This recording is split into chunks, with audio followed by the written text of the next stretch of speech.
1. All right. So, getting into this, I gotta look at my notes. All right. Just going right in. Sorry, it's been a while. For days, you've heard the call of the thing. Howls in the night, the unforeseen and uncommon storms, the lights in the skies and in the hills. Even this far from the dreaded places, who could avoid the grotesque sounds, the woeful sights? Something has been awoken in the wildlands, but none were brave enough to traverse them to find out what. It was no one's business in Helmsmouth what happened in the wildlands, nor was it the prerogative of any villages such as find their location in those same woods to send for aid. That is until now. So, we will start with Sunbeam. Just because I like your name. You awake in your usual quarters and begin going about your daily morning routines. But as you do, you realize something very strange. There is a letter outside your place of residence, addressed to you and signed AV. AV being the initials of Mayor Andreas Valerius. The letter says, for reasons and circumstances outside of our ability, we call upon certain members of this city for aid. Please report to the home of Andreas Valerius immediately. Andreas Valerius? Andreas Valerius. Interesting. Is there anything you would like to do before, what would you like to do? How far away is Andreas's place? It's not too far. You live in the place where your school is, correct? Like it's kind of a on-campus housing? No, I live off because Okay. but I'm very, very near the school. Okay, very near the school. That would all be kind of toward the center of the city. There's kind of a small neighborhood of the arts kind of centered stuff. Your art school would be there, and you would be right near that same premises, and that's very close to the central area of town where the mayor's house is. Maybe 5 minutes walk. Okay, I will. What season is it right now? Right now it would be fall. Fall. Okay.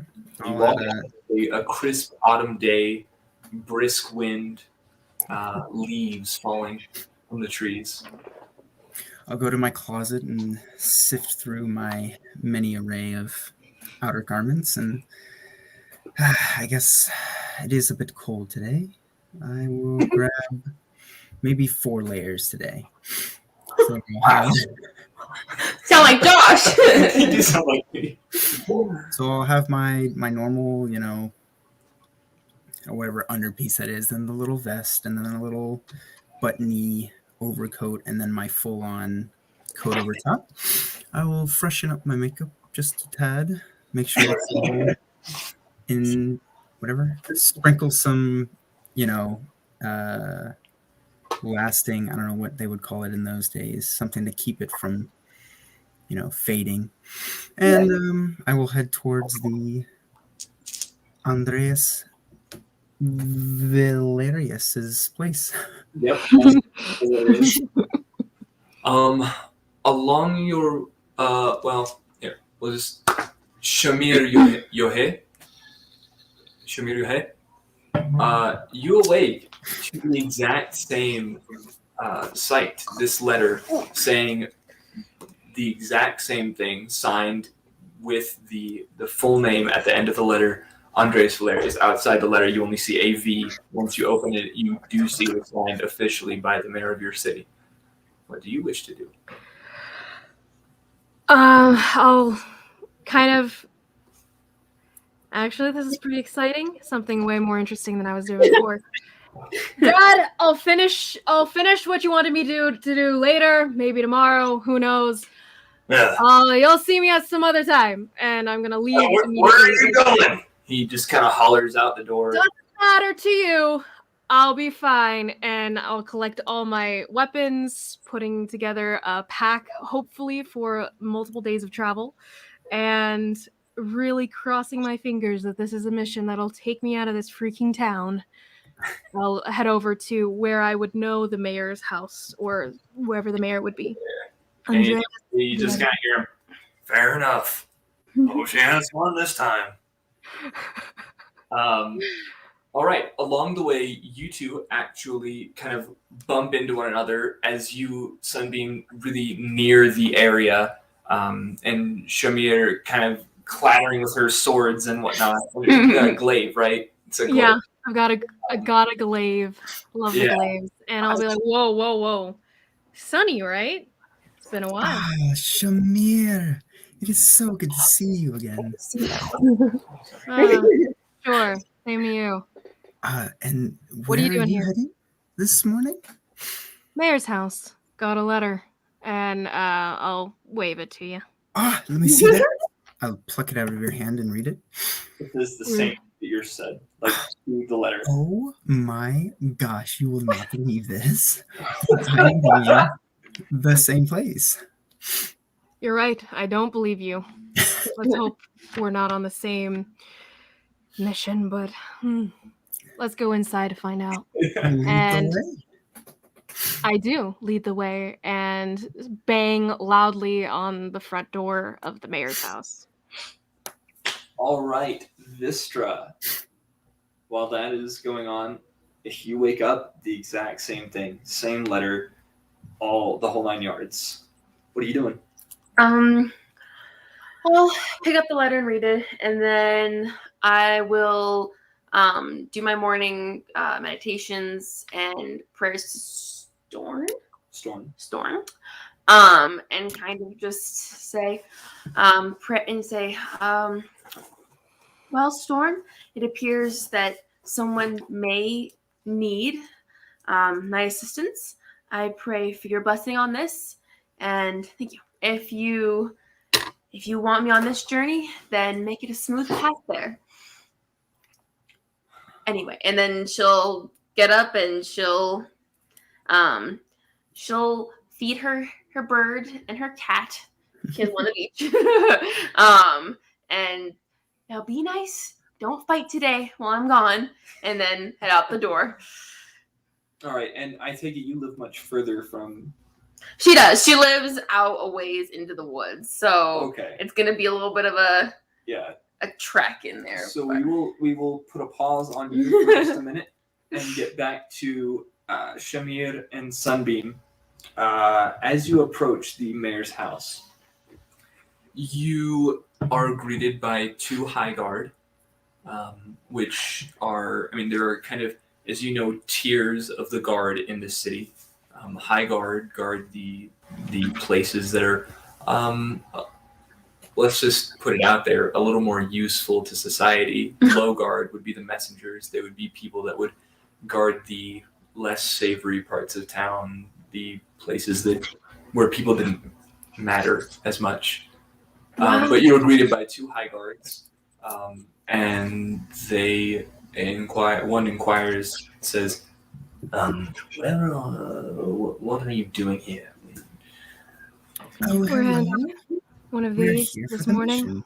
Okay, Shamir, if we're reporting gonna for duty, if we're gonna work together here, you and I need to choreograph who's gonna talk when, how. Great, I love it. She looks over at you and continues looking and talking to the guard. hands the invitation over. All right, yeah. So the guard takes it, gives it a kind of look over, and you have the same one. Yeah. Yes, of course. He examines them both, kind of shows them to the other guard. It kind of gives a very well. You are granted entrance. and he opens the door for you. You And immediately Shamir walks past, brushes his cards into the And I'll run and I'll like do a little skip and shove into him and be like, this is so exciting. We're Don't touch me. What is it? Is it something 9 years? Oh my gosh. something like 5, I think. It doesn't Sure. really matter. Okay. It wasn't not the greatest of times. I enjoyed every minute of it. I don't know about you, but let's keep I didn't. going. So you guys were not expecting a summons today. In fact, you, what is your name? I'm sorry, I'm not actually looking at you right now. You, Shamir, kind of assumed that you were a little under the radar of someone like the mayor and just wanting to get back into battle. And you, Sunbeam, well, you had no delusions that were the case. You knew that you were in the limelight. However, now the summons has occurred. You are ushered through the beautifully built marble foyer, through the main hall of the same marble build, decorated with banners and coats of arms, paintings of notable members in the Valerius line. And now we're ushered together up to the home office of Andreas himself. The guard that escorted you, the same one at the door, says, I think there was one more of you. Oh, I think I'd remember one more. No. You wouldn't know. The letters were sent individually. Wait for... let's wait for the third. Oh. If they're this late, do they deserve going on this mission? Shamir, we could just be early. They didn't really give us a time. Sunrise is sunrise. And if the letter was there, any worthy companion would be up by sunrise, already have seen the letter, and been here by now. Okay, what if they're more powerful than both of us combined and we just go and we fail? What then, huh? Well, then we go and fail with honor. Or curiosity. Or don't fail. That would be the best option. I know not what your mission, so to speak, is. Although, let us just wait for moments more. As he says this, the doors kind of fly back open as in stumbles. I gotta change this name because I'm looking up here for your name, Isabel, and that's not it. Oh. Question, Josh, do we, so you might have said this before, do we know who Andreas Valeri, or are we acquaintances with this person? No, you are not acquaintances with him. However, you would know the name. EISTRA. What's up? What's up, Josh? Hey, how's it going, Ben? Pretty good. How are you? Doing all right. Wow. Yeah, buddy. Can I be the Hi, can I be Ben. a level 15 dark mage sorcerer? You can So totally you do have whatever one you already. want. Yes, I do actually. I've been playing for years. Just pull out the sheet. I low-key do want to play D&D, but it apparently is a lot of commitment, and I'm okay with that. We I can just do a one have shot. one shot. We'll talk That's about what it. we're doing right We'll now. talk about But it. yes, Yep, all right. Y'all care if I play a little bit here? It's all Quietly? good. Yeah. So you would know who he is, not the acquaintances.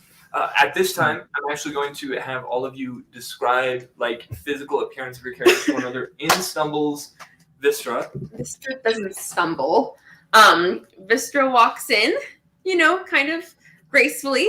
Kind of like a graceful middle-aged woman gait. She's got long dark hair and a very loose braid, but there's some gray starting to show up in parts of it. And then she's got little smile lines beside her eyes and tan skin. She's outside a lot, it looks like, and then deep brown eyes, very big brown eyes. And she's just in very simple clothes, simple tunic. And she's got a staff, and she just kind of walks in with a very big smile on her face, very pleasant looking. And she also has a purse full of butterscotch candies. Where are those originals? No, but she does walk in. As she walks in, she says, "Oh, good morning, everyone. I hope you weren't waiting long for me. Oh," and she turns to one of the guards. "It looks like you have a bit of a scratch on your forehead. Here," and she kind of takes some ointment, and she's gonna. No, it'll help. It'll help. And this one is you. He just kind of like looks around the other guards, waits till you turn away, and just.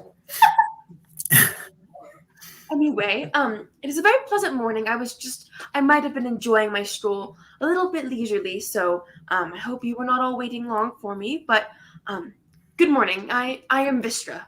Madame, don't tell me you're the third in our party.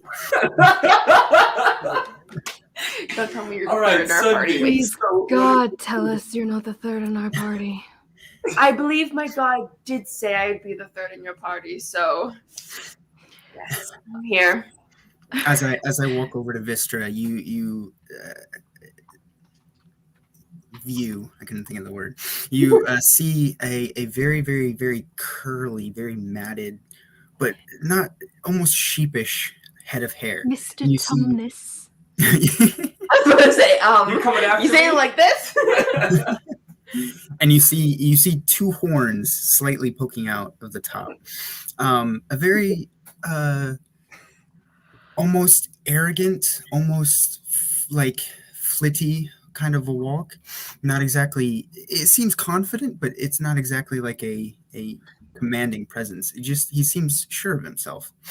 And as you see, he has a lot of layers on, lots of purples and reds, and his hair is bright acrylic blue with white highlights. Yes. And his makeup matches the hair with bright blue and purple. And Very extra. he has pants on naturally because He does? what sort of gentleman wouldn't? But you can tell that he's not wearing shoes, and he seems to have hooves at the bottom of his feet. Peculiar. But yes. Shamir's pretty tall. She's got dark skin with black braided back hair pulled to the side, kind of pulled together by a piece of like what looks like twine. And then she's wearing a chainmail shirt, a few leather vestments of sorts, and leather cuffs, stuff like that. Her trousers are they're all pretty common, like muted colors, browns, earth greens, but nothing very out there colors wise. She's got a pretty rough looking tunic that is under the chainmail and the armor and such. And she's carrying a very long black metal rod that ends with a blade at the end, a glaive. For anyone who would recognize that, the glaive's blade has a very dark, shimmering metal on it with carvings that are kind of hard to tell at a distance of what they are. And yeah, not a smile on her face. Oh, I will say, Vistra, she's a dwarf, so she's like 4'3", and she's pretty stockily built, but she may have a little more plump on her than she probably did, a few years ago. And actually, as you watch, you do see she has a pretty hefty warhammer and a shield strapped to her back, and she has a like a wreath.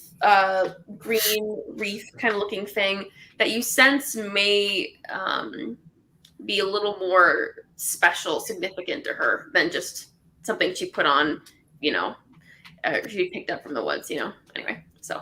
Mm-hmm. So as all these kind of introductions are made and Madame happens, the high guard with you says, oh, well, here's the third. We should go in now. And he opens the door. And look at my notes. You are all now ushered into the office of Andreas. As you look around, you see lining the white marble walls, more banners, but like much darker. Where they had first been in the foyer shades of red and blue, you now see purples, grays, and blacks. Where the first had been, nope. Yeah. The coats of arms are much more menacing. You see atop the white marble floors a dark wood desk carved with runes and symbols, antique to be sure. On the desk is a book appearing just as ancient, open to a page bearing words and glyphs that none of you really can make out, with various illustrations of things that you're not entirely sure you recognize, nor you think you would want to. But you are not left long to your thoughts as the portly figure of Andreas Valerius stands in the center of the room and clears his throat to summon all of the attention to him. Is there anything that anyone would like to do before all of this happens? Just as you enter. You guys are. You're fine. You go, Sonny. What you doing? I will just, as I guess we're all just standing in a line. More or less. I'll just sort of, tighten up Vistra's braid and lay it down her back. And there we go. Oh, thank you, dear. Of course. I must say your outfit is quite spectacular. I know, isn't it? I spent half of my last week's wages on it. Half of your last week's wages? If it On brings that? you joy. Excuse me, I am the talk of the town with this outfit, Shamir. I know you like your drabby browns and grays, but when you're the life of the Practical party, browns and grays. when you're the life of the party, you have to excite people when you walk in the room. When you're the life of the party, you end up getting targeted first. Oh, I don't mind being targeted. That just means I'm even more the center of attention. Fair enough. No, I'm just gonna look at Valerius mind. and kind of size him up just to see, is he worried? What kind of information is he planning to drop right now? Something he's scared of? Something he's excited to share, kind of thing? Give me an insight check. First roll of the night. Yeah. Ooh, that is a 4. You were winding up like it was big. I was ready for yeah, with the 4. He's called you here for some reason. Nice. Vistra, look. Shamir's she always does this before we go into battle. She always sizes up the person. She tries to, scour for their weaknesses. Let's see what she gets. Anything? Shamir, anything? And as you say this, he said, you can just, the throat clears again. No, I can hear you. Of course. Yes, hello. Valerius, I assume? Good morning, good sir. Whisper quieter next time. Good morning to you all as well. I suppose you are all wondering why I've gathered you here today. I mean, it was quite a walk, so I would like to know the purpose of it, yes. It is based on merit. You, Jamil Yohe, have proven yourself in battle many times over. And you, who I believe goes by Sunbeam, yes? That's me. You...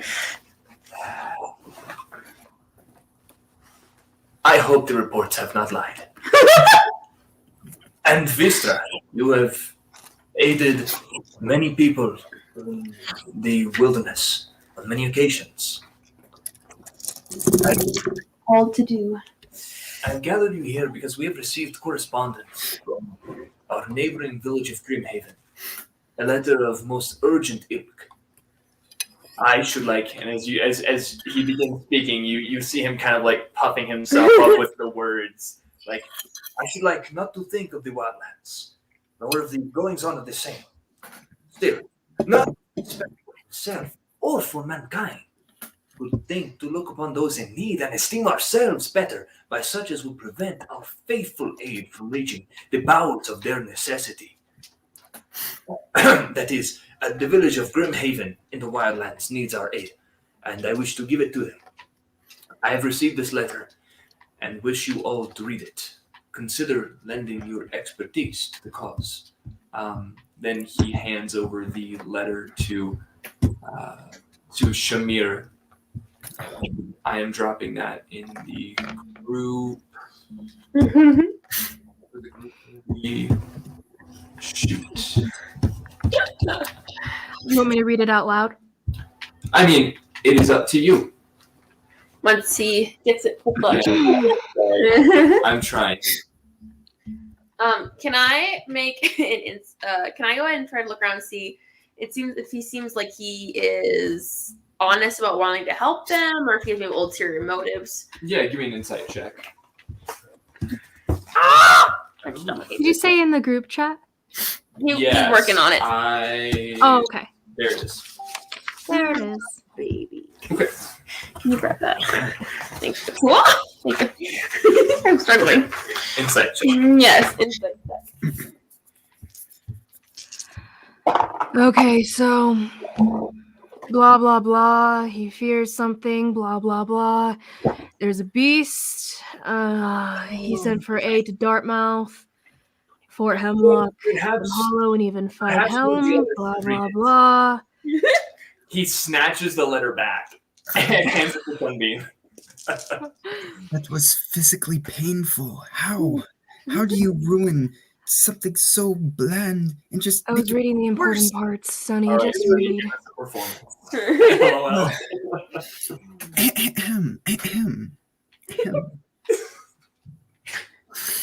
I have not much time to write this, for I fear it will walk again tonight, so that I must snuff the light from my candle at once. Ooh, you are quite the writer. Then I say this only, there is a beast here. None have seen it and lived. I have sent for aid already to Dartmouth, Fort Hemlock, Dim Hollow, and even Feldheim. Dim Hollow fights their own demons. Dartmouth has not responded for 3 weeks, and I begin to wonder if they even live. So strong. Feldheim is isolationist and denied aid in no other grounds than they wanted not to send it. Fort Hemlock sent a small group of 3 men. They all perished. You are our last hope. We die daily in numbers of 1 or 2 per night.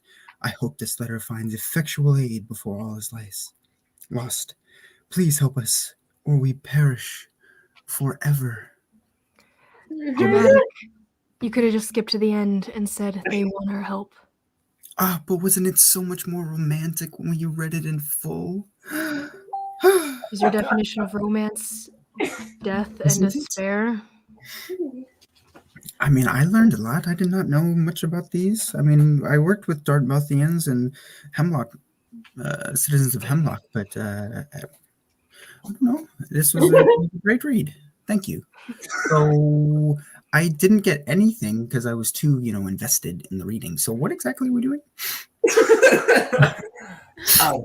Yes. So, sorry, DM question. Fort Yes. Hemlock is where I was deployed previously, Yes. right? Yes. Okay. Got it. And then this town that sent this letter, what was the name of the town again? Grimhaven? Is Grimhaven. Okay. Yes. Also, I rolled a 24 on my insight check. Ooh. Dang, girl, you got those high rolls. Secrets. Secret whispers. No, I rolled for it. My game whisper. Sorry, guys. I just rolled wanted to for it. whisper in her ear. I'm joking. I learned nothing. Okay. Yes. So. Okay. To answer your question, the village of Grimhaven, they have never sent for aid before. They've always been somewhat of a mystery to me. I had never seen anyone come or go until this letter. They seem to be in dire need. Would Shamir know anything about Grimhaven? I guess from like rumors and shit your buddies might have shared or something. Vistra. Go ahead and both of you give me a history check. And actually, Sunbeam, you were also in Hemlock, correct? Ooh. Sure, yeah. So you guys can all roll history checks. History? Not my strongest suit, but... Neither. 7. Let's say what you're wearing is your strongest suit. You have 4 layers. That would be a 19 for me. Wow. Nice. I rolled a Semi. 17, so... You got a 4. You got a 4, Shamir? Oh, what'd you get? 7. Yeah, so Sunbeam. You know, based on how many people you talk to and how much you generally get around, even in the fort, you knew people. And many people would come back and tell their stories, and you would sit at campfires or in the mess hall and just glean everything that they had to offer. And you know that Grimhaven is a small village. Well, not small for a village. It's average for a village size. Out in the middle of the Priory Woods, which is in the center of the Wildlands. No one goes to it unless, like, they're on a very awful punishment detail. And fewer come back. You've heard tales, most recently, of a monster that howls in the night, storms coming out of nowhere, and you've seen them. You've heard some of the things coming from the wood. As you guys, you are relatively far away from the village. You're not quite so far from the wildlands themselves. You're outside of it in kind of a fortified location, but you can still see some of what goes on. But you have heard tales of a beast that howls and ravages the people of the village. Okay.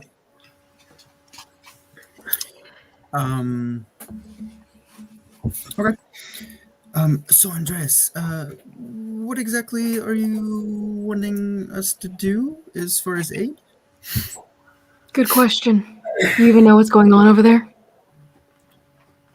I know only the letter, unfortunately. However, if I put it delicately, if Fort Hemlock, and he kind of looks to you, Shamir, could do nothing to save the village, it must be grave. I've brought you here because all of you have come with great and high regard. I know some of your exploits, and others of you, he kind of grimaces at Sunbeam again, hope I can trust the report of others. However, I call you here because we as humans, as the people of this great world, help in times as dire as these. Though it not be your city, there's still souls with families, with lives of their own. I implore you, please consider lending your aid. Defeat the monster and return your life. How do you know this is a real threat and not just a prank letter or something? Some kids in the far town trying to freak people out over here. Oh, Shamir, your life is boring enough. Even if it is, it'll be an adventure. Besides, dear, I have heard some reports of strange occurrences going on in the woods recently.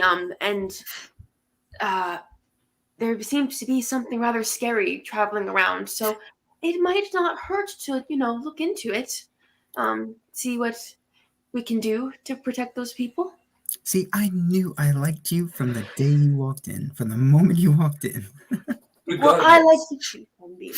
Regardless of altruism, there will also be a reward should you return alive, having rid this village of its circumstance.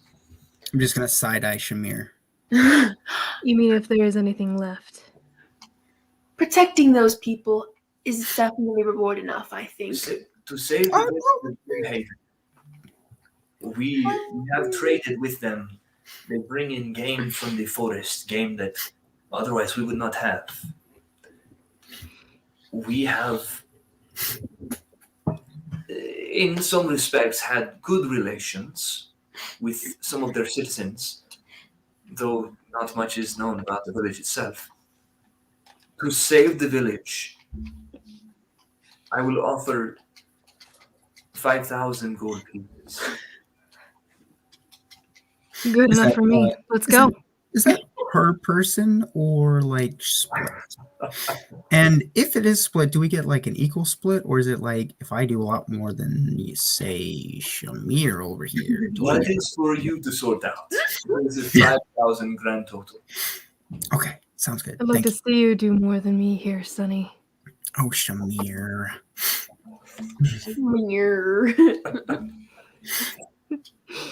So, Are you giving us supplies on our way over, or are we on our own with that? what supplies do we want? Horses, wagon. A wagon and 2 horses can be afforded, yes. Food for travels. How many days travel would this be? Would I know that, or Give me a map? check.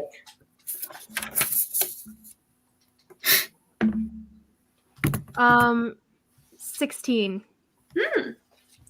Oh, no. 15. 15.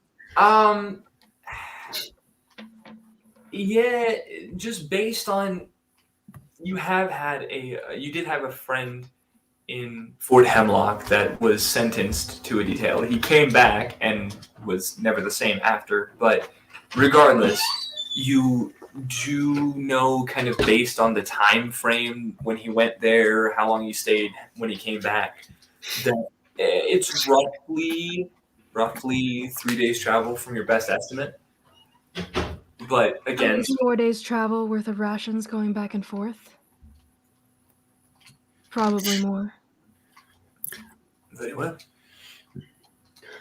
See, Thank this is why we keep you along, Shamir. I never would have thought of that. I would have just gone out and collected mushrooms. But thanks to you, Be Michelle. careful with the mushrooms. And there are some interesting variety. I know. I tried some the other week, and wow, I don't even remember anything. I'd be surprised. Maybe the Oh, office right now. of law enforcement is not a place to discuss some things. Oh no, they were legal. They were legal. I bought them off someone, and we signed a paper. Let's get on. Get a move on, Sonny. Everything in Mother Nature should be legal. Oh, man. Mother Nature is freely to all, and we should be able to use what she has given Very to well, us so very well. generously. Clear out of my office. Please. Go. The supplies you have requested will be afforded. Go. Well, I By hope you whom? have a very blessed day, and we will see you when you return. And she puffs on some plant. A little joint. Yeah. Yeah. You got a ball in your back pocket. Yeah. That's my holy symbol. That's probably so many D&D games. Right? Okay, anyway. So,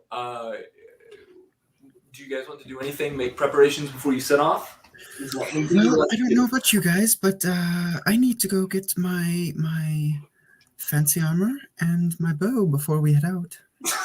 You didn't bring it with you? It's the umber? Well, how was I supposed to? Amateurs. What if we were just like going to investigate someone? You don't need a bow for that. That's like.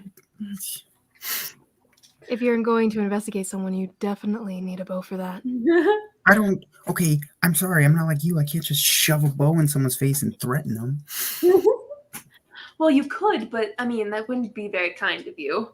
It also wouldn't be very effective. I'd rather use a dagger. Or maybe my glaive. Exactly. See, you're the close-up combat person. I'm the one that's like stealthily in the back. Like, pew. Stealthy wouldn't exactly be the word I'd use. You're many great things, Sunbeam. Stealthy, I don't know if that's one of them. Vistra, I know Shamir. I know her abilities, but what do you bring to the table? Oh, well, Nature and I are close friends. I believe maybe he had in mind that I would be useful in getting us to Grimhaven. And seeing as this monster does reside in the realm of nature, hopefully I could have a few tricks up my sleeve that could help with it, you know? Do you listen to the Fae, perchance? They're one of my favorite artists, actually. I'm just kidding.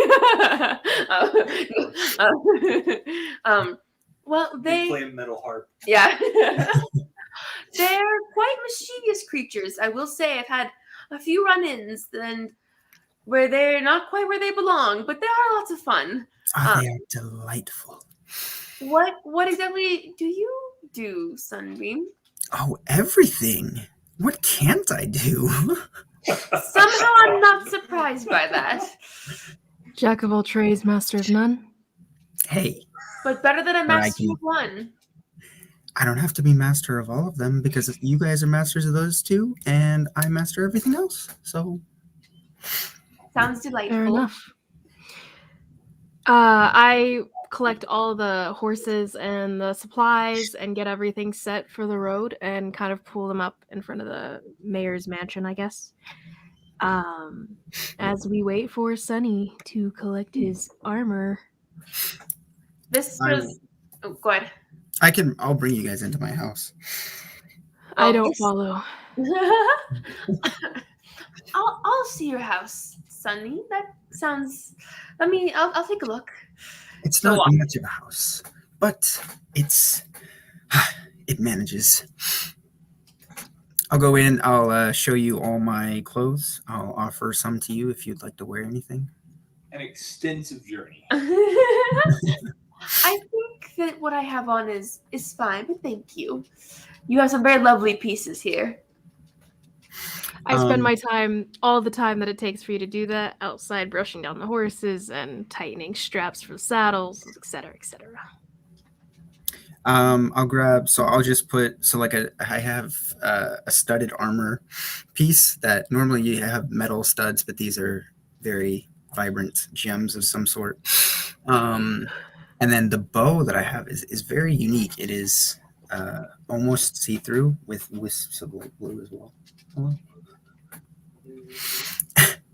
And I also grab a... Yeah. Okay. Is that Dan? And I also grab a... it looks like a straight pipe with... It looks like a paintbrush with a very, very like old, the big bulb at the front with the QD tip. And when I start to smoke it, it looks as almost like the paintbrush itself is what's on fire and being smoked, while the rest of it is just, nice gold and purple trim and swirls. And I'll grab everything. Smoking a paintbrush? Basically, yes. Kind of cool. Okay. Yeah, and then I will lead you down and back to Shamir. Vistra's gonna go up to the horses, and I'm gonna cast Speak with Animals and be like, "Why, hello, you beautiful creature. Are you ready for our journey? It's gonna be. I think it'll be a wonderful one, and you're just gonna do so great. I know it. If you have anything you need, let me know. I'll be looking out for you. Okay?" Thank you. He kind of claps his hooves. and Mazel is headed to you. Oh, good boy. And then she'll go ahead and she'll try to get up into the wagon and kind of a little tall for her probably. So I'll run over and help her get on the wagon. Oh, thank you, Sonny. Of course. Kind of pat her cheek and then gets up in there and sits down. How tall were you? 4'3". 4 foot. Wow. Sonny, can you navigate? Navigate is my middle name. Yes. I tossed the map into at you immediately with no warning. Assist you in navigating. Yeah. Okay. So, Sunbeam, give me a survival check at advantage. It is a very rough map, but it is a map, and we're getting help from Viswa. So, go ahead and make that at advantage. Who really should be leading, but it's fine. Survival. I mean, it's a 14. That's not too bad. So, yeah, over the next couple of days, you venture into the wildlands. You notice that whereas in Helmsmouth it was brisk fall, partially cloudy, the occasional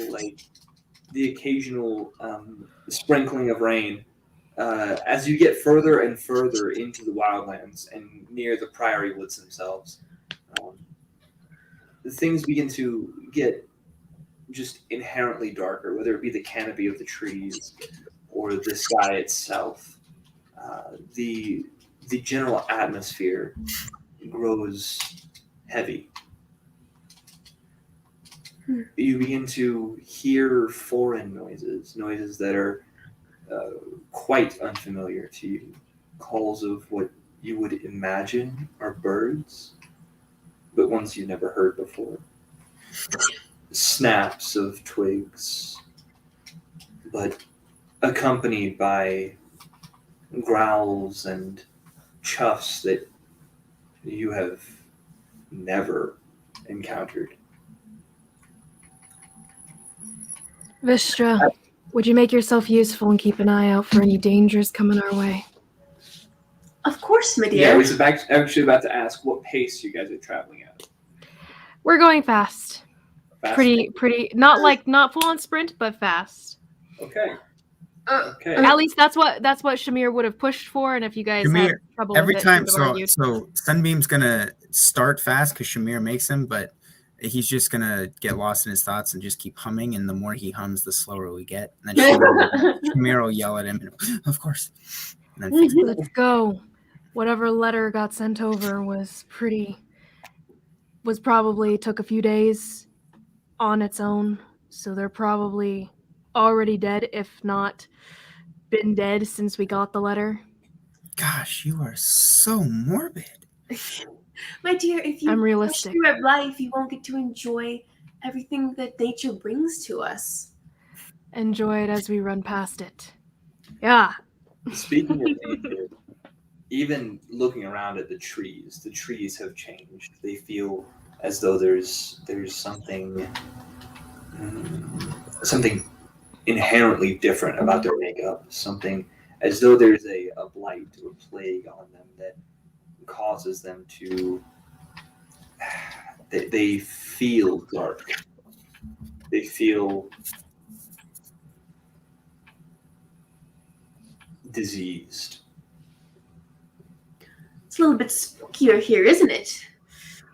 Do these trees look normal to you, Vistra? You're from the forest, aren't you? I am from the forest, and normal is a very broad spectrum to paint with, but no, these trees do seem to be a little more on the angry side. Angry? Side. They're not quite. They're not happy trees, and Happy trees. yes, happy trees. Bob Ross. That's what I was thinking too. Give him a little friend there. Yeah. Two happy trees, one right next to the You know what could have possibly made these non-happy trees Angry. I if I had to make a guess, I'd say something in the air or maybe in the water is just not quite pure. Corrupting. Give me an Arcana check. Arcana. Ooh. Oh, that's Or religion. okay. Religion would work for this. This is a really bad roll, so that's 7. So really, I got a 2. Yeah. There's something different about these trees. There's feel something sad. in there in the water. They were turning the freaking frogs. You're in the what? Turn the frogs gay. Yep. Thank you. You're welcome. Well, I know my memes. Good. Yeah, so there's something. All right. So for some reason, they feel darker. it could just be this part of the woods, or they haven't seen enough sunlight. There's many causes. I don't know actually. So as you, It's evil. what, Shamir? Oh, I was gonna say something to Sunny, but go ahead. No, go ahead. You're good. Sunny, what do you know about the place we're going? You talk to a lot of people. You probably know more than I do. I mean, I don't really. Not many people go here that actually come back or that like to talk. Much like you. You know, if I didn't know you, I'd say you would have probably come from this place. But You do know that they do tend to be very cold to outsiders. yeah, they I got a don't really place. like people barging in on them. But I've never been. So Understandably. I don't know. It's so exciting that we're going to meet a whole new town, right? We can go back and then we can be the ones that have the stories. You can tell them for me. Well, Sunbeam, you are a very good storyteller, so I'm okay with you being the one to tell it. Thank you, Vistra. Do you have any kids, Vistra? No, I have a cat and a bird. Would you like a child? I mean, Watch it, Sunny. It's not that kind of mission. Oh, no. She's much too old for me.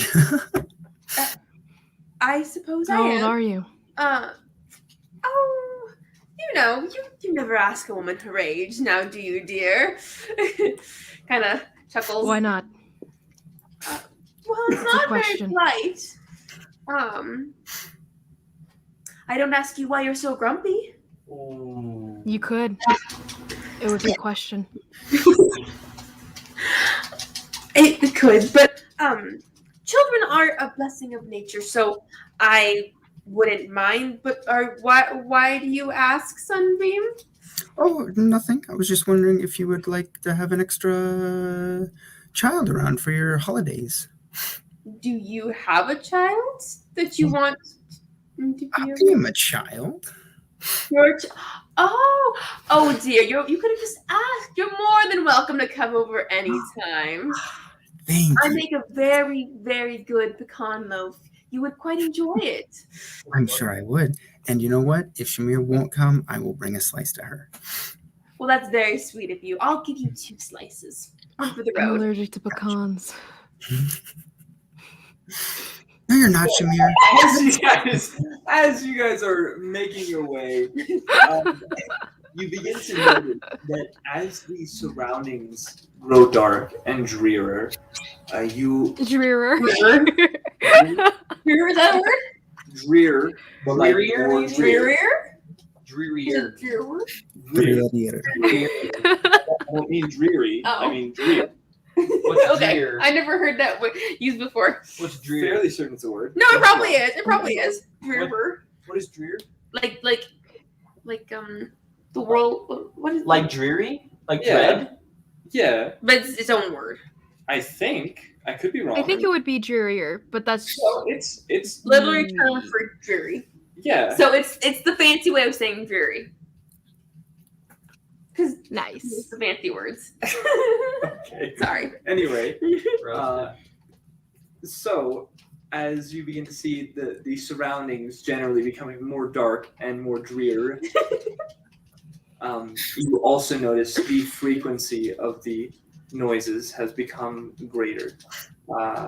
And I'm actually going to have you make a series of 3 perception checks, 1 for each day, as you're moving at a fast pace. 1 for each. It's like a day-night cycle. You're just making a general perception check for that whole day. So whoever wants to helm that will decide kind of what happens each of these days of travel, so we can kind of blow through it. What sort of check is it? Perception. I'll leave it up to those two. I'll make the first one. Keep the horses moving. Just because.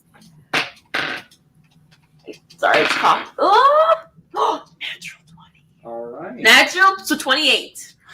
All right. Total of 28. Woo. The first day of travel,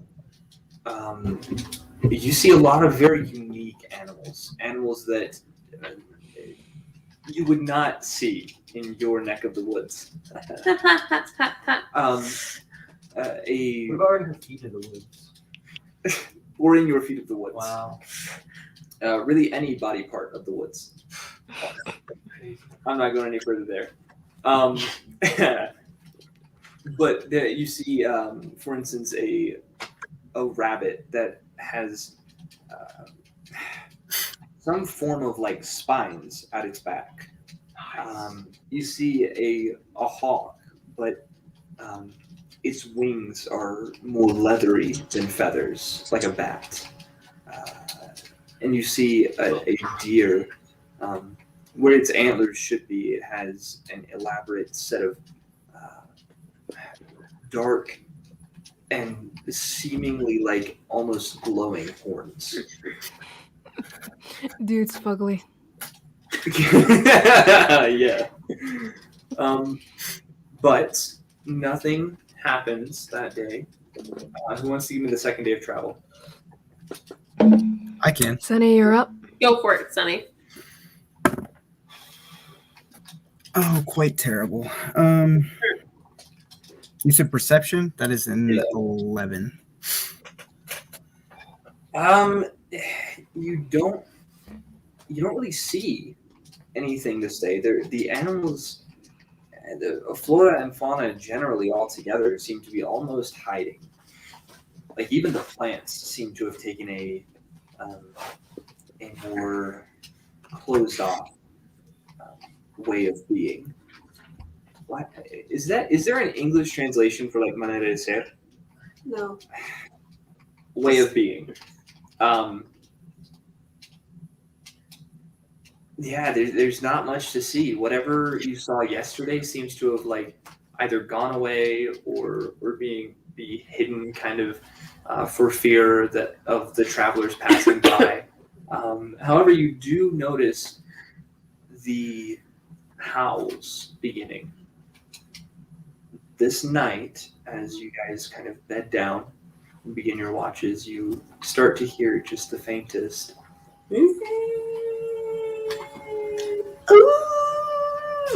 But it is a singular howl. Oh, my bad.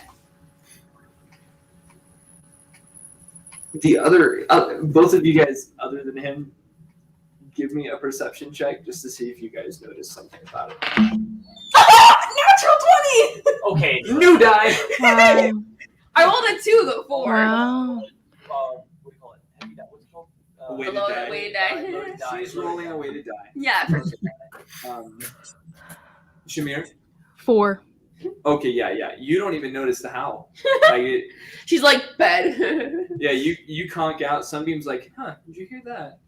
And Vistra, you hear almost words through this howl.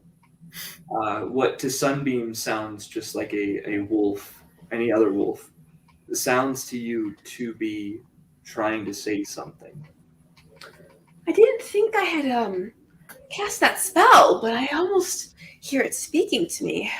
And as the howl comes again, you hear again, almost just like this close to recognizable language in the form of a howl. sounds almost like a human speech. I wonder if maybe this creature was once a human that has been cursed. A human? I mean, he sounds like he's trying to speak. Almost, if you could hear it. Why are you both so loud? I'm trying to sleep here. I'm working on the mission that we're on. Do it quieter. It goes back down. Very well, dear. Just kind of pats her on the head.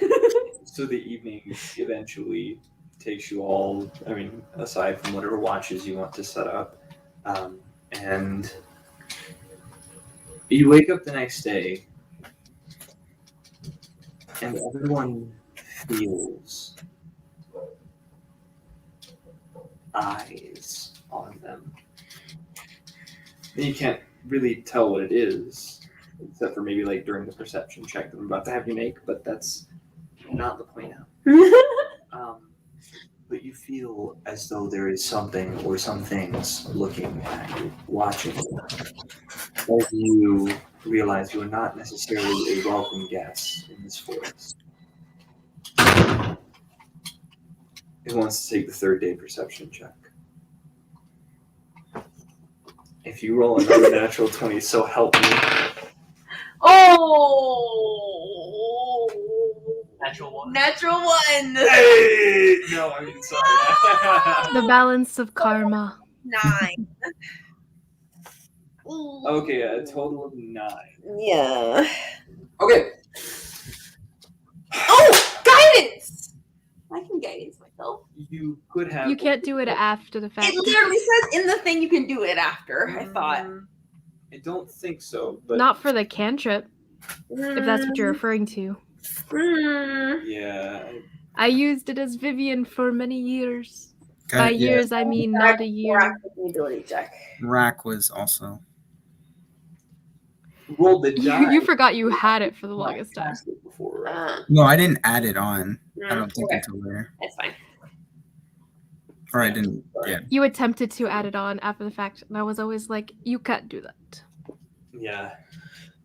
you have to say that you're casting it beforehand. But I mean, once you have cast it, you can roll the die at whatever time you want. So a total of 9. 9. 9. You feel the intrusive gaze of something or some things out there. You, as you're making your way, begin to study your surroundings, and you can see nothing. Everything begins to blur together, and what you originally saw as a series of individual trees and beasts now kind of forms into just a generalized forest. Basically, you can't see the forest for the trees or the trees for the forest or whatever that phrase is. You cannot see hardly anything around you because you are so overwhelmed with the darkness and the general scope of what these woods hold. However, you eventually come upon what you can only imagine to be the village of Grimhaven. You see many wooden buildings strung in lines down a central strip of dirt road. You see off to one side a pile of corpses. This is roughly midday on your third day, and as you walk up into the village, there is not a soul stirring. Either everyone is hidden or everyone is dead. Told you, Sonny. They'd all be dead by the time we got here. I don't think us going like 20 minutes later is gonna kill everybody.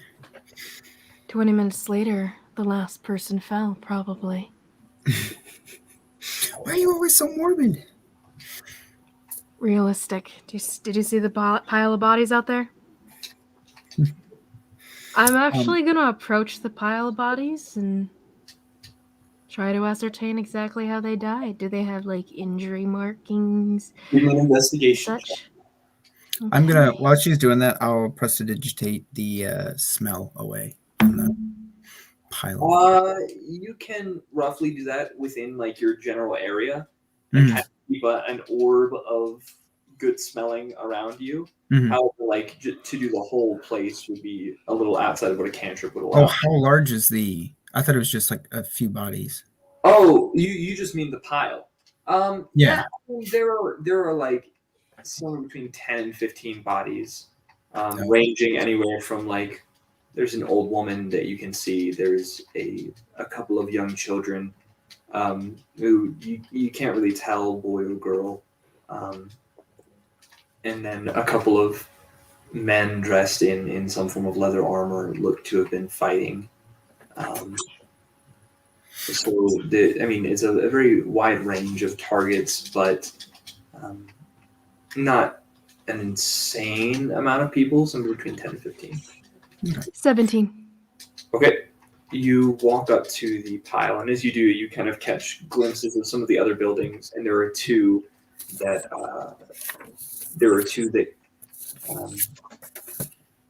have basically fallen in, and you just see kind of embers where they've been burned to the ground.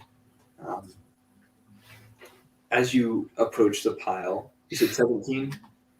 Mm-hmm. What exactly was it you were trying to ascertain? How exactly they died? It does not take a very high DC to realize what has happened. You turn over the first body laying on top, and most of them have been placed face down on the pile. When you turn it over, you realize exactly why. You see laps of skin opened that they look like they've just been claws, just totally emptied of internal organs. You see kind of just the remains of flesh and muscle hanging off of the ribs. This stench of decay kind of wafts into your nostrils and then is pushed away by Sunbeam with his prestidigitation. And you realize that whatever did this was very animalistic. You've never seen a human that could do something like this. Looks like an animal attacked me. Multiple people, but an animal attack. Sunny, what are you doing? There's no point in trying to wipe away the smell. It's gonna keep on smelling until they get buried or burned. One or the other. Bury them. Have you never seen marks like this before? Looks like an animal attack. It looks like any other animal attack I've seen. Not a human. This is it would not be like any other animal attack. For one, the separation of the claws means it's very large. Two, they went specifically for certain areas. The opening in the abdomen to pull out the internal organs. On some of them you see the jugular was taken as you kind of go through. But whatever it was knew what it was doing and was eating the parts that would we'll I don't know if it was eating the vitals essentially. Would I know of any creatures that would do that specifically? Have this large of claws or eat vital organs like that? Give me a nature check. Anyone do? Yeah, you can do that too. Because she just said it was an animal attack, so you probably would be looking. Mm-hmm. I got a natural 19. Oof. 23. Nice. Wow. What is your total? 19. Just Okay. Okay, right on. So a 19 and a 23. 24. 24. Okay. With your 19, you are not necessarily trained to notice things about animals, but with a 19, you would know that you've not come across anything. You've heard stories of very large beasts, But they're just stories. So, soldiers telling stories around campfires might not be the most reliable. Seems like an animal attack to me. Just a really big animal. And a 24, being what you are, I would say that this is not natural. This is something that has been made. It is intelligent. It is animalistic. It is large. But it is not something that naturally occurs. I do believe that this is not just a regular old animal. It seems like it may be something that's a little bit maybe an experiment of some sort. I don't know, but the bright side is there's probably only one of them. That means Do you think one would have been able to kill this many people? Well, I don't know, dear. I haven't seen it in action, but Why do you think it would be one? if this is something that is made, it would probably be hard to make multiple of them. But I mean, it's possible, I suppose. It could be more than one. That would be something to keep in mind. Okay. Do you guys see any people around? We should probably find any survivors. Actually, as you were investigating, and kind of while this was being said, I'm just kind of using your investigation check from the last. You kind of noticed just out of the corner of your eye, and it's something you wouldn't even notice, but for your attention being pulled away just for a couple of seconds to talk about this, a small figure scurry around the corner of a building. Oh. Hey, you! Come out here. Who'd you find? Give me a I don't know. check. Oh. Might be the animal, might be a kid. Looking, Huh? Give me a persuasion check at disadvantage as your stranger's looking through a pile of Dead bodies. that he probably knows. Come out here, kid. We're not gonna hurt you. I want to look at the bodies. It was a natural 20 Munchkin? and an 11, which makes it 10. Ooh. Ooh. Okay. Natural 20. That would have been good. You hear at this point, like, just like these two trying to whisper, but like ridiculously scared voices. No, I'm not going out there. As they say something, kind of revealing their location, I'm going to run up to them, like just dash, sprint up to where the voice is coming from immediately. Okay, yeah. You turn the corner of this building. You run up and turn the corner, and as you turn, this little boy and little girl just scream and like.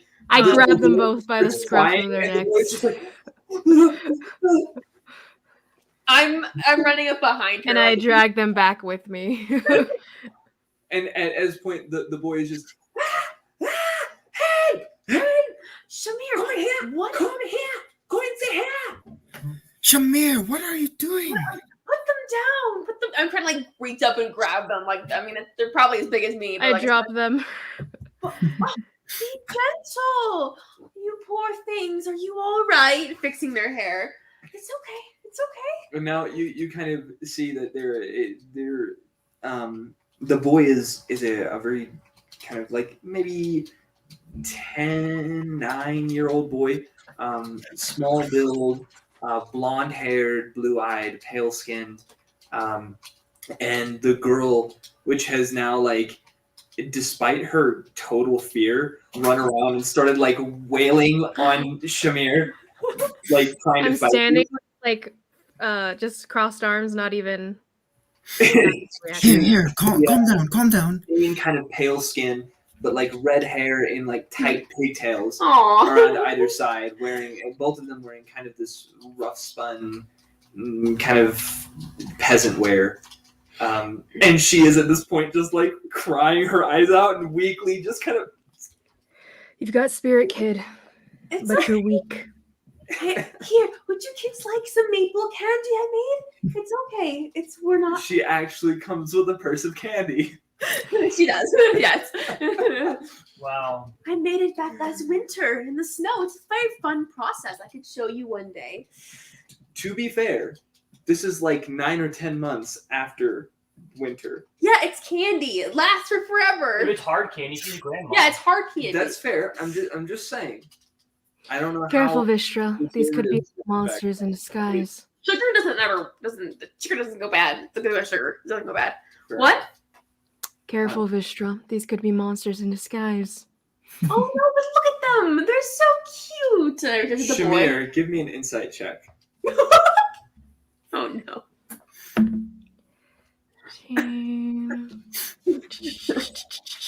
16. They were monsters in disguise. I'm just kidding. I hate children. They I are was just- like, no. They are very, very scared children. Real I children. hate children. They're real boy. That's probably scare her than a monster, actually, them being kids. That's fair. So how about it, kids? Are you guys monsters in disguise? Did you kill those people? No. A night. What? What? How about it, children? Are you guys monsters in disguise? Did you kill those people? Well, sometimes I think she is, but no. No. Where are your parents? Where are your parents? Give me another persuasion check. Oh, are That's, they dead? Persuasion check? That is my speciality. 28. When you said psh, I thought it was a bad psh. Oh. You should really clarify what you psh say you're doing, 28? Nathan. 28, yes. Wow. The boy looks at you and at first is surprised, and then despite like his kind of still standing away from Shamir, looks at you with like this odd delight and says, "You look like cotton candy." Why, yes, I do. He's made of it too. You should take a bite out of him. Right, well, come in here. And he leads you kind of into the same door of the building he was at. And he whispers to you, "Don't talk about her parents. You saw them just now." Oh. Oh, I'm so sorry. Does your sister know? Does what? Does your sister know? No. His parents are alive. Yes, Her parents. he's taking you to his parents. Her parents. Oh, okay. So I'm left with the little girl outside. Well, we're taking her. Yeah, she would be like Following. following wherever he went. Okay. She Then I wants follow to- along. I'll No, I go know. to the- That's why I was surprised. Yeah, I'll go to the little girl and Just gonna follow. I'll take off my one of my articles. Be like, hey, you wanna try this on? To whom? To the little girl. Okay. What are you offering her? It's like a vest thing. It's like pink and purple, basically. Okay, yeah. She looks at you and kind of chuckles. Yeah, sure. Okay. Yeah. I guess I'll put it on her. She kind of wears it and like does a little spin. Gorgeous. Yes. You look amazing. That is quite silly. And hands it back to you. Oh no. You can keep it. Trust me. You need to look good when you're out here. It looks very good on you, dear. Okay. And she kind of like grabs a hold of the blonde boy's arm as he takes you into the building. See you, man. And he says, "Father, come in here." And you see first a man emerge, roughly the same coloration, but a much more austere face, followed by a woman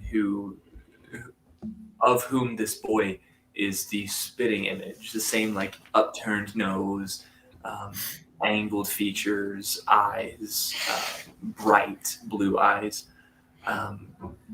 And the man speaks up. Johann, who are these? Well, We're I'm soldiers we're soldiers sent from the town over to help you guys with your animal problem. It's okay, Father. They are friends. Yes, your children. Well, I don't know about that one though. Friends is a stretch. If I may interrupt, your eyes are just stunning, ma'am. I love them. The man speaks up. I would prefer you not make advances at my wife. Oh, your eyes are just as beautiful. Don't worry. Again, Sonny, not that kind of mission. I didn't realize that it was that kind of. Okay. Who are you and why are you here? We've been Well, sent- as spokesperson of this group,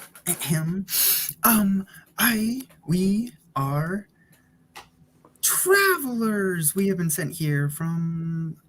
What's the place? From what? Helm. Helmsmith. We're from Helmsmith, and we are here to help. So send us where you need help. I'm sorry. I do not mean to doubt. However, we have had a group already of soldiers that has come and perished. You saw their armor, no doubt, as you came in. Oh, sir, trust me, Shamir could be worth more than 3 soldiers herself. Well, One, that's three. it, since she bears the same crest. Trust me, I've seen Shamir take on more than 10 people at once. Very capable in that. I did not realize it was that kind of. I'm so sorry. That's so bad. Well, perhaps there's someone in charge who we could go talk to, who maybe sent for us. We received a letter from here, and we're just trying to figure this out so we can help you guys get rid of your problem. Come with me. I will take you to. Name. Come with me. I will take you to Johann Come Schmidt. home with me. Johann Schmidt. Johann Schmidt. And who is Johann. Johann Schmidt? He is the leader of the village. Did you name your son after him? Nine. No. However, Did your wife name that? Just kidding. Just kidding. You can say that. if however, he is the mayor of the town, and you might wish to speak with him if he has survived the night. We do not come out very often anymore. Well, that would be delightful if you would take us with him. Come in this way. And he ushers you kind of to a larger building,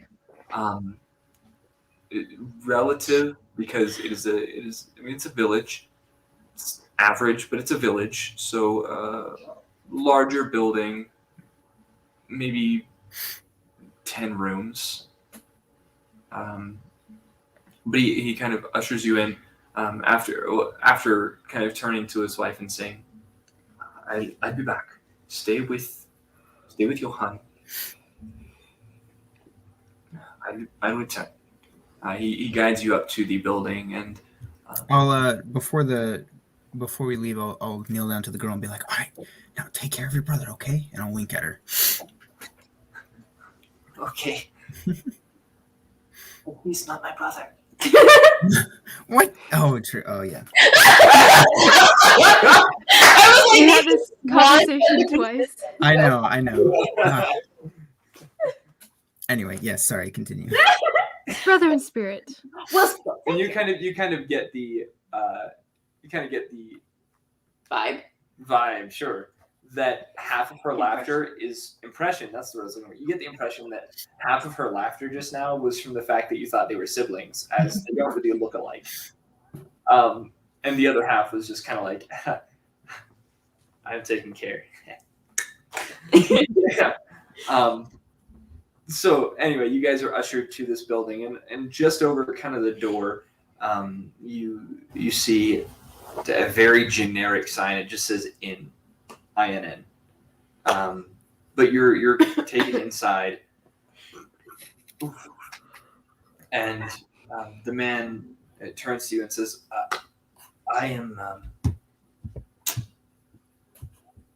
Yeah, I forgot what I named him. Okay, I am. Who? The innkeeper? No, the man that you're talking to. Oh. Johan. I'm Johan. I'm Greg. Greg? Cause why not? That's okay. Hi. Greg. I'm Greg. Greg. So, but anyway, so he turns to you and says, "By the way, I'm Greg." And then hollers kind of into the building. All of the lights kind of turned out at this point. He yells through, "Schmidt! Schmidt!" As kind of a voice from the back. Greg? Is that you? Yes. Come in here. We have people who wish to discuss something with you. Oh, all right. Very well. And a figure enters the room that is stately of sorts.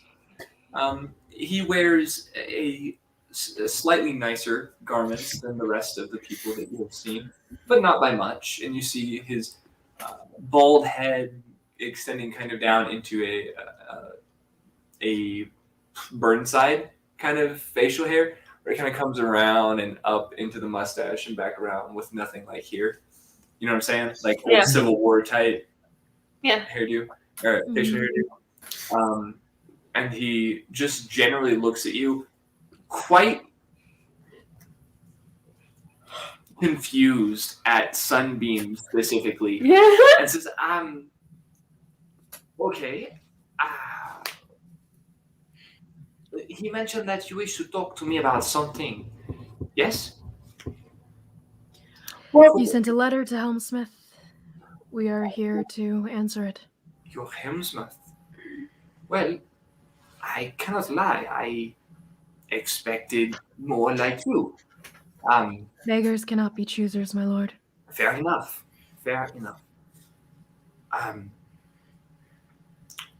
What do you require? How can I help?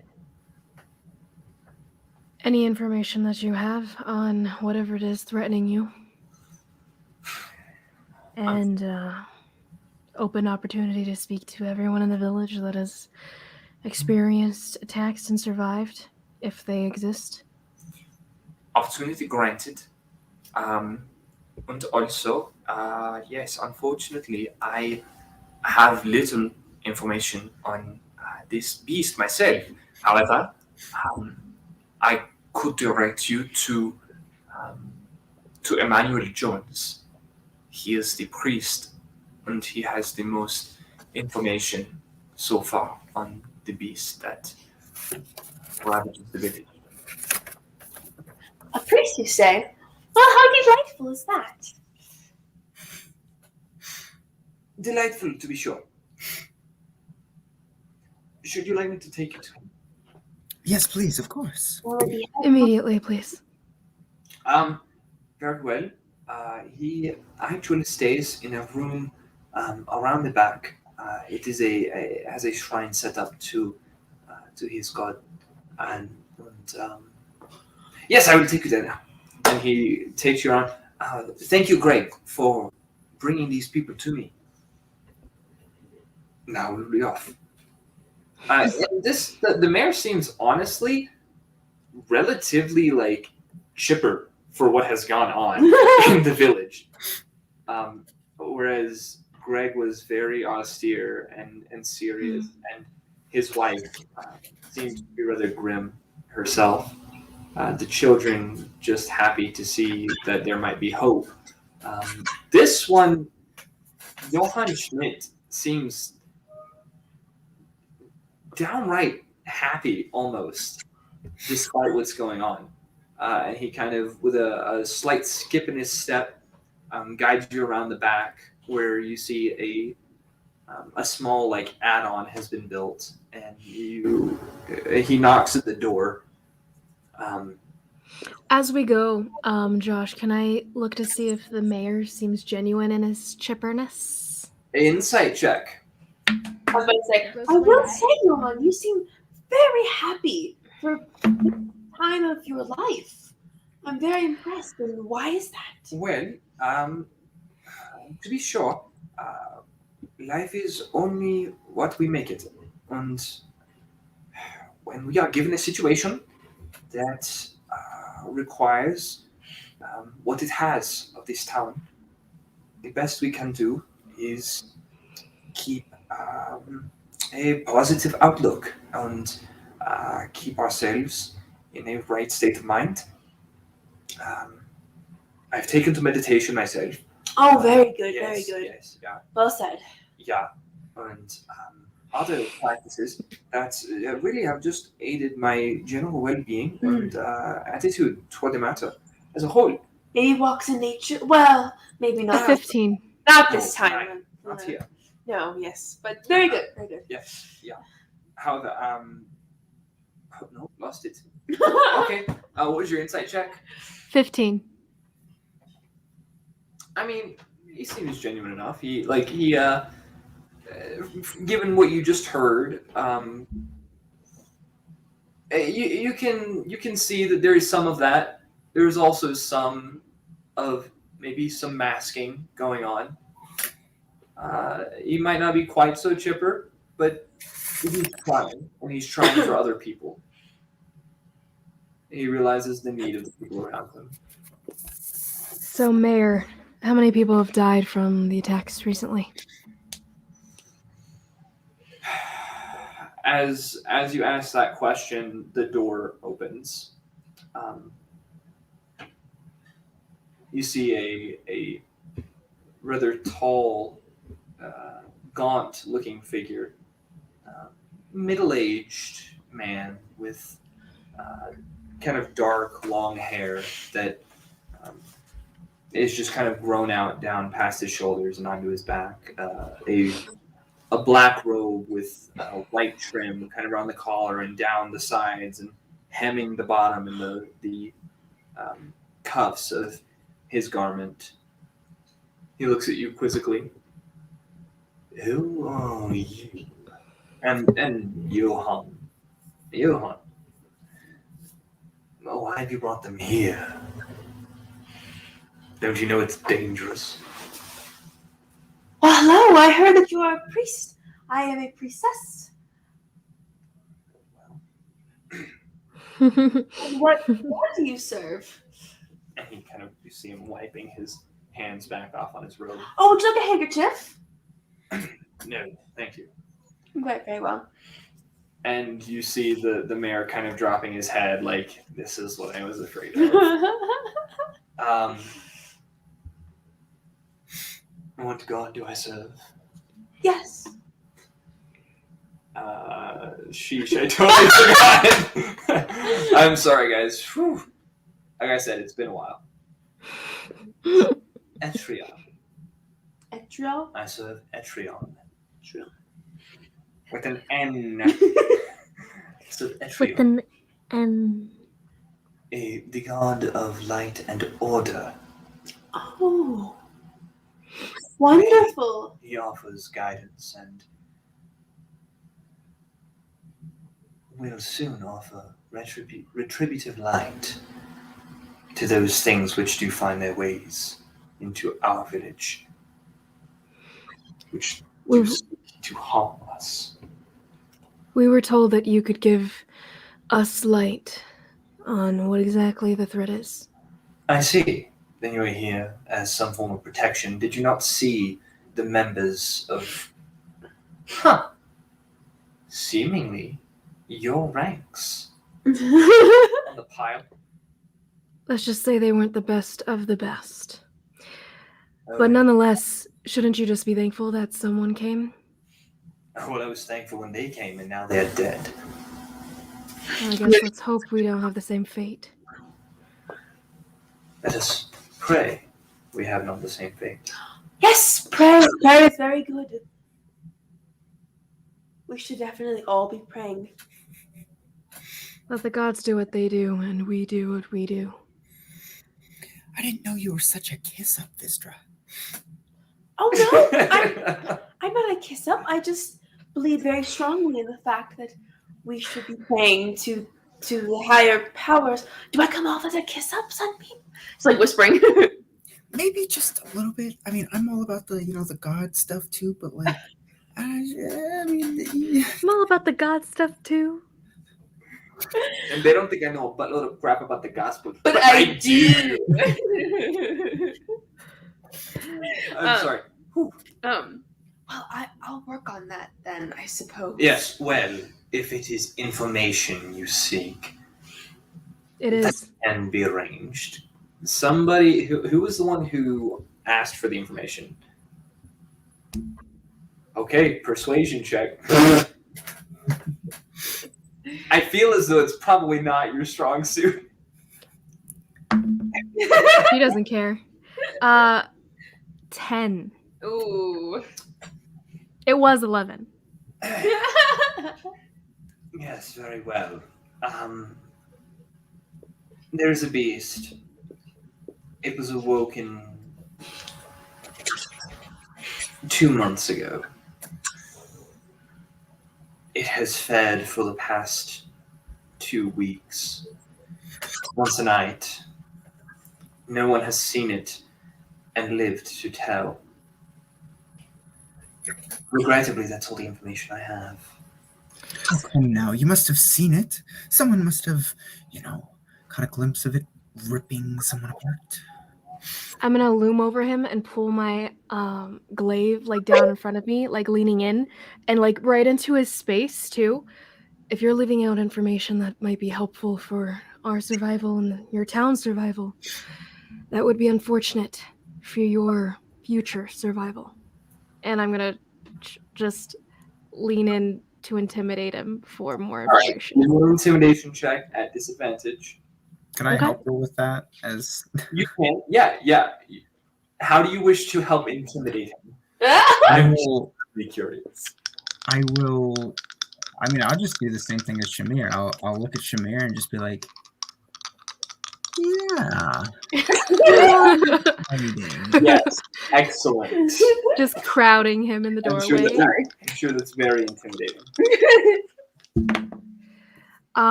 And that would That be is- since you were at disadvantage, and then he gave advantage. That would be straight roll.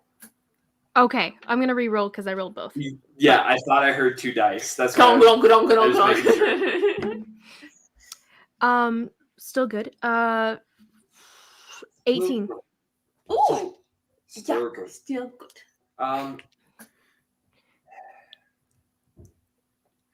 Very well.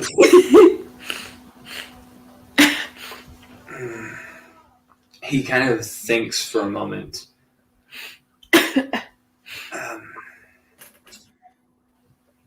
While no one has seen it and lived, it has been associated with the howls. I'm sure you've heard them. Oh, yes. As I said, it feeds once a night. It typically strikes at one house and then leaves. Whether it needs this for sustenance or whatever else this beast must do, I know not. However, it will strike tonight. That you can be sure of. You said that it was awoken, I believe. How do you know it was awoken and not created or something else like that? I don't know what it was. Whether it would have already been and a hunger found its way to it. Whether it was woken from some ancient species. Whether it was made, I know not. However, it will strike tonight. None of us are safe. Should you wish to help, find it before it gets to us. You're quite the grumpy fellow, aren't you? Even more grumpy than Shamir, I must say. But don't worry, we shall take care of your monster problem. And I'll boop him on the nose. He will swat your hand before he gets to him. Do not try to touch me. Oh, I know my you're- apologies, sir. Oh, Wait, what did you say? He says, I know your kind. Oh, do you? You Yes. say it comes out every night. Also. What time?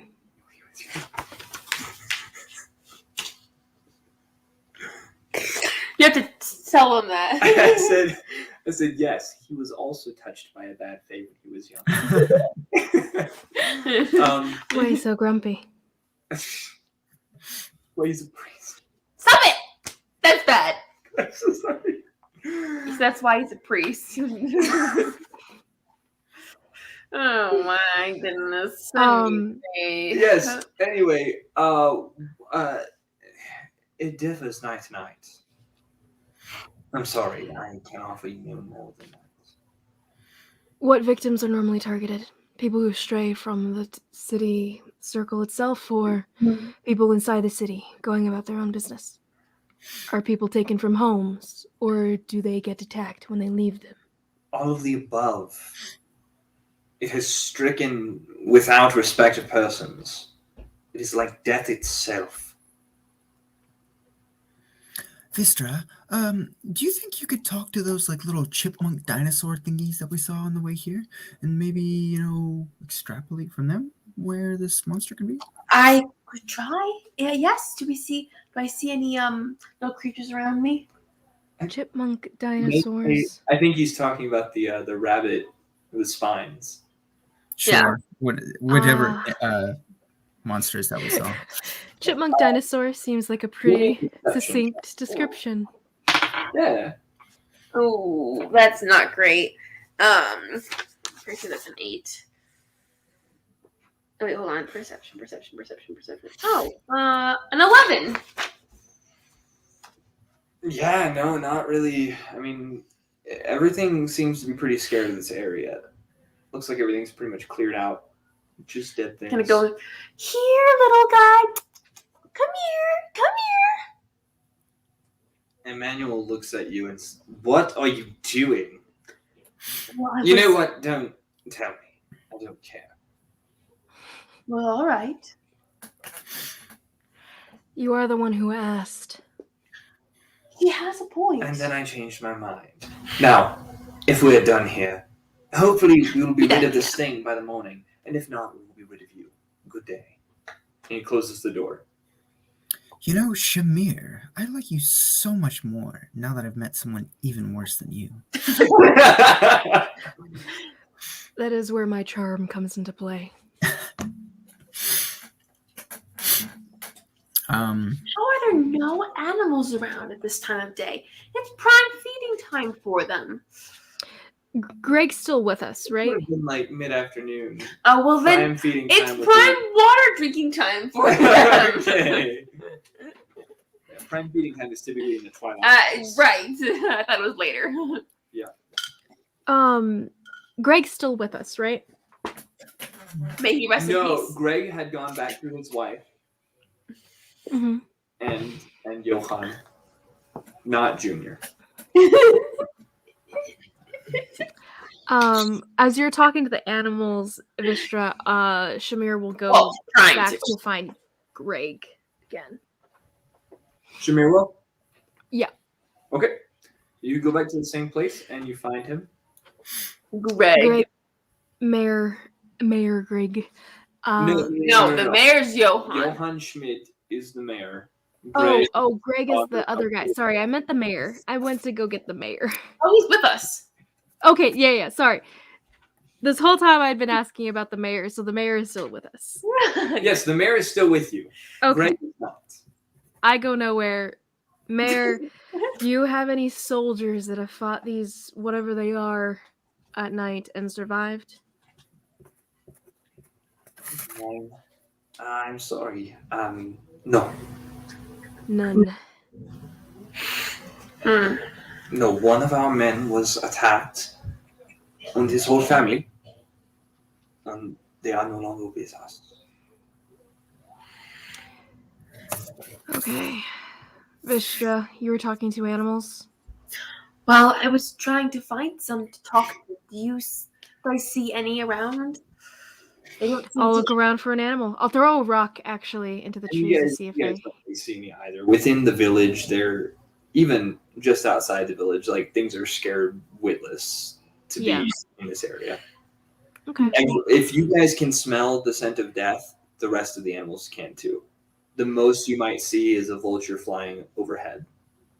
Do you have any animals in this town, Mayor? Any pets? Dogs? Cats? Pets? What is Pets. pet? An animal you keep for company, for fun. Some horses? Most of you must have your own horse, at least. Why would we keep animals for fun? They're lovely companions. But they're Horses. Where's the resident stable? Nature does bless us with food in them, indeed. Yeah. Okay. Stables. Well, we have a horse. A horse? Two if you count the mare. We do. She's relatively old. I would not count her. However, that is just Where just can I- that way, and Okay. points kind of.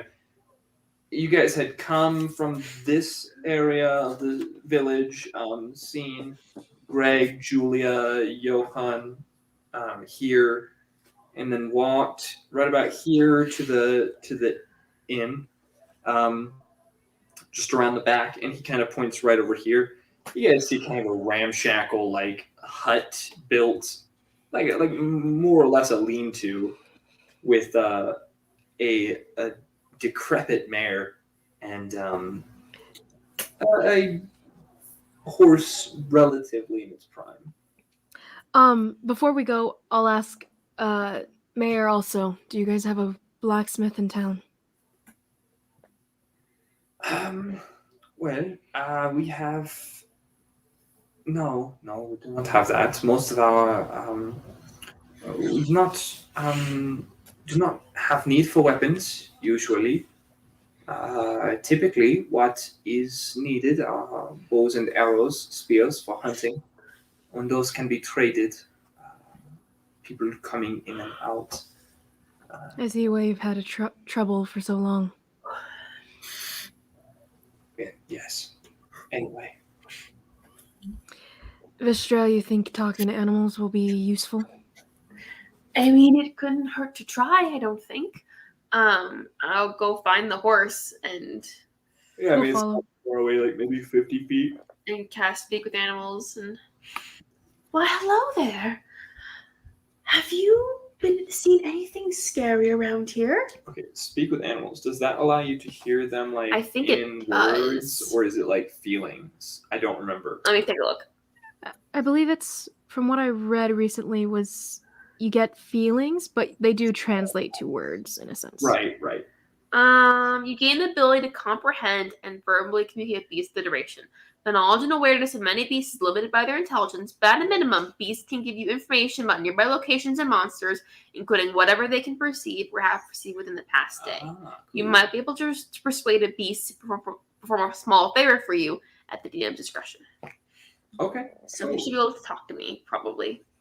Okay. Go Um, ahead. So have you noticed anything scary around recently, or anything hunting anybody? Guys, get ready for my Mr. Ed impression. Kidding. Specifically, you're looking for, what did you say? Anything scary? Anything scary? Anything that's hunting? Well, everything in this village is scary. Well, how about a wolf-like thing? Like something that howls. Well, I do recall seeing something. Or a sugar cube. Well, I do have some maple. Here you go. delicious. Yeah. Well, it was He tries to convey a feeling that you are generally unfamiliar with. It's the somewhere between wolf and woman. Wolf and woman. Okay. Vaguely. Okay. With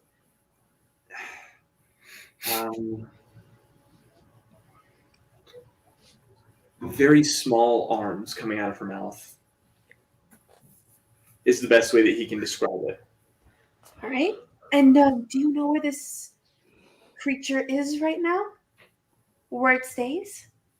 no. I would never go around that way. Do you know where it comes from then? Have you seen it come into the town? I don't go down when it comes, but that way. And he kind of like throws his head a couple times in the direction of like where one of the buildings had been burned. And you just kind of see glowing embers and the last bits of a smoke trail leading up from it. Did the creature burn that house? Don't know. Didn't see. My head was in the sand, so to speak. Well, if you see it again, you let me know, okay? And then I give him another sugar thing. Delicious. All right. All right. Well, This was meant to be scary anyway. sorry. It's okay. He said that there was some it's like a mix between a monster and a woman that has small arms coming out of her mouth. I don't quite understand.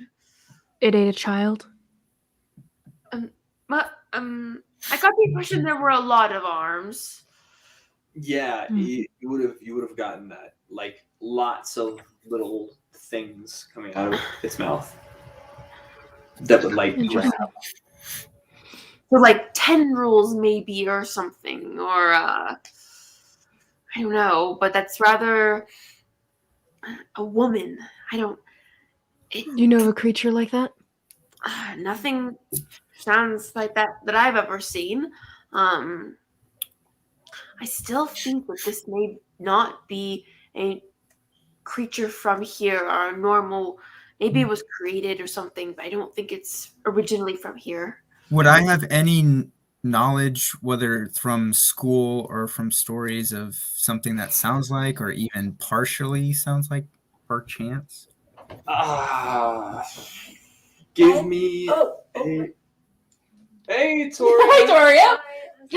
Victoria! Hello! Hi. I can't see me. Hello. You just missed me being a horse. Yeah, you did. Hi. Hello, Victoria. A couple times, actually. Hello, awkward woman.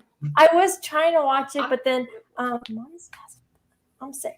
So she's sitting in the room. no. So I'm going to go. Everyone's sick. I'm sorry. I'm gonna get lozenges and then Ted, I'm gonna hear something else. Do you guys need anything while I'm at Target? I'm okay, thank you. Okay. Can you get me stuff, Tori? Can you get I me would, but a I'm bagel? poor and I can't ship it. I want a bagel. I also want a bagel. You know what? Life sucks sometimes. Bagels. Gluten-free I don't bagels. like bagels myself, just the oats. No, also I saw what's his face. No, I thought it was funny how you were going from like a German accent to a not German, or no, like a little. I pictured like a little Egyptian boy or like a little like Jewish boy. Yeah. Like or Joseph in that one movie we watched. One of the Nativity Story. The accent he made a couple like yeah, not the German guy. Anyway, Yes, and then I was really confused why Nathan's name was Sunbeam. Yeah. We all are. Did you start from the beginning, Tori? No, I was watching from the what I said now. I need to go probably. But I'm also, are they siblings? No. Is he in there? No. You can, Victoria. It's on YouTube, so you can rewind to the beginning. Yeah, no, I know. I was just watching it from where I could, but now I have to go. Anyway, I'm sorry. Right. Bye, Tori. Bye, Not guys. anything. Yeah. See ya. Thank you. Well, that's fun. You were gonna ask me if I noticed something or if I. Oh, you were actually asking about something. I don't remember. Something about. Hey, Tori, could you rewind? Oh no, it was Nathan. You were asking. Oh yes, yeah. You were asking if from school or whatever you would know. Give me. Gosh, what? Give me a. History check? Give me a religion or history. Either one would apply. Okay.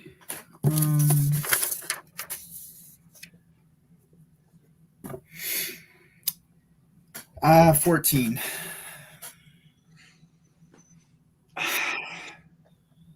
I mean, you've seen artwork of things that are weird. And you would guess that she's probably right if it was saying little arms coming out of its mouth. It was just based on different, like, weird drug-induced paintings you've seen. Or mushrooms you've taken. Tendrils would probably be what was meant by that. But nothing... They've all been, like, bizarre works of fiction. Mm-hmm. Nothing real. And they've all been based in some kind of symbolism or again, lots of drugs. And so you've never really put much stock in it. Nature is meant to be enjoyed. I love you. Okay. No, I was just I didn't think I would, but I was just making sure. Yeah. Most of what you've seen is symbolic and fictional. You wouldn't know anything real that would be like that. Well, maybe the best thing we can do is camp out and wait for this creature to come, and then, maybe we can talk to it and have it find somewhere else to live. I don't know. Or kill it. I mean, that was the If it general comes to consensus, right? I mean, I know you love animals, but if this thing's killing a lot of people, we might have to get rid of it. No, if it will not cease and desist, then it must be dealt with. Yes. Cease and desist. But I think we give the benefit of the doubt first, and then, if needed, take more extreme measures. Of course. Yes. Johan, where can I find a cup of tea in this town? Actually, by this point, Johan probably would have already he would have pointed you to the You stable. were talking to a horse for a few minutes. But he would not have walked you to the stable and stayed through the whole time that he heard, "Would you like a butterscotch?" Like he would have left at some point in there. Fair enough. Well, I for one would like a cup of tea. Anybody want to join me? I would love a cup of tea. Well, of course you would. Shamir will just follow along. All right. Is there? What is your favorite brand, Vistra? Oh, I do love a good breakfast blend. Really? Or maybe a hibiscus is also delicious. Hibiscus? I do love the Ernest Eldritch. It is my favorite. The Ernest Eldritch! That is such a classic. Yes. No, I'm so simple-minded when it comes to tea, but it is so good.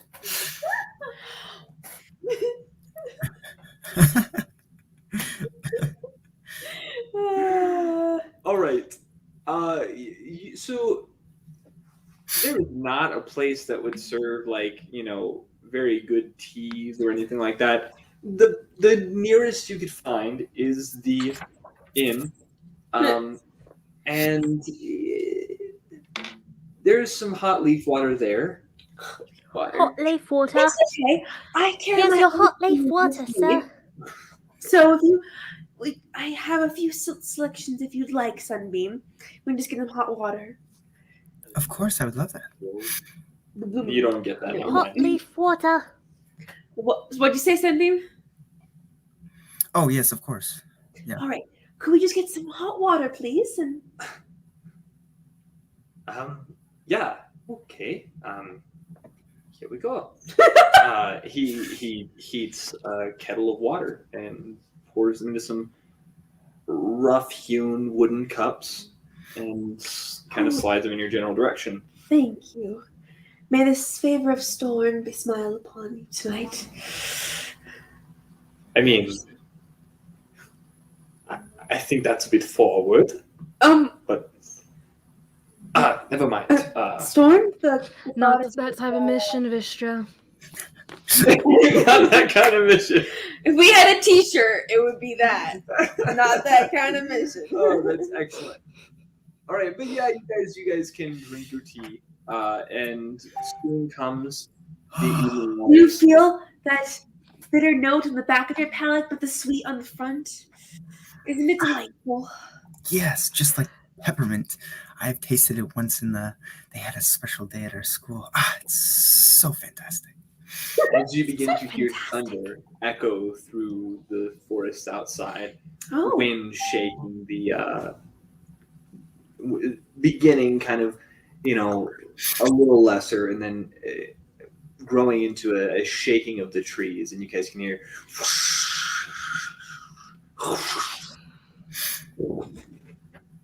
Well, good evening, Storm. Can we take a break really quick? Yeah, I was actually about to say, as the storm comes in and night begins to fall, we will take a break. All right, be back in a bit, dearies. See you, kids. How do I turn this thing off? Pace yourself. Oh, yeah.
I got some dark chocolate truffle cashew milk ice cream. Nice. I'm eating Cocoa Puffs.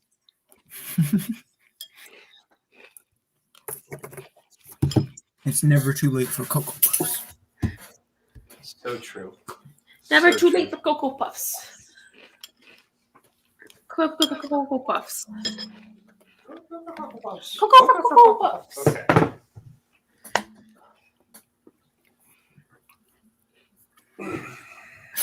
Oh, hello. All right, you My guys. blood sugar's low. But you're still so sweet. Okay. Getting right back into this. I like the cereal that they're both having. Yeah. He's eating, I think, pudding.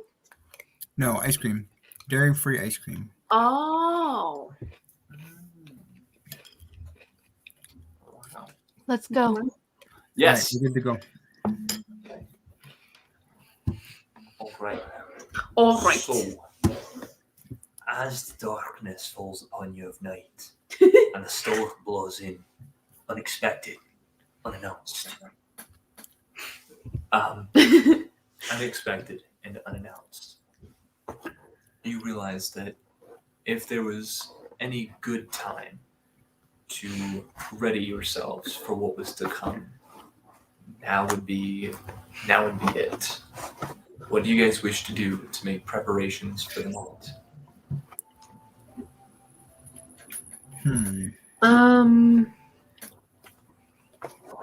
You're muted. Lizzie, you're muted. He's like, Okay. my life story. I'm gonna set up as many torches and light sources that I can throughout the little town city. Where do you guys want to set up though? Is the question. Where should we make our stand?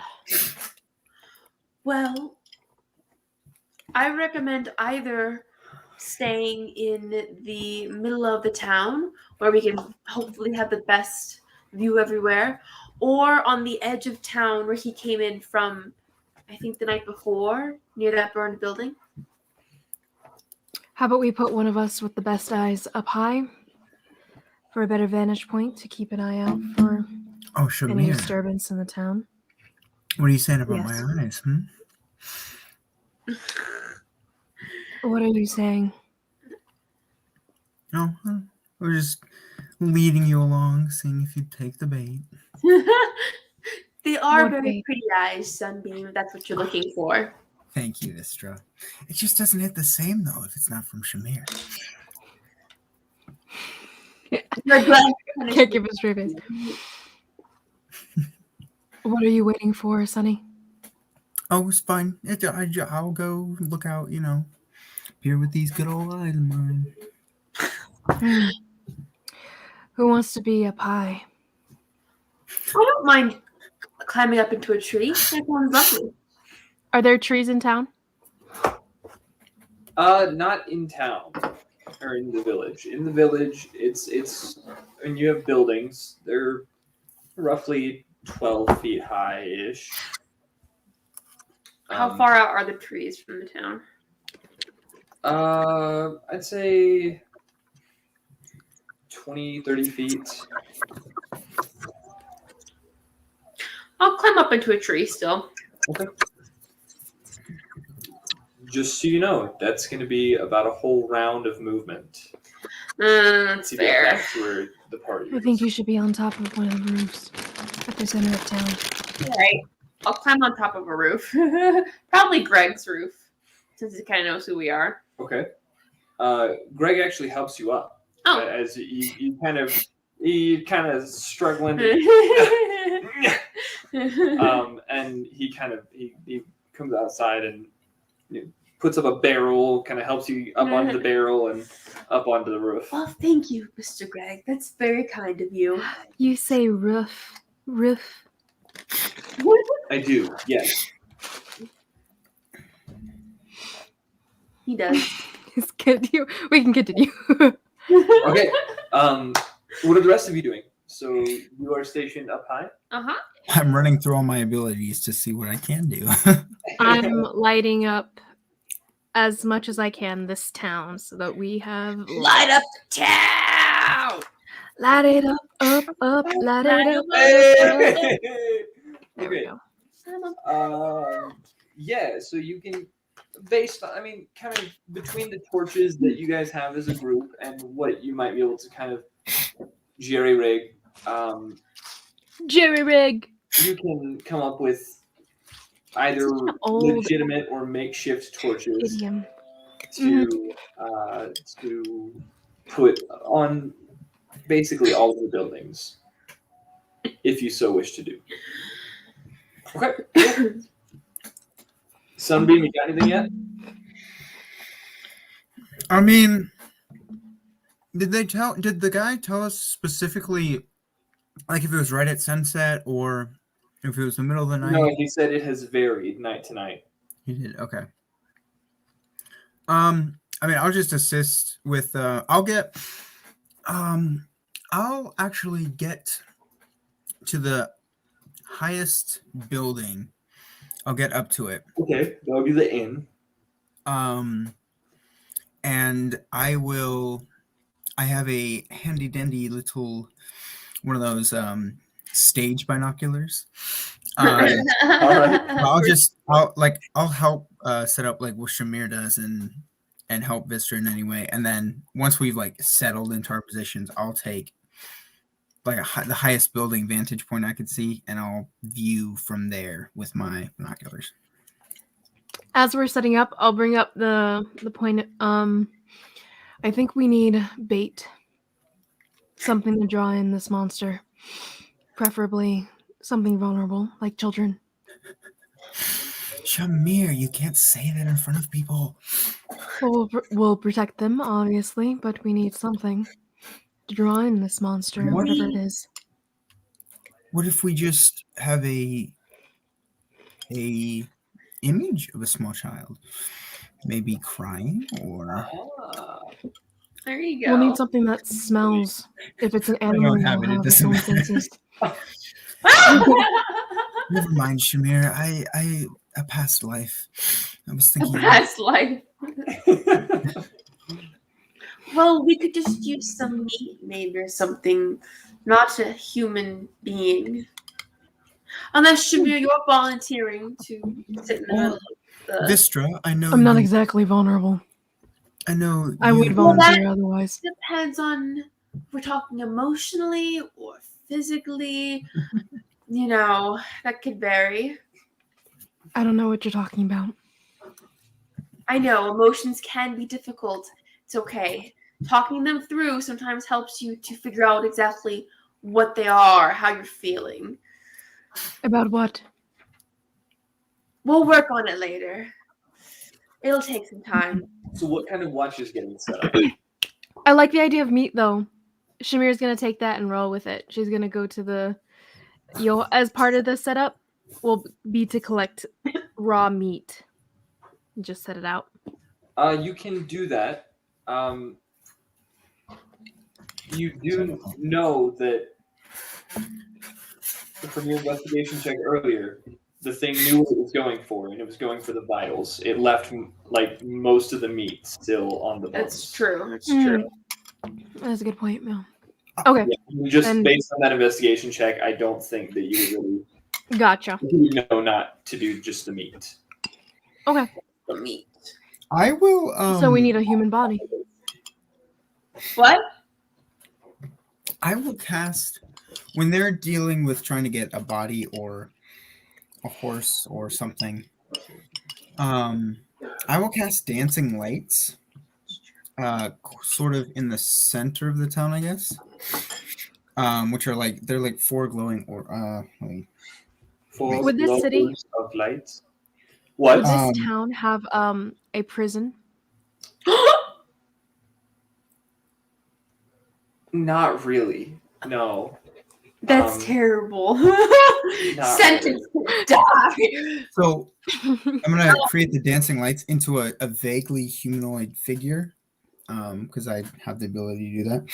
And it's like it's got dim light in a. Oh yeah. But so I'll just have that in the center of the town. Okay. I'm gonna find Johan and be like, Johan, we need something to lure the creature. Do you mind if we use maybe that really old horse that you have? It's not much use to anyone anymore, I don't think. Or a red shirt. What? Or what? I can't think of the word. What is the term for someone who's you could just kill them and it doesn't matter? The red shirts. The term for red shirts in Star Trek, but I can't think of the name. Expendables. Expendable. Thank you. Any expendable individual would be useful. Well, we do not have individuals that are expendable. The people in this town are all loved and useful to the village. Then on that note, why didn't you leave? People were dying every day. Multiple. Why didn't you just move to another town? Because, as I said, the people here are loved. And, well, whether anyone else does or not, I am one of the fools who loves them. I mean everyone. Why didn't everyone leave? Honestly, for fear of what lies in the wood. People have been coming to and fro dying all night. We have women and children that cannot make the journey to the next village, let alone a city or wherever else. So you're choosing to leave them here to die, one by one? They have made their choice. I stay here to do what I can. Maybe to ease their passing. To send for help. But they have made their choice. It was a bad one. Regardless, they are here and you are here. We work with what were you saying, Vistra? Do you mind if I take the horse, use that as bait as opposed to a human, which was Shamir's idea?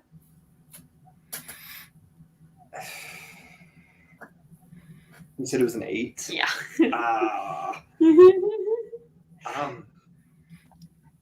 I don't regret the suggestion, Vistra. One life for many horse is a good deal. Well, that would be a question for... What is his name? I'm so sorry. That would be a question for Stuart Schaffer. Who is Stuart? Stuart is, a shepherd of sorts. A rough man who lives on just outside of the village. He comes back with wool in the winter, with what he has hunted to bring sustenance. It is his horse. He leaves it here for to accomplish general tasks day to day.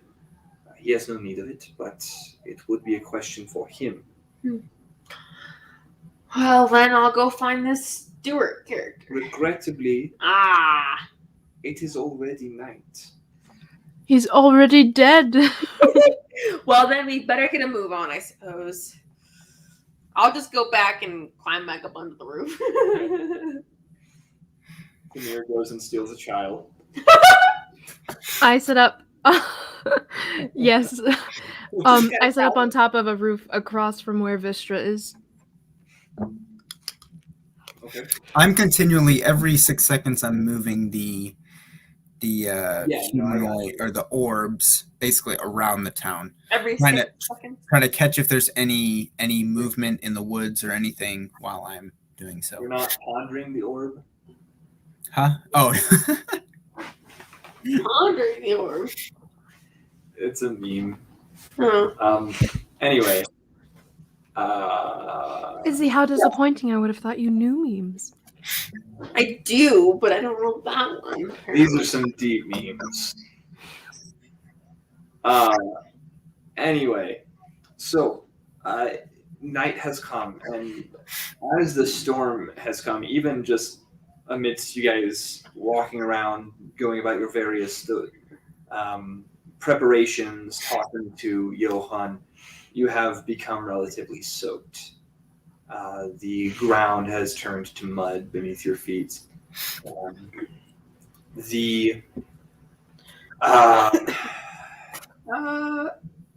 Go ahead. Somebody roll me a d20. Doesn't matter who, and just tell me the straight roll. I'll do it. Okay. Unless you want to do it, Nathan. Go for it. Whoa! Ooh, not bad. 16. Okay, it was even. So the torches have all gone out at this point. Oh, due to the rain. You rolled bad. No, it was fine. It was evens. You rolled bad. It was evens. All of them were out. Odds, some of them were out. Well, And there goes the light.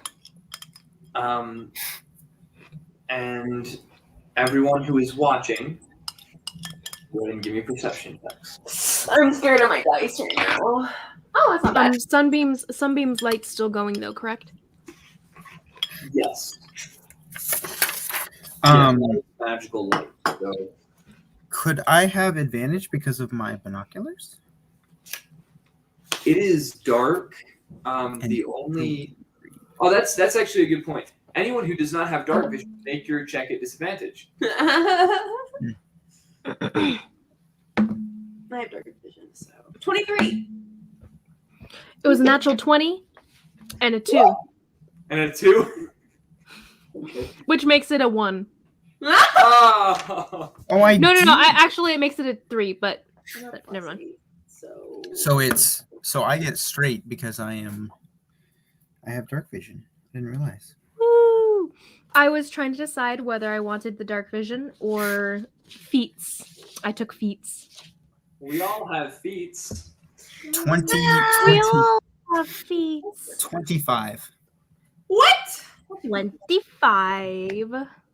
So 23, 25, and It's 3. 3. All right, Shamir. You are just relatively done being here. You don't like the people. The rain sucks. The darkness you can't see through because it's freaking darkness. The priest is rude. The mayor is annoying. And you are not, you're just sitting there stewing on... So ready to kill something. I just wanted to get back in the battle, and now I'm here babysitting a freaking village of take care of themselves. Yeah. The other two of you, you guys, somewhere roughly after the first hour of you just kind of being there, your focus kind of varying, kind of centers in and then goes back out. And as you bring yourself into focus, one of these times, you hear just the slightest, and I mean the slightest, snap of a twig. Your eyes kind of shoot over, and you see just a hint of movement behind one of the buildings. And it's in the dark. You can't really make out. It could be the rain. It could be anything, but something seemed to have moved. Something in the night. And then you hear the screams. Ah! I take off. That was the scream that we hear. I'll run towards. I'll run towards the sound of screams. Same. Taking one of my torches that were still in my pocket along as I go, and I light it. Okay. You light the torch and begin to run to the general area of what you hear. As you you were up on a roof as well, right? Yeah, I leap off of it actually. Okay. And Make a dexterity check. Cool. Is this a save or just a check? Just a check. Okay. If you were falling, it would be a save. This was purposeful. Sorry, was it dexterity? What did you say again? I said dexterity. Do you have something Dexterity? else you think would apply? Not necessarily. Okay. I was just asking what you had asked. 18. 18. I can't do math. Yeah, you jump down off of it and Do a little barrel roll. Back and to in running. the mud and rain. Oh yeah. Kind of your It whole is back is just all soaked. Your hair covered. now kind of like sticking to your skin, like brown all down your face. And, It's like pull off, flick it off, and keep going.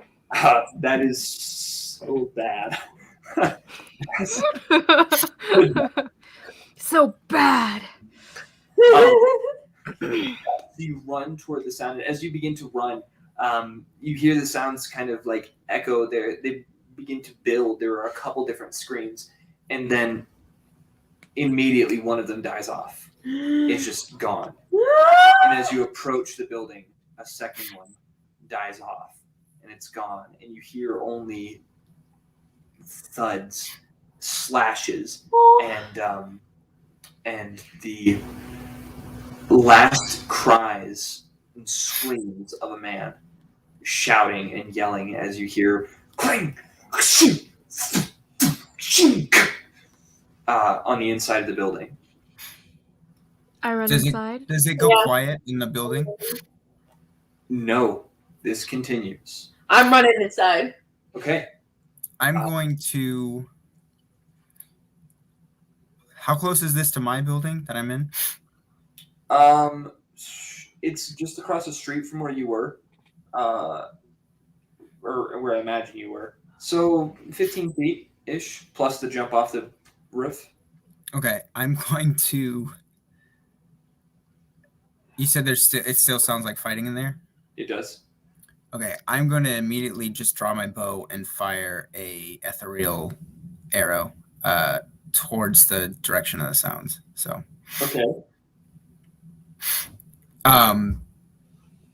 Yeah. What does that do? Yeah. So it can pass through solid objects. Sick. So I don't have sight of the thing, so I'm shooting blindly, but I can shoot through the walls. Okay. I'm just taking a shot in the dark, basically. Yeah. So they technically have full cover because of that. You ignore cover with this bow. Okay, then I will just say roll at disadvantage because you can't see them.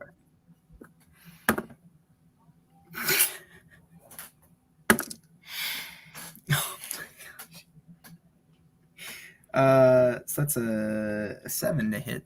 Ooh. A 7 does not hit. However, as you loose your arrow, you see the other two of you see whizzing by your heads as you go to try and open the door, and just straight through a wall. You just see kind of like the wall almost shimmer as it shoots straight through it, and you just kind of look back as you're running through the door and see Sunbeam. I almost called him Nemo. Sunbeam with another arrow already knocked. Or not. I just did that for, because it looks cool. I break the door down if it's not already open. Okay. It is unlocked. Oh, I ram it anyway, I guess. Okay, give me a strength check. I wouldn't have paused to check is the idea. Yeah, I kind of figured that. Strength check. Or wait, would this be athletics or strength? I would say, yeah, athletics could apply. Okay. 23 then. Okay, yeah. The doors you can see are not really kind of made very well. So as you ran into it, with a kind of as part of your training, you learned how to find the weak points in doors and just like bust them down in case you were in a siege or something like that. And so you throw your shoulder into this as dust kind of scatters and then is immediately dampened by the rain. And you rush in, and now Everyone roll initiative.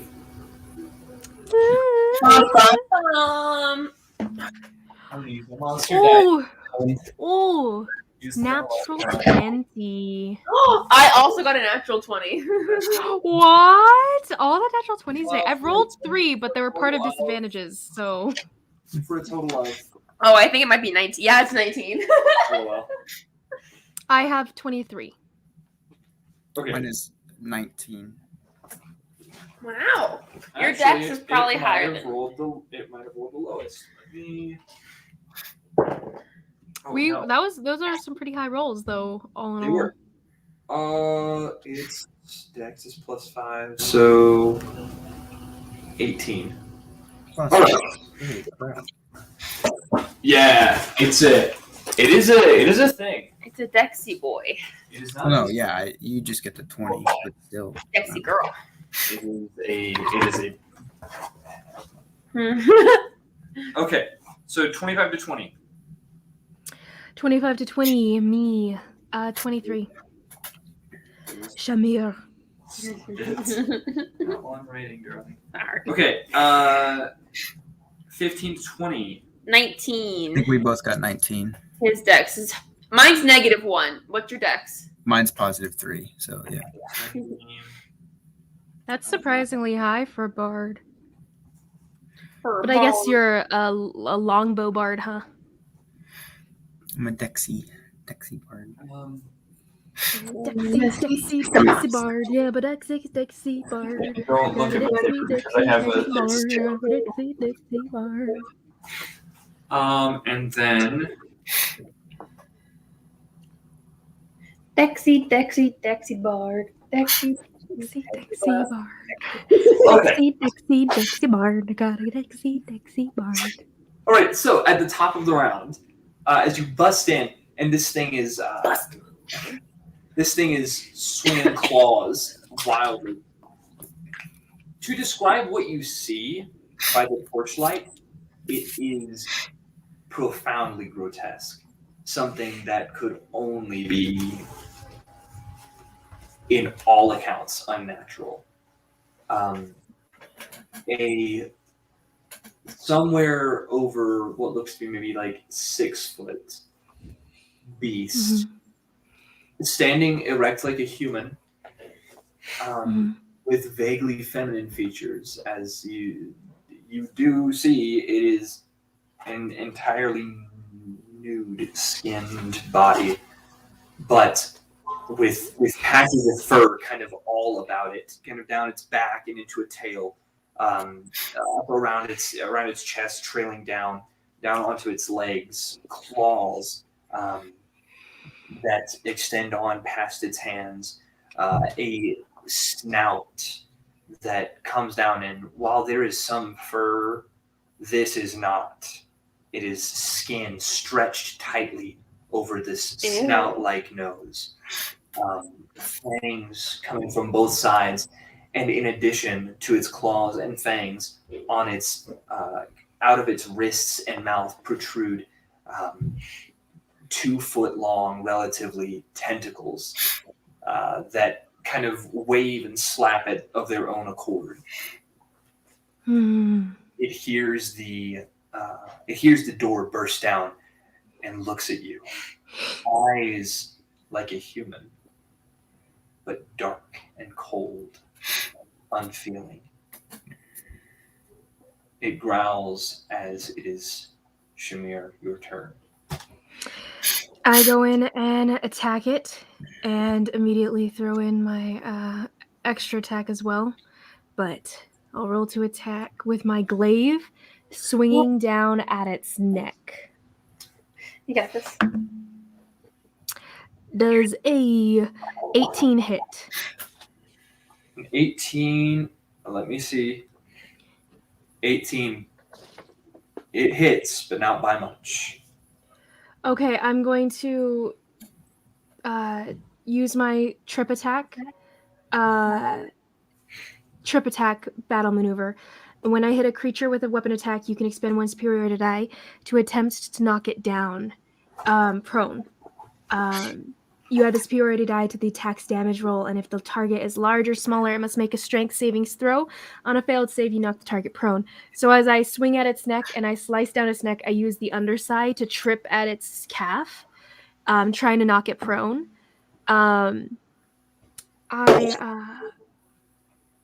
Yes, and you roll a strength save. It's 21 to save. That saves. And then my damage is... What is this thing? D10. 5, 13. No, 12. 12 plus 4, 16. 16 for that. And as my bonus action, I'm going to use the other side of the polearm to jab it in the chest. Get it, girl. And Glaive. yes, that is a glaive. Polearm Master as the feat allows you to take the other side, use the other side, opposite end of the weapon as a bonus attack. If you attack with only the glaive, you can use a bonus action to make a melee attack with the opposite end of the weapon. The attack damage is only it's the same ability modifier. The damage is only a D4, and it deals bludgeoning damage. So the other side of it gives me 3. So do I have to roll to attack? I think I do. Yes. Okay. That one is an 11 to hit. Does that hit? I don't believe it does. 11, no. I mean, you as you swing down with the first side of your glaive and slash across its chest, you bring the other side up, and it catches the other side and throws it back at you. Got you. I kind of growl at it a little bit, and I'm going to action surge and attack it a second. Take another action on this turn, which I will use to attack. So I'm gonna attack twice again. I'm gonna roll 2 this time. Okay, does a 17 hit? Oh. 17 does not hit. 17 does not hit. Does a 22 hit? A 22 hits. 22 hits. Then I shall roll a what's it called? D10. And I'm also going to use Damned on the first hit?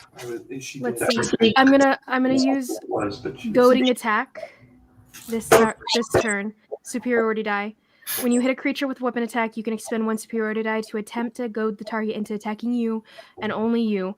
Anyone else that it tries to attack will have disadvantage. It'll have disadvantage trying to attack anyone else but me. And so as I do, I'm gonna kind of growl at it and bare my teeth and like look at it in the eyes as my goading.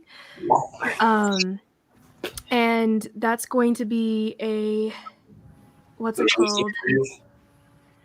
That's adding to the damage, and that's a saving throw. No, wait. The wisdom or charisma? A wisdom saving throw. Okay. Does a 15 save? Just barely. Goodness. Okay, and then so that's going to be 13 plus 4. Sorry, 16, 17, 18, 19. 19 plus 4, so 23. And then I also get to attack with the backside of it. Oh my goodness. So what is all the damage so far? Like for the first... Okay, 23. 23 for everything so far, and then this will be added on top of that, a D4 if I hit. Okay. With the backside of the polearm. Does a 26 hit? That would hit, yes. Okay. Then D4, 4 more points of damage, of bludgeoning damage. And this is all from your glaive? Yes, this is all from the glaive. I forgot to do it doesn't matter now. But as I'm doing this all, and after the end of it, I do say the words, burn it down. And my glaive lights up on fire. Okay. Whoa. So from then on, it sheds bright light within 40 feet of me, and dim light for another 20, I think, after that. Let me double check. But it's also going to add 2d6 fire damage anytime it hits.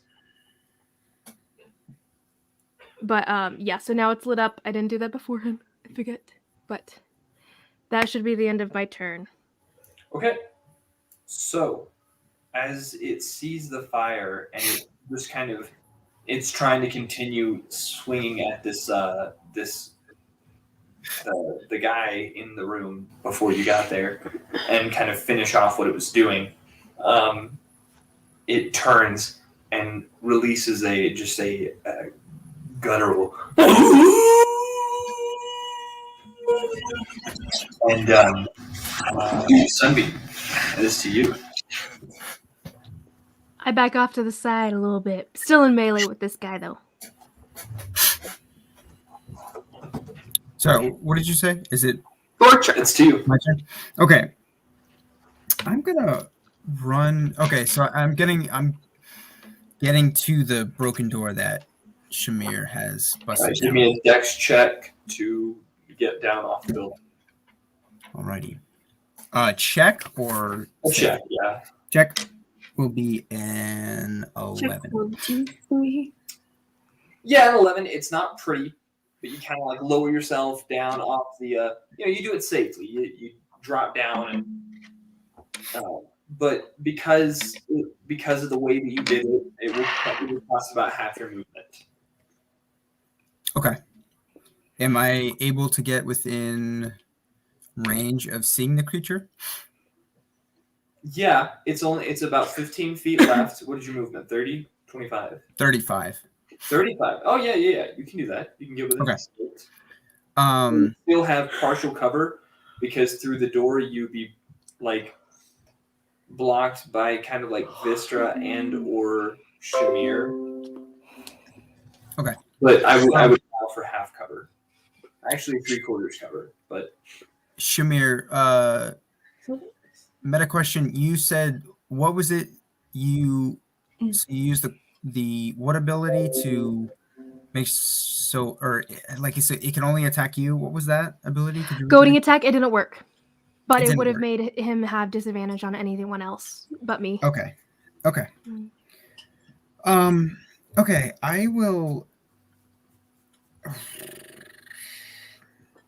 Okay, I'm gonna get to the window and stare in. Vistra, where are you at this point?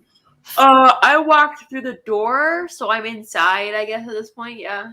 Okay, I'm gonna get to the door, and did it break through the walls, DM? Is it? it actually you Is can't there any- tell how it got in based on like where you are. As a side note, I do have the Sentinel feed as well, so it can't move out of my range without me getting an opportunity attack on it. Or sorry, it what does this mean? I have Sentinel, is what I'm saying. Okay. All right. Okay, I am going to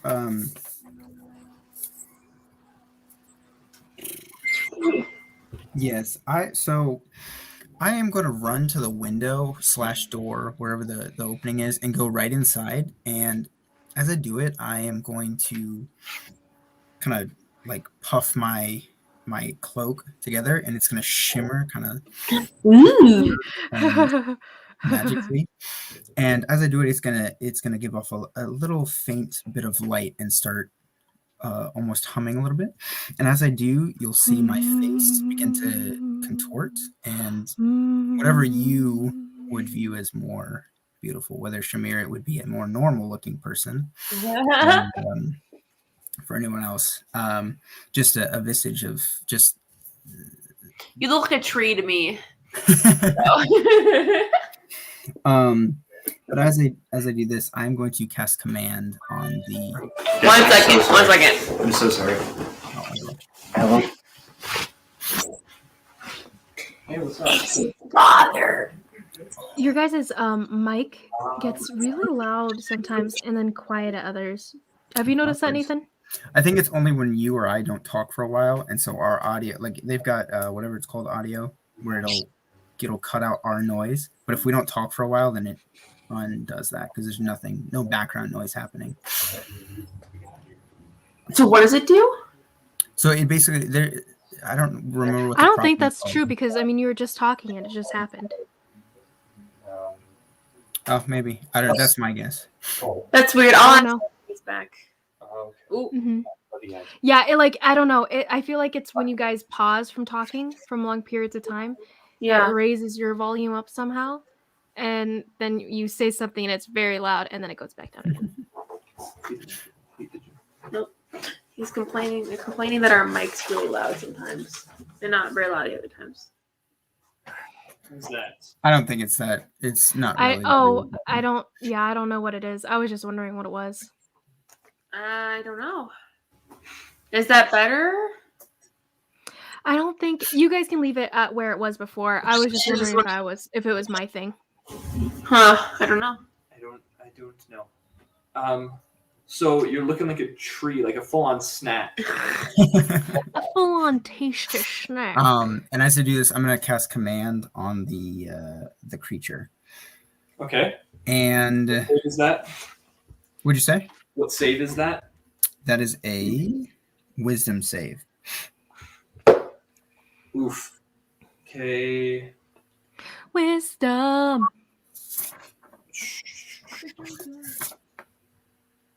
So that's actually going to be. Wisdom. Are you in melee with it now? No, I'm at the door, like outside the door, right inside the door.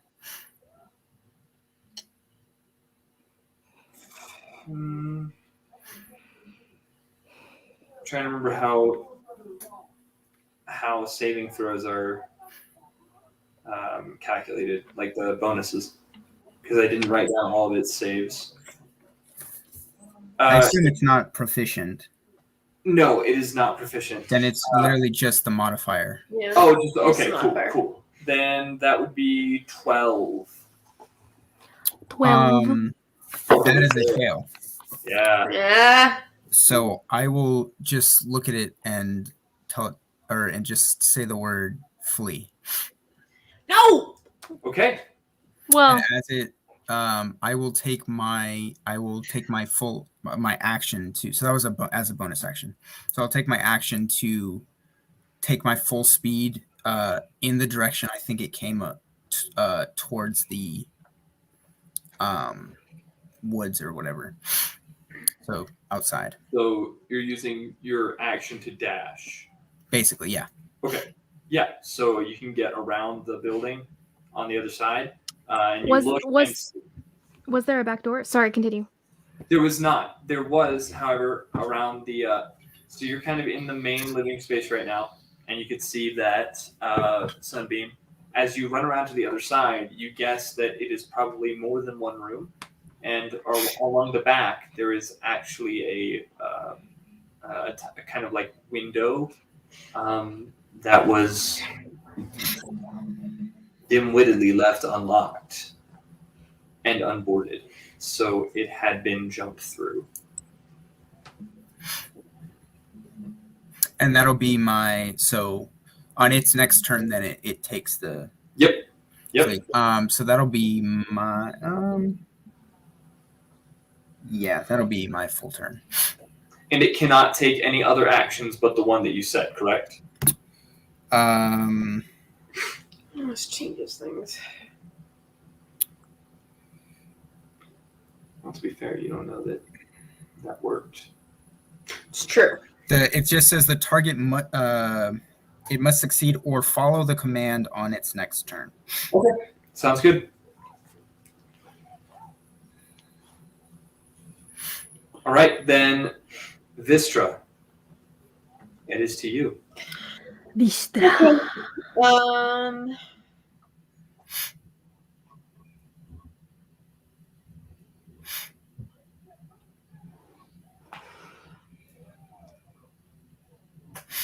All right. I'm going to.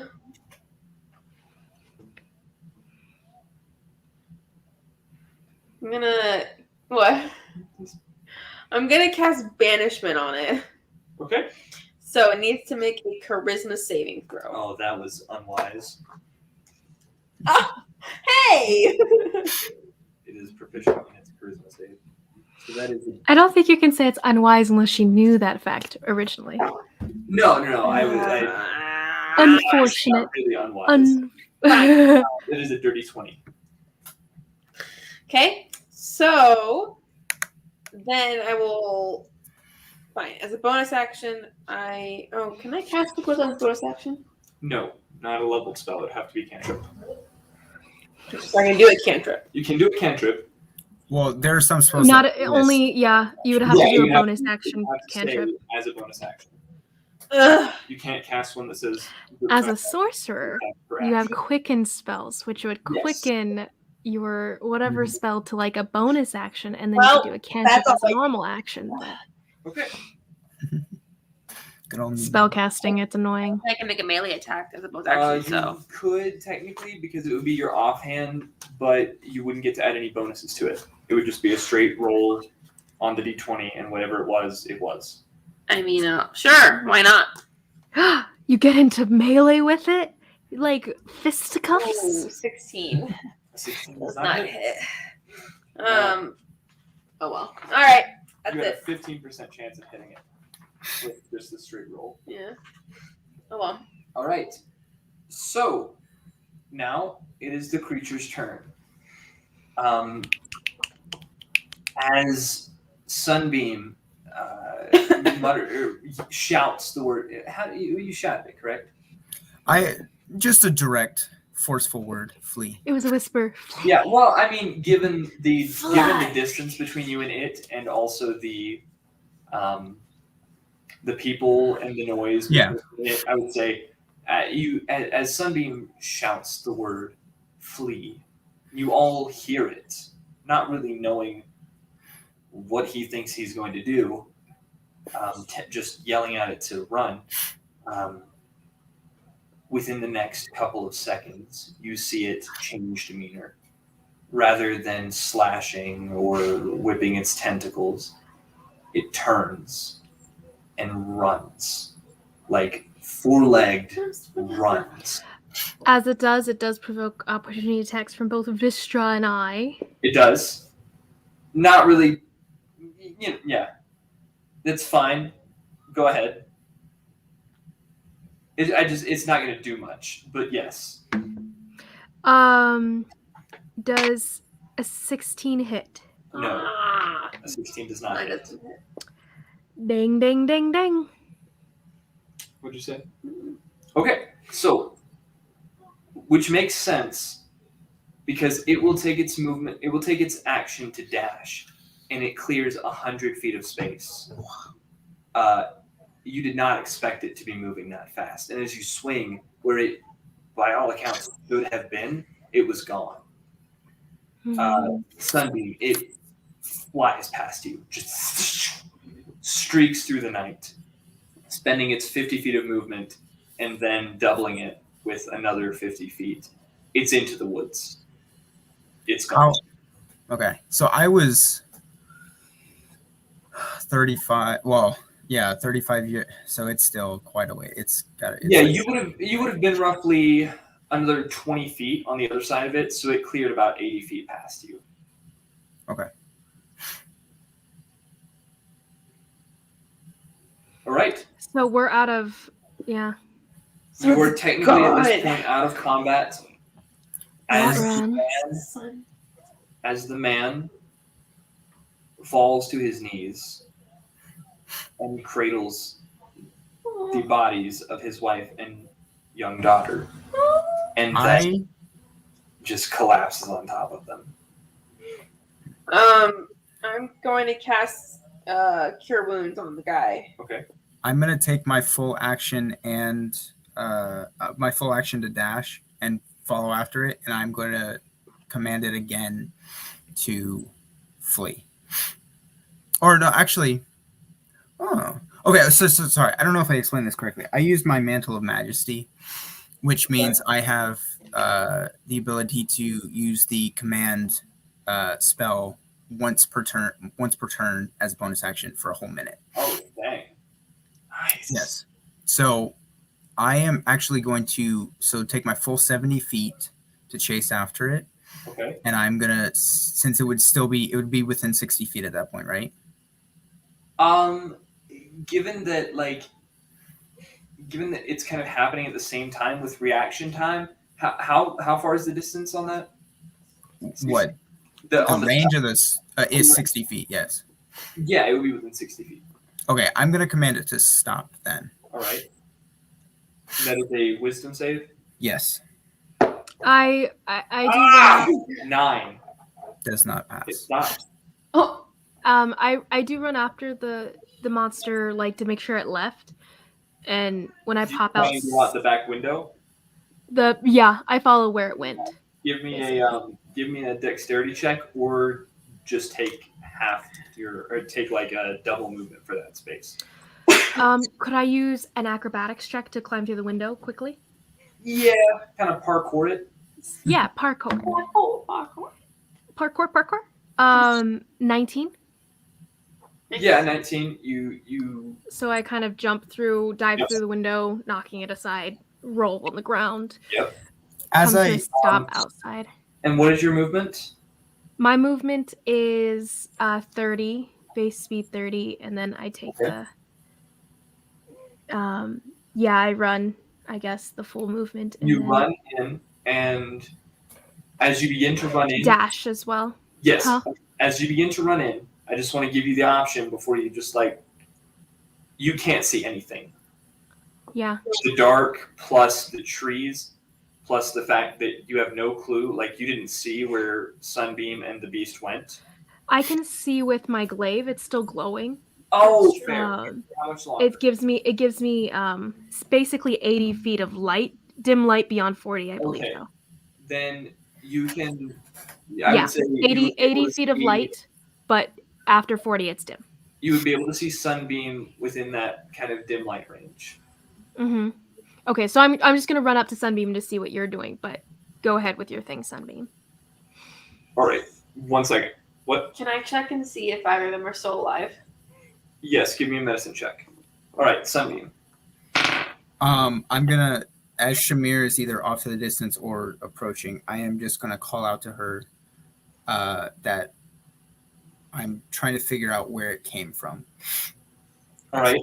And with command, does it get to repeat a save? Every turn that I take, I will command and they repeat the save, yes. Then as you say that to Shamir, I will say that about 6 seconds has passed. Mm-hmm. It's going to repeat itself. I run past Sunbeam up to the monster. It blows through another 100 feet of movement. So it's running away at this point? It's not attacking anymore since it's not controlled? It's gone. Mm-hmm. Like, it's blown through another 100 feet. You were about, you were about 10 feet away from it. Now it's, if you want to pursue it, you could still get within like 40 feet of it at a full sprint, like your dash. Shamir. Yeah, I'll get within 40 of 40. No, of it. I was saying he could see it. I was saying you, after I said that, he could get within about 40 feet. You might still be able to see him. Gotcha. I'll keep on following as far as I'll attempt to command. So this would be the 4th turn then. So I would attempt to command it to stop again. All right. As you do that, 14. Tell it to grovel. Never mind. Gravel? No. Well, if it goes prone, it has to use half of its movement to get it back up again. So that is true. Well, true, yeah. But it was already set. Stop just stops it. So yeah. I have them alive. The wife and the daughter are not. Like, they are both dead. All right, I just cured wounds the guy.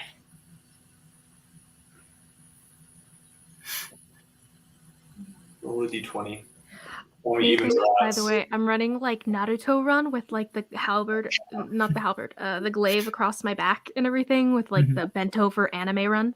That's what I'm doing. Evens are bad. But he was alive! 2 minutes, 2 He was seconds barely ago. hanging on. But I And he healed him as soon as he collapsed. He died of a broken heart, Isabel. Yeah, no, I'm sorry. The evens have been the worst of them. So I will say he is deceased. His heart slowly stops under your fingertips. You should mark off a spell. I did. Okay. So what's going on here again? Oh, what? It's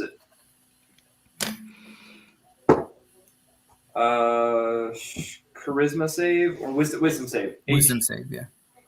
18. Charisma save. It passes. As a reaction, I'm gonna cast Silvery Barbs. Okay. And cause it to re-roll that save. Okay. Ooh. 9. So it stops. Okay. It stops, and I will so Silvery Barbs gives it essentially disadvantage, and I will give.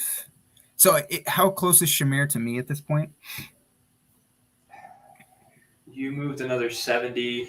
She just barely saw you. I don't think she would be able to see you even with her. Okay. The 80 feet. Fair enough. Yeah, I think you would be either just on the inside. I think you would be outside that range. Okay, then I'll just give myself advantage on the next check, save, attack roll, whatever that I do.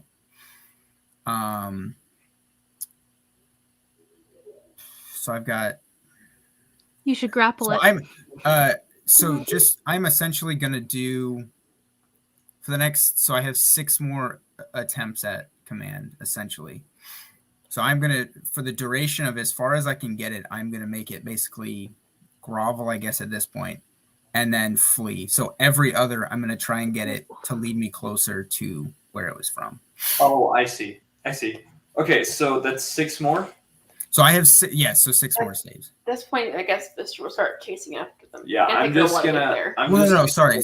You can see the light in the distance, Vistra, to follow. And I'm just gonna roll those 6, and we'll see how it goes.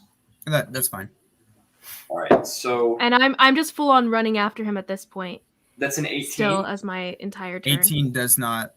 18 passes. Okay, then she's taking off another 100 feet. You were 40 feet away. You would actually be 70 feet away at this point and can no longer cast the spell. Well, wait. Okay. In my last turn, I had caught up to it, right? Because he said stop. I commanded it to stop. I see. And then you, okay. I see. Caught up to it. So I would have been within. Yeah. Okay, then yeah. So 100 feet. So you're now 30 feet away from it. Okay. That's cocked. Natural 19. 19, so that passes. Down here, baby. Oh, okay. It was in the bend. Oh, I see. So natural 19 passes. It's another 30 feet away from you. That's 60 feet. I will say, I'll give you the one last time to cast the spell. If it passes, then it's gone. Okay, I will now attempt. I will tell it to grovel then. At this point. It rolled a natural 1. Oh. Okay. Thanks. I will tell it to grovel then. Okay, so it falls prone. Let me look up what grovel means. Well, grovel is actually as one of the default commands, and it says the target falls prone and then ends its turn. Okay. It falls prone and ends its turn. And I will take that time to catch up to it, and I then have 3. You can catch up to it.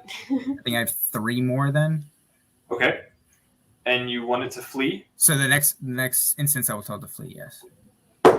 Oh shoot! It can't roll there. No, yeah. 15 does not pass. Okay, it flees. That's 100 feet. You're 30 feet away. Because it's groveling, it'll be halved too. Because it has to take a full action. Okay, yeah. So it's So it takes 25. So it's 75 feet. Okay. So you're 5 feet away from it. So is there any change in scenery at this point? Is there anything noticeable? Is it up a hill? Is there any change in woods? We're about like 600 or 700 feet away, right? Yeah. Wait, how many do you have left? I have 2 left. 2 left, and you can cast it once per turn per minute. Yeah. Or for a minute. So that's 10. So we're like 800 feet away. Huh? So we're like 8. No, because with stops and stuff. It stopped, yeah. Give or So, take. like, yeah, about 600 feet away. Yeah. Not anything to speak of. I mean, give me a perception check. Okay. Oh.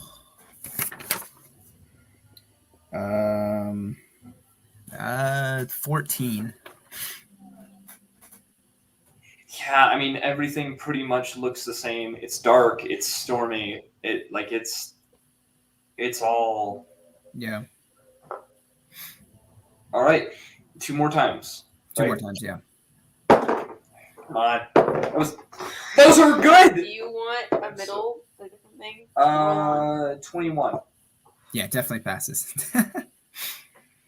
And then so it's gonna. You're 5 feet away, so now you're 35 feet away.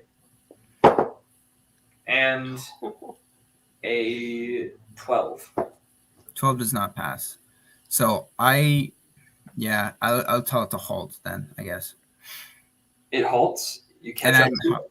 I'm 35 feet away. You're 35 feet away. Gosh. Okay. I am. How does the creature look right now? Does it still look does it just still look feral? It doesn't look like you guys have done anything to it. It just looks very, very annoyed and not wanting to be where it can just get told what to do. Okay.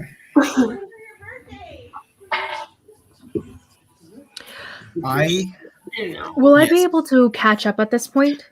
Running full sprint entire turn this entire time? He's been running alone at 70 feet per turn. Mm-hmm. Even in the turns where he's just catching up to it, it's been 70 feet. At most, you can do 40 or 50. Well, 60. Okay. Going That's- full turn.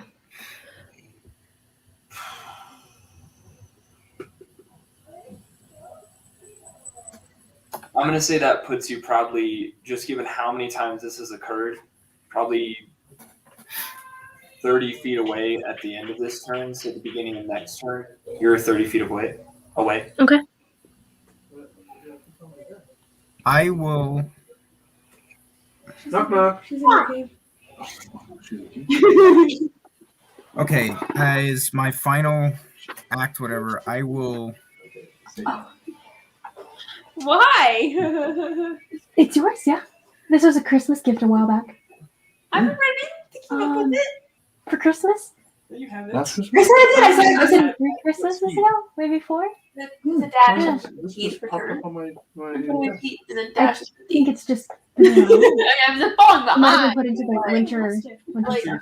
600 This is not feet, the. like, This It's is hers. the same one. no, after Yeah, it's the 600 second one. feet, I think I made that for him after he continuing lost the to first run. one. Oh, you made this? If she's Yeah. 30 feet away, it's That's with fabric markers. Oh, okay. I 570 don't remember feet. seeing this. Like, that she has But yeah, run. Oh, Christmas gift. If you've run 50 feet, Or birthday per- gift. It was at, birthday. like 5 It's, turns. it's kind of hard to read. Right, I know. so compared to Yep. what? Fabric markers. well, Yeah. even if you Especially on something that was already black. I was trying to find a lighter color, but I couldn't get a lighter color. I think it was raw. you're very far away. Oh, okay. Mhm. Do you have colors now? Well, it comes with being a dwarf. Not for I know. colors, but the paint on it, it just wouldn't look right because it's knit kind of thing. Oh, Her light shines pretty far, right? Only 8 Well, feet. well, thank you. You're And I- welcome. Sorry guys. Hello. Hello. Hello. So wait, what was happening? I don't know. I What was were you trying. 30. Oh, I'm gonna shoot at it then. I pull out a longbow. I have a longbow Wait, too. how You far you away just is it? used your 30 action- feet. You just use your action to get That's there. true. That's true. Next I'll turn. yeah. I'll wave Sunbeam, that what are then. you trying Sorry. to Continue. It would have been just to attack it, but yeah. I don't have a bonus action that uses that weapon. So never mind. Continue. Sunbeam, what are you I'm trying just to- within range. I'm gonna attempt to charm monster. All right. What You save go, is that? boy. You That go. will be wisdom as well. 16. Ooh. That is the spell save. Does that pass? That passes. It passes. I Guys, wait up.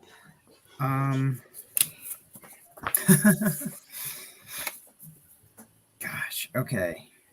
Gosh. Why did you send it fleeing? Now we have to try to. Because he wanted to track it back to its. Then It's I I'm will. saying it's why place. you sent it fleeing. I knew we were going to catch up to it. What?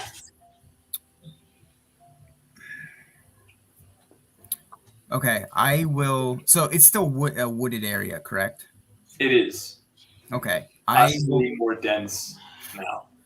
I will then essentially end my turn and watch to see what it does. Or I'm gonna start climbing. Gonna run.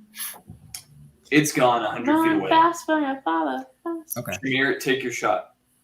It is now 130 feet away. Can your bow reach that far? Yeah. I'll. Wait. 100 feet away. 130 feet away.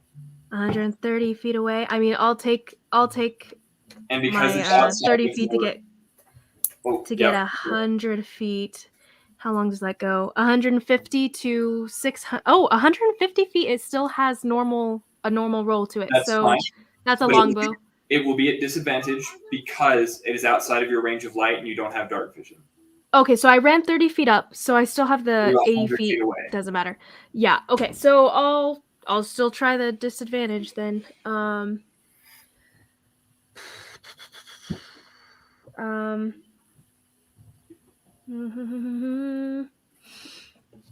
I'm going to do. Okay, so I'm gonna. Yeah, I'll roll at disadvantage. Nope. If it had worked, it would have been cool, but arrow goes into the darkness, disappears, nothing Okay. come of it. Okay. I'm just gonna roll. climb. Curiosity. What happened? It was a 10. Okay. Oh no, yeah. no, it was a 12. It was a 12. Either way, it's off somewhere.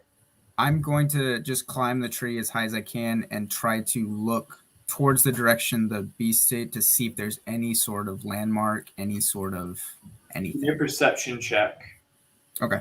And your dark vision extends 120 feet, right? I am not sure. I can look it up Or real is it quick. the standard 60-foot dark vision? Let me check. For some reason I'm thinking it's 120. It's only 60. It's only 60 Okay. feet. Standard dark vision. Okay, then make it a very high DC. And I would actually say, because you're trying to look like I'm not trying. I'm not trying to notice it. I'm just trying to look if Right. in the direction it headed, there's anything there. right, it is very dark. If you're looking in that general Yeah. direction at anything past that 60 foot, it's going to be a disadvantage. Fair enough. Yeah. So roll with disadvantage. Roll with disadvantage, yeah.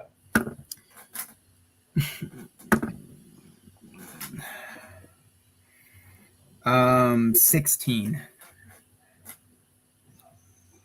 You don't notice much, just shapes and shadows. With the very minimal glow of moonlight that finds its way through the clouds. All you are able to see is the trees, except for what looks like a rocky space. This is as much as you can make out. Okay, that's fine. I'll go down and then meet up with Shamir, and we can. Okay. And that is very far away. You're not really sure how far. You just know that you saw a rocky space somewhere in the hills. Yeah. The woods. I am actually gonna take. So once I get down, I'm gonna take 3 of the 3 trees facing in the direction of wherever that rocky is, and just mark them, like peel off bark in 3 consecutive, so I can see the direction, and then Yeah. and then head back. Easy enough.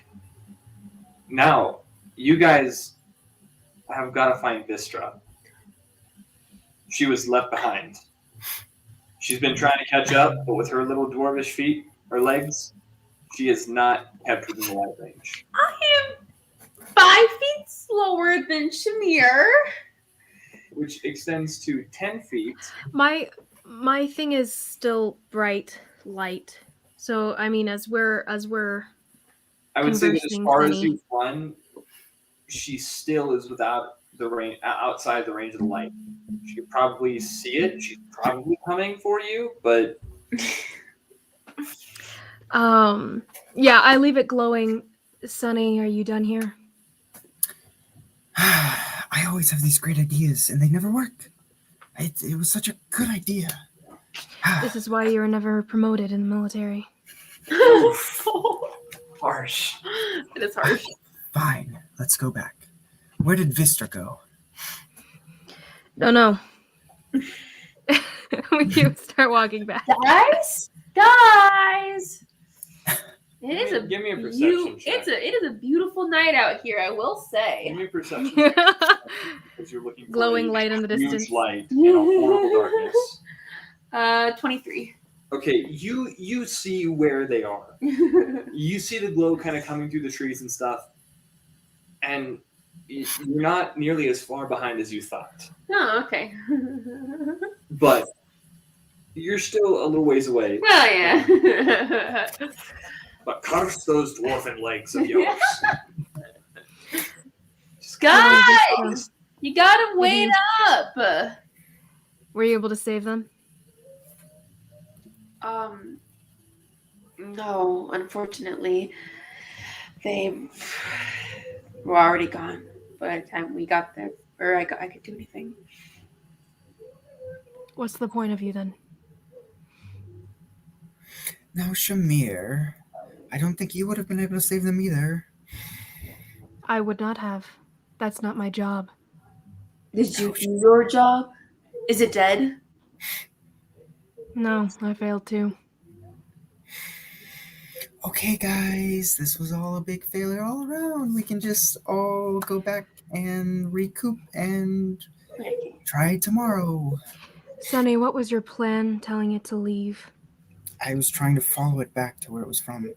Vistra had said it was created, so obviously it must have come from somewhere. I said it might be created, dear. And You besides, sending it away, we couldn't keep up with it.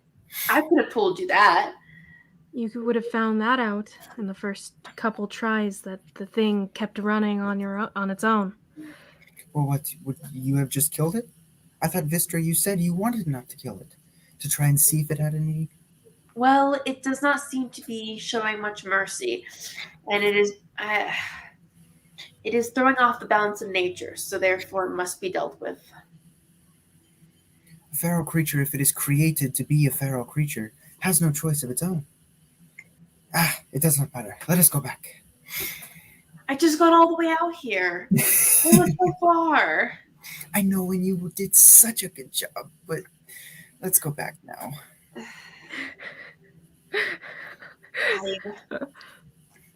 I don't like. I like this character, Nathan. I think that was my favorite. Sorry. Okay, so as you move back, everyone give me perception checks. We're still in the woods while these are done.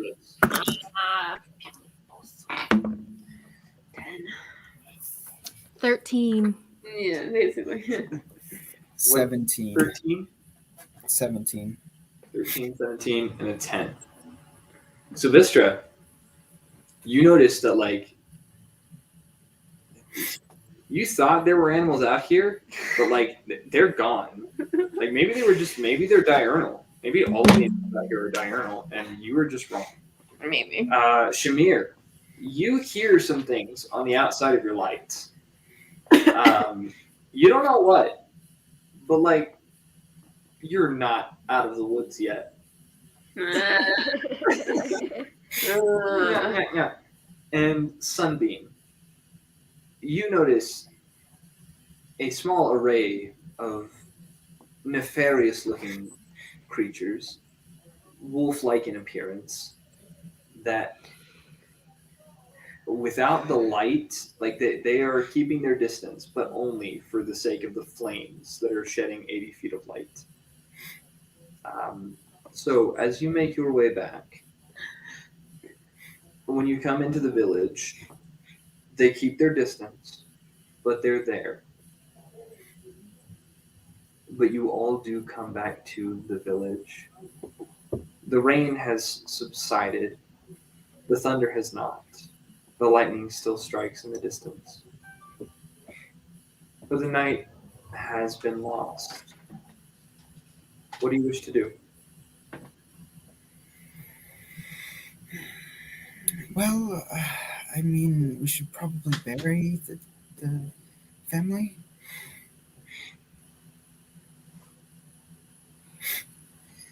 We need a better plan. We were unprepared, and sending him off didn't work very well. We need something to keep him here. Perhaps next time we should gather all the people in the village into one house and regard the singular house. I was thinking the same thing, actually. If we kill the creature, we will never know. What if whoever created it creates another one?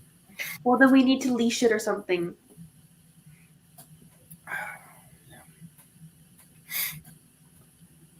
But trying to run with it doesn't work very well.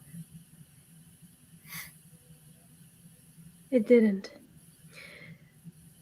Sonny, if you can bury the dead if you'd like, but it's not our dead, and it's not our business.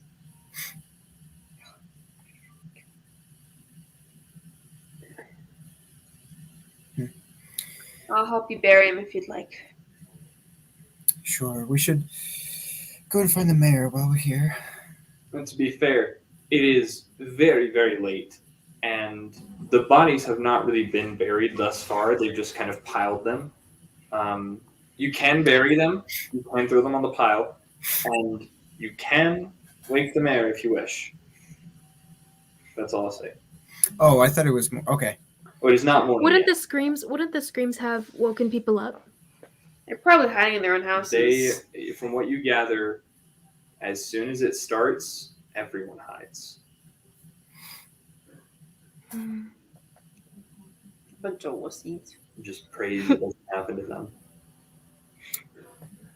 Well, let's settle down for tonight, and we'll discuss it with everybody tomorrow. Very well. Where did you settle down? I will Feel totally wet, like you'd be laying in puddles. Leoman's tiny hut right in the middle of the town. That's fine. Does it affect the ground? Pretty sure. Let me check. A dome doesn't mean that. I think it. I'm just asking. It makes, for- as far as I remember, it makes that globe, right? Yeah, well, it's a globe and it goes in. So I don't think it would affect the ground. I think it would still I be don't wet, think muddy. Yeah, ground. it's a affect the temperature in it. So if you like bake it, It does rate. in. yeah. That's The true. atmosphere inside. Yeah. So I can control the atmosphere, but I can't control the ground. So technically, So you could, cook like, the bake it, ground. You step in and then like go into dry land. Could do that. Yeah. You know, you could like torture someone by throwing them into Leoman's tiny hut and Well, the thing is, boiling the air in it. Oh, you have to stay inside of it. I have to be in it when it. Yeah. Oh yeah, maybe You could not. be a tiefling, do Leoman's tiny hut, and torture people. So Anarchis. Yeah. Anarchis, you could have tortured people. Oof. Okay. She still could. Well, anyway.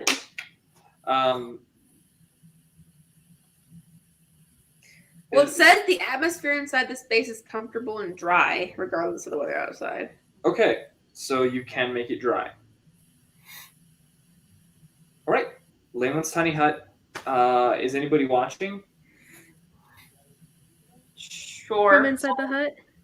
I'll take. I mean, none of you have had any rest, and if you set up a watch now, you won't get any. You'll Uh, take Nobody Yeah. can get. I'll take a short rest and then I'll you will still Nobody- suffer take a point of watch. exhaustion for not long resting. Oh, I don't like. Well, I'll take a watch. I think. Well, he's Yeah, saying. if you take a watch, it will be the remainder of the time until morning. Oh, we'll sleep into the morning, I think, right? I mean, why not? That's fine. All right, then you will just barely get that 6 hours, and you sleep in until about 9 or 10, roughly. So this was happening about 3 or 4 in the morning. Mm-hmm. But you are able to sleep in just a little bit and to get your full 6 hours. Everything resets. And as the morning comes about, you notice that it is even darker than the day before. Smaller amounts of sunlight have funneled into your general vicinity, and the thunder has already started for the morning. So what do you wish to do? Did the townspeople tell us beforehand how long it's been going on? It has been feasting each night for about 2 weeks. 2 weeks. I will bring my bag with me and go to the nearest house. Okay. And just knock, I guess. The nearest house is actually the one that the people died in last night. But you can go to the next house over and you do knock. And from inside you hear, What do you want? Oh, hello. Good morning. I was wondering. No, it's not. I was wondering if I could use your washroom. What do you need a washroom for? Well, it is morning, so I need to get ready. It is morning, so I need to have peace of a morning. I will only be a few minutes. Do not worry. Don't have a washroom. Go away. No washroom. Give me a persuasion check. Persuasion. I am very persuasive. We'd hope you would be. 28. Sheesh. All right. Oh, very well. And you just hear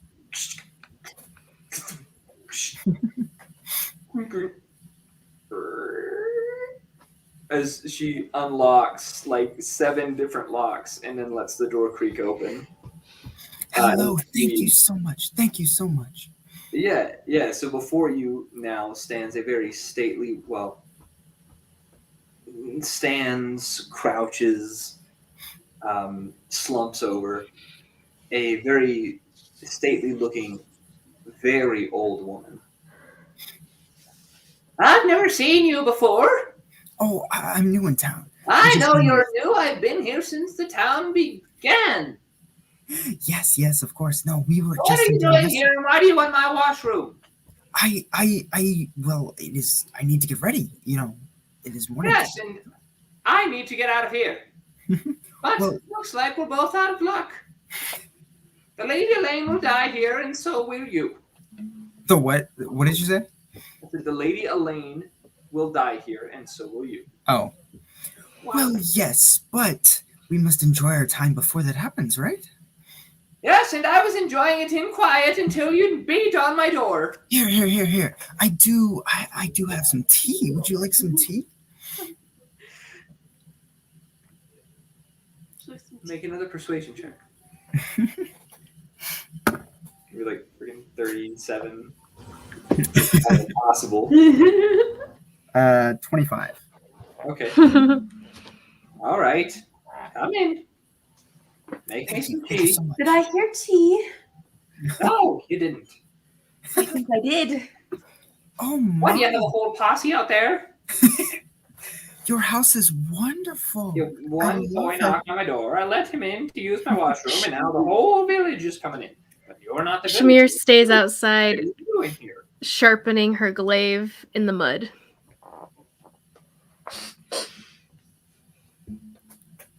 Isn't it Sharpening it in the mud. metal? Oh no! She's not sharpening it. She's sitting in the mud, just sitting there. Oh, okay. I was like, what? Fair enough. Okay. I'm picturing a wooden stake, and I was like, it was a knife, and I was like, wait, hold on. Okay. I thought you meant like sticking it in the mud, and like that wouldn't work. That would dull it. I don't think it would do anything to it if it were mud. Go ahead, Sunny. Well, I mean, like the rocks and whatnot in it.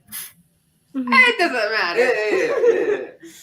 Yeah. So anyway, you guys both come in and are now kind of after making tea. You're now sitting at tea with the Lady Elaine. Oh, good morning, Miss. No, it's not. He said the same thing. Well- You're lying to me. Hmm? Stop lying. I know it's not morning good. to you. Well, it's something like that. Almost afternoon now. And what is your name? Their name is Lady Elaine. Lady Elaine. And did I hear you've been here since the beginning of the town? Yes, you did. Are you calling me old or what? Oh, no. Maybe seasoned with grace, but not old. Yeah, don't come to me with your honeyed words. I know what that means. Have you ever seen anything else like this monster before? You think that I have lived as long as I've lived by seeing monsters? No. I mean, you're still alive now. Yes, I'm still alive now because I can hide. I already look dead. I play it well. Nothing bothers me here. Well, that is a blessing. That is, it'd be a blessing to die as well. So, that's that. I remember to Sunbeam. I'm sure Shamir could help her with that. Well, I'm not out of the washroom yet. Oh, you right. I go put my head in the wash well, So what are you here for anyway? She kind of really her gaze kind of focuses on you now, and you see that this is not the. You might have guessed that she was kind of absent-minded and brain fluttery, but now with this kind of enhanced focus, you realize that she's not quite as scatterbrained as she seems. well, we are here to try to rid the town of this monster that's been plaguing it. We're trying to figure out where it came from so we can get rid of it easier, I suppose. So it was you that chased the thing away last night?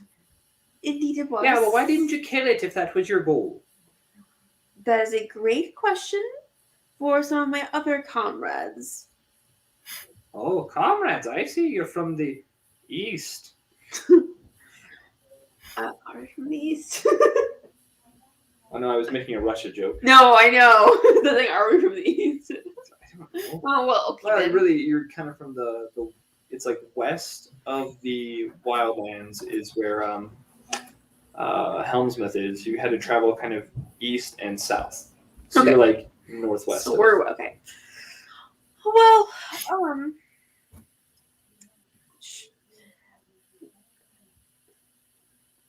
so has the town changed much since you've been here? Just awkwardly stalling till Sunbeam gets out. And at some point during this, Sunbeam would come out, and Oh, she was not that's having so anything with the stalling. She just she would remain quiet, as opposed to engaging it. Oh, that's not how Mister works. So Yeah, at some point I'll exit the washroom, fabulous as ever, in my brand new outfit. Today it's a little. wardrobe change. It's very dull-ish for what you would think I would wear. It's like grays and silvers. Ah, Sunbeam.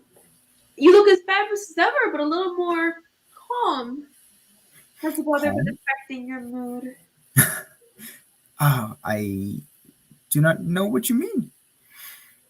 It is the fall time, therefore I wear fall colors.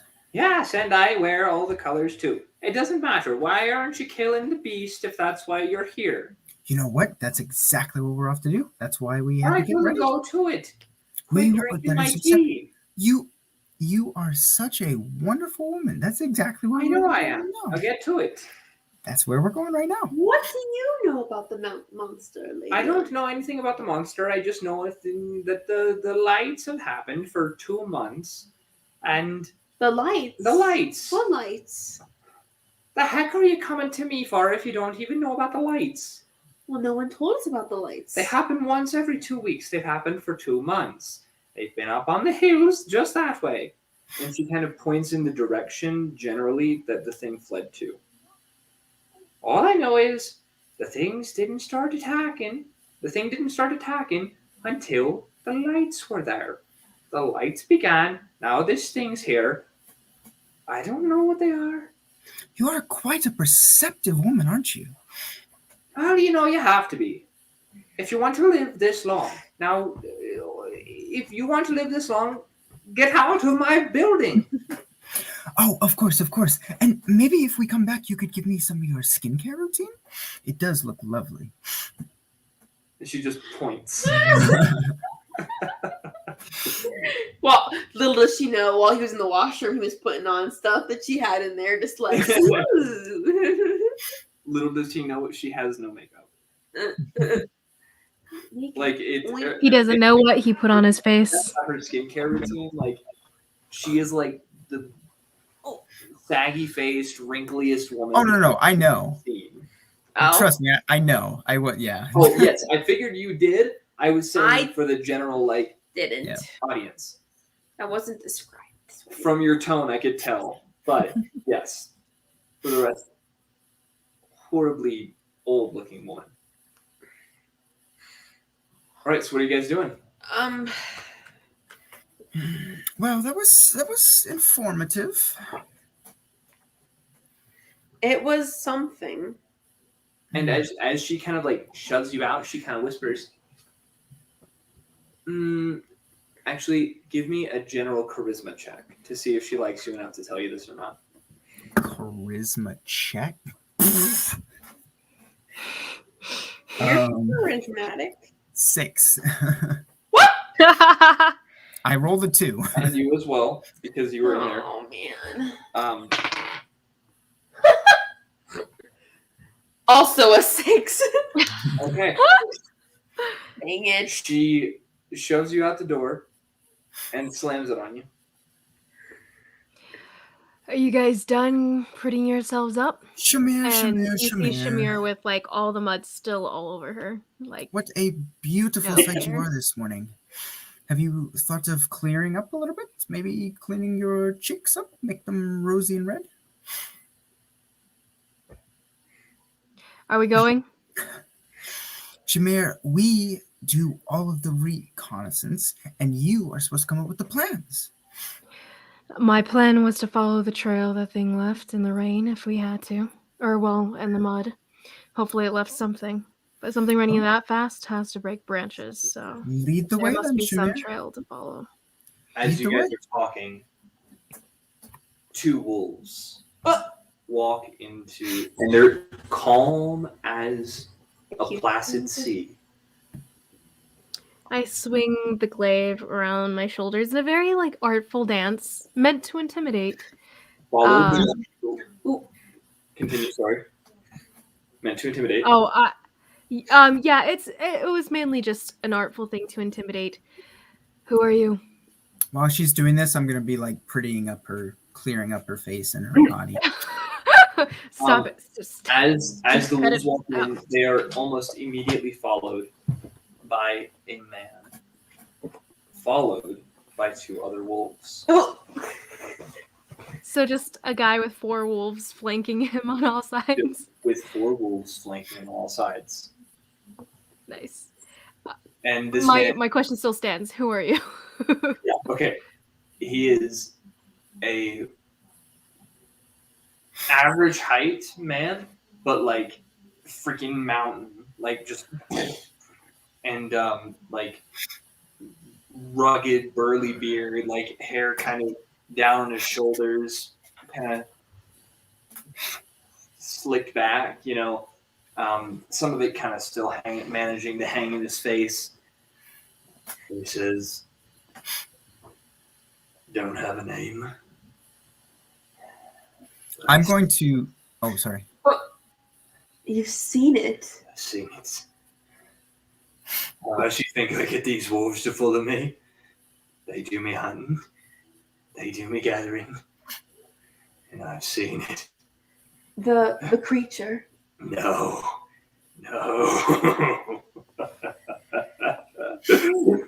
Give me a persuasion check. When when this is happening, after they do their speech, I'm gonna use dancing lights to create 4 orbs and have them surround him before I speak to him. Okay. Eat. And he just continues to laugh. It's a nice trick, boy. What are you talking Really, about? it is. What did you see? What are you talking about? As you're saying that, Sunny, I'm gonna bend down and pull out like a bit of like dried meat from my rashes and stuff, and hold it out to one of the wolves, kind of beckoning it over. Okay. The wolf comes and bites the meat. He doesn't eat it. He calmly walks it back to the man. The man takes it, gives it a once over, tosses it back, and the wolves descend on it. And what was it that you had asked, Sunbeam? What was it that he saw? Basically, The whole time after you asked that, the whole time that this occurs, he is silent. Aside from the time that he looks at the meat, he's just glaring at you with a half smile on his face. I'm gonna have the orbs go even closer to him, and tell us. Now you give me an intimidation check. I'll lean in and I don't know, level my glaive in front of him and try to, out of my own pressure, tell him. All right, so make that an advantage. Oh, it doesn't matter. Well, I mean, it might, but it's a 31 from my first roll. A 31? Yes. Oh, all right.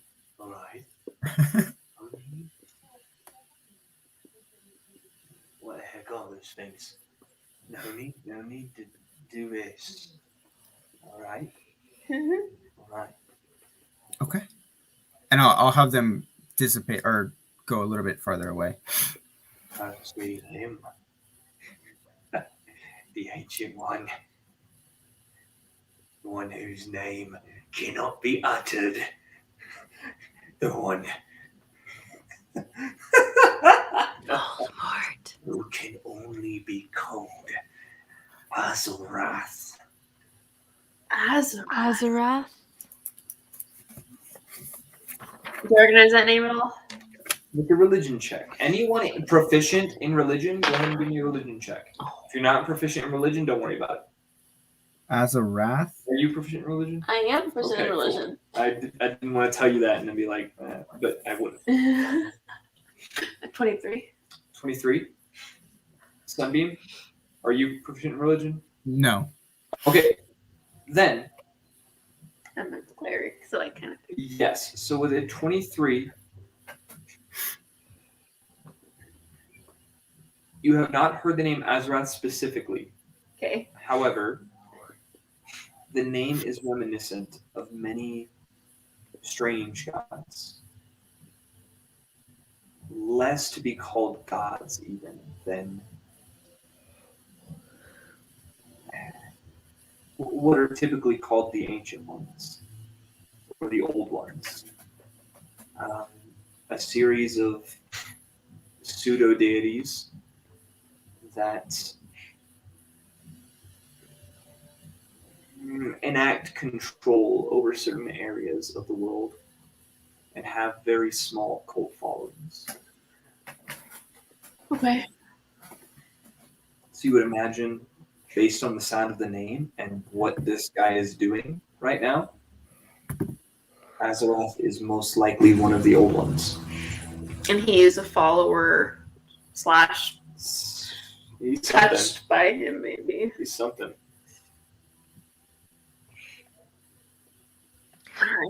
Where did you see this? Where did you see, like? Well, based on that freaking deception check, I'm just gonna let it roll through. Deception. Not deception. Intimidation. Intimidation. I don't know. Sorry. Intimidation. I knew it. I was thinking of the glaive and the lights, but anyway, based on that intimidation check, I'm just gonna kind of let it roll through. When? Not really when. Not really when. No. Not really a who. That is in here.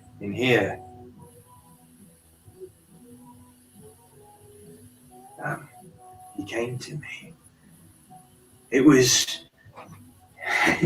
I saw them moving in the hills. The Heptali Azurai. They in their robes with their torches. I followed them. I did. He found me. I was there, and then I wasn't. And then it was only him.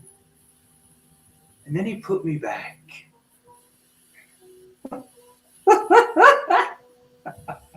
And now I'm here. Now I'm here.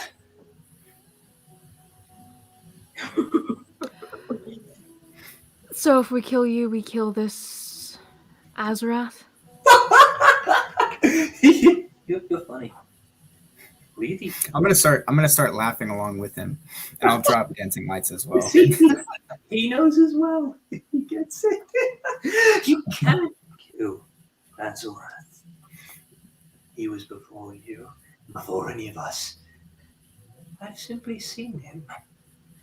Seeing him can do this. And he snaps at the wolves, and they all snap to attention.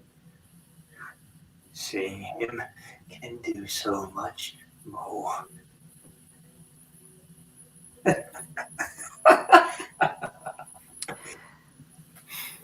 Where do you live?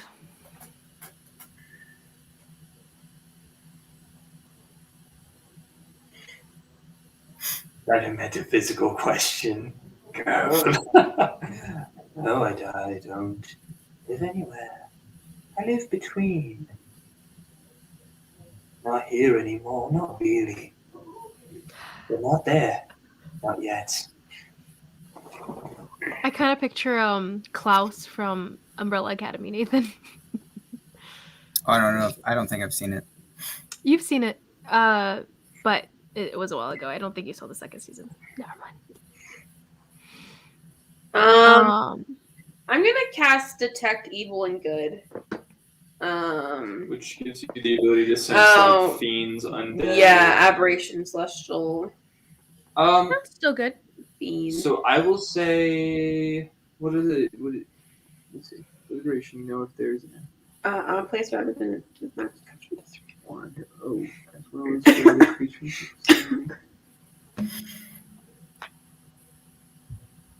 I will say, based on the second portion of that, kind of like desecrated or maybe not.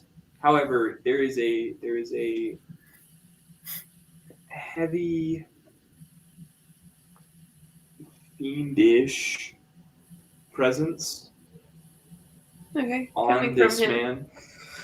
He has been affected in some way, in some strong way, by a fiendish presence. All right. Exos is I'm gonna head towards him and like kneel down towards his wolves. Is there any reaction? There's not. They don't even look at you. They're still at his attention. Interesting. They're so enthralled with you. No. They're enthralled by him. I am his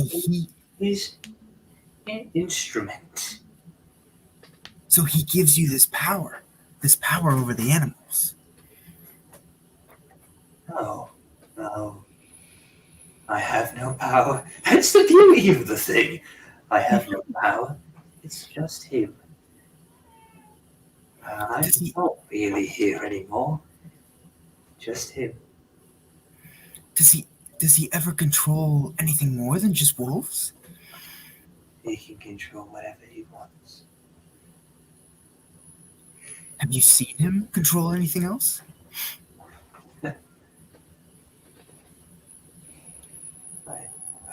I don't know. Can you take us to where you saw those people holding torches and stuff with the hoods? No, they don't meet again. Not for another.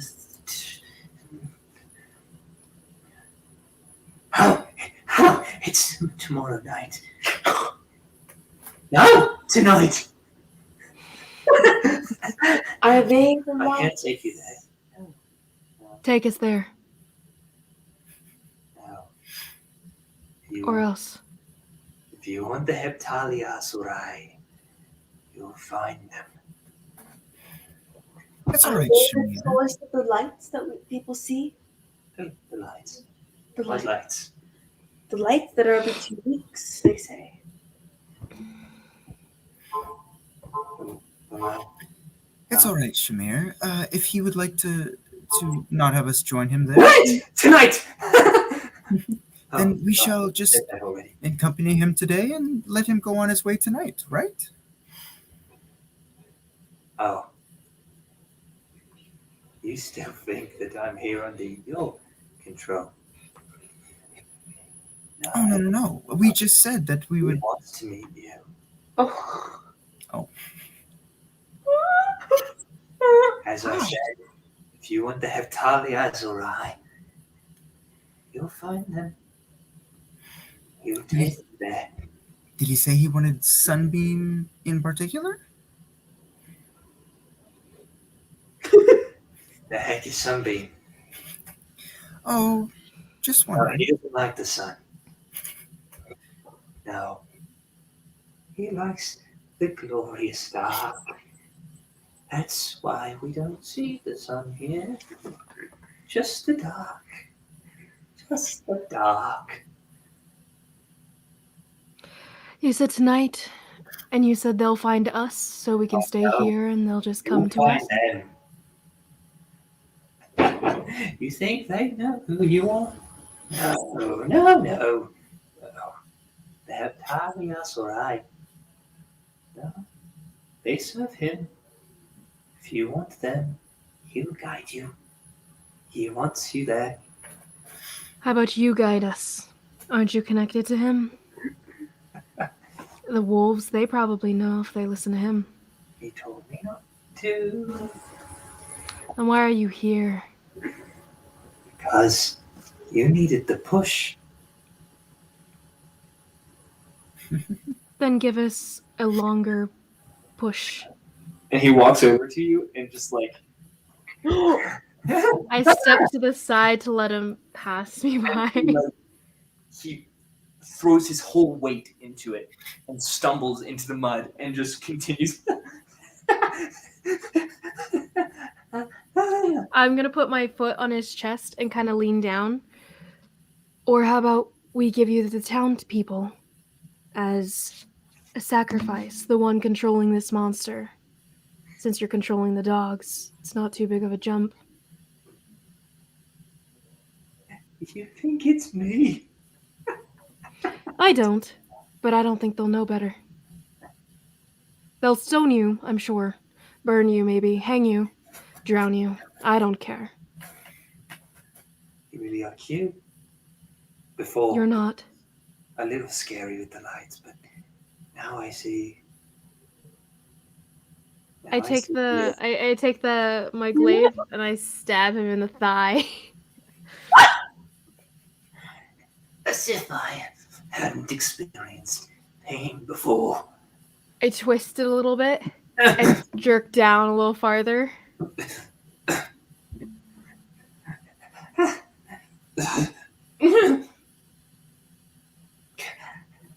How about you lead us there? And we won't leave you to the town people to stone. But I've got an injured leg. I'm sure you can still walk. We have a friend who might be able to help you with that. I twist it again. Come here. Come here. Got him. Stop it. He's not doing anything. Aren't you? Twist. Stop! I'm gonna try to pull the thing out of his leg.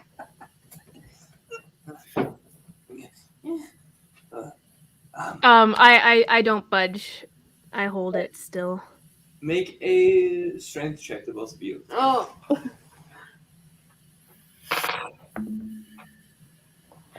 $18. A natural 1. Yeah, in attempting to like squeeze what you can out of him, you've gotten caught up so much in the joy of seeing him squirm that you don't even hardly notice when Vistra just like, grabs hold of it and pulls the glaive out of your hands. Whoa. Vistra, what's your idea then? If not this guy, and I give him a gentle press on the injury. I don't think this is helpful, nor is it right. He didn't do anything to us, so even be. Well, he's And laughing at our incoming demise. I could sick my wolves on you, but I You haven't. could. But I haven't. Go ahead. Please do. I think we all need to calm down here, take a step back. So you just came here for us to go see these Heptalia Azurai. Talia Azurai. That's what you came here to do. No, not originally. I was just wondering. But he called me here. He led me. And now, he told me, I'm talking to you.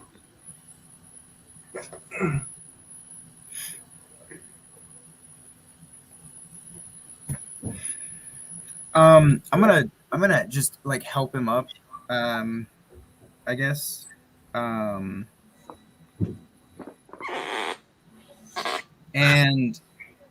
Lovely. and as I'm helping him up, I'll cast Healing Word, just to heal his leg. What do you say? What's the word? What's the word?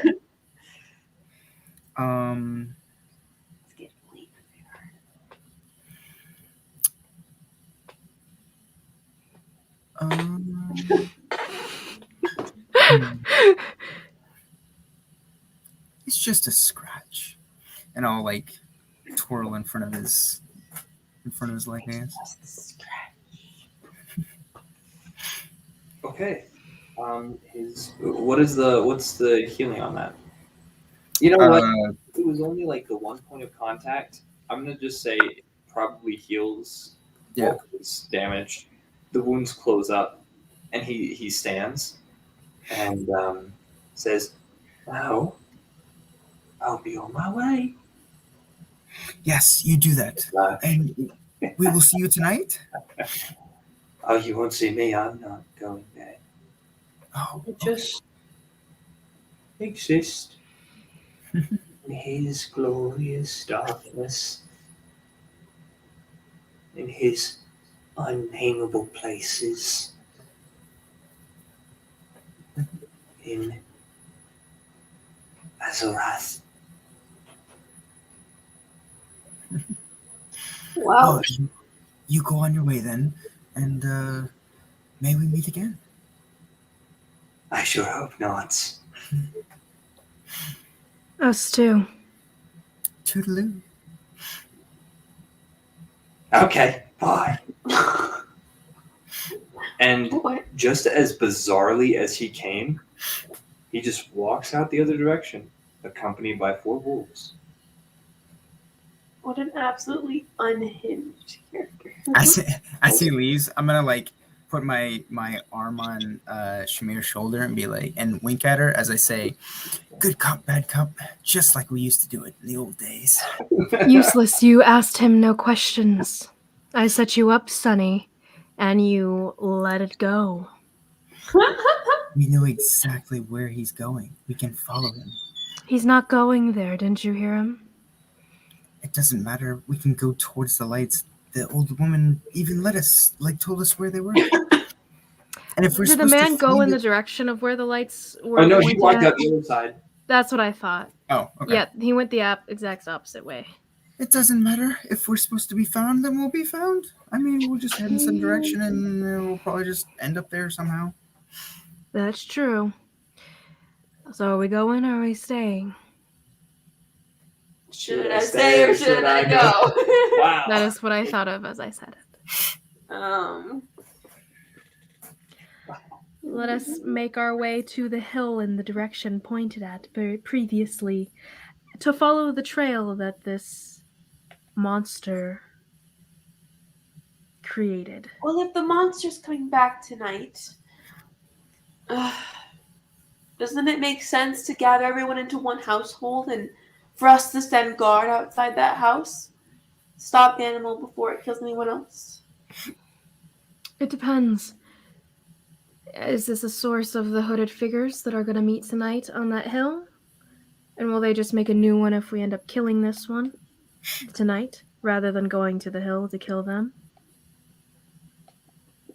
Maybe. I don't know. I feel like going toward the source tonight will be our best choice. Whether or not the monster comes and kills more, it hasn't been killing everyone at once. Very well. We want to head towards the lights tonight? What do you think, Sonny? The lights? Or waiting for the monster here? Roll. I mean, it would probably be best to don't deal with the biggest problem, right? I mean, it'll cause more problems in the future. So, In theory, we know virtually nothing. my vote is lights. Then let's go. All right. To the lights! Literally only. For sake of brevity, I was like only. Let's say that is there anything that you want to do during the day before you get to the night? And at what time are you beginning your travels? Since we've seen the monster at this point, do we recognize what it could plausibly be, I guess, having seen it in person? Actually, no. No? Seeing it in person has left you more confused than you were ever before. Then Like- I don't think any preparation will be required. Go I into it raw turkey. I'm gonna go tell the mayor, remind him that he should make sure everyone's locking their doors and closing their windows and everything like that. That'll help keep people safer. So, just sound like maybe you should make an announcement, about that again. Do you tell him anything about your plans to see the lights? Or Sure. Yeah. what do you tell him? I will tell him we have a possible lead on maybe the source of this monster. Maybe they may be connected to the lights that show up. What do you know about the lights that show up every couple weeks? I know that the beast does not attack on the nights with the lights. Okay. On the night light. Because it has lights. Lights. In spite of the light. Very well. As- Yeah, he says that the beast doesn't attack on the nights that the lights go to the hill. Good to So know. our plan is to go try to find the source of those lights and see if that is what is causing the creature to attack this village. I cannot say that I recommend that course of action. I've been warned many times by Emmanuel not to go near the lights. He says they are very dangerous. Something has to be done. I'm just saying that I trust Jones with my life. And he appears to think they are very dangerous. Well, let him tell me himself, and I'm gonna go over to where Jones lives. For sake of brevity, he does tell you. Give me When you step out, I'll ask Vistra what she's doing and go with her to Jones. All right. What exactly are you trying to ascertain from him? Why he thinks life's dangerous. Then give me an insight check. I'm also going to guide it myself, saying it beforehand. Oh, she said it before the roll. Wow, what a real cleric. Right? Thanks. Where is my... If it's any consolation, Laura Bailey would always do the same thing. She'd be like, oh, I guidance myself. And then you can't do it before the roll, Laura Bailey.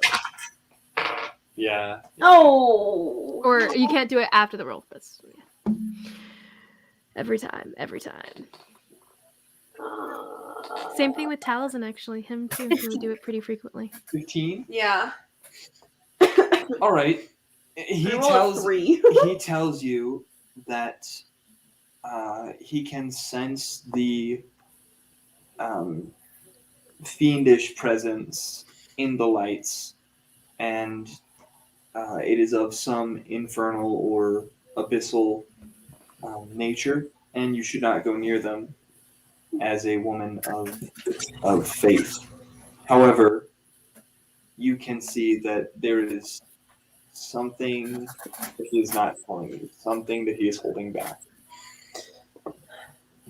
And that is all you can tell from the conversation. What do you think, Vistra? I do think that Emmanuel is not telling us everything that he can. I fear he may have some hidden information that he doesn't share. As you tell me this in front of him, I'm just gonna pick him up by his collar and then raise him up in the air. I raise him up in the air and shove him against the door threshold thing, and it shakes the house as I say, "You bet." Go ahead. Would you say this in front of him? I think I would turn and whisper it to her. Okay. Be like. Fair enough. Thanks. Then proceed. Yeah. I just shove him against the door and spittle in his face. Say, just you better tell us everything because we're gonna go out there, putting our lives on the line again. And if you do not, I swear to God, I will come back here and rip you limb from limb. He insists that he has told everything.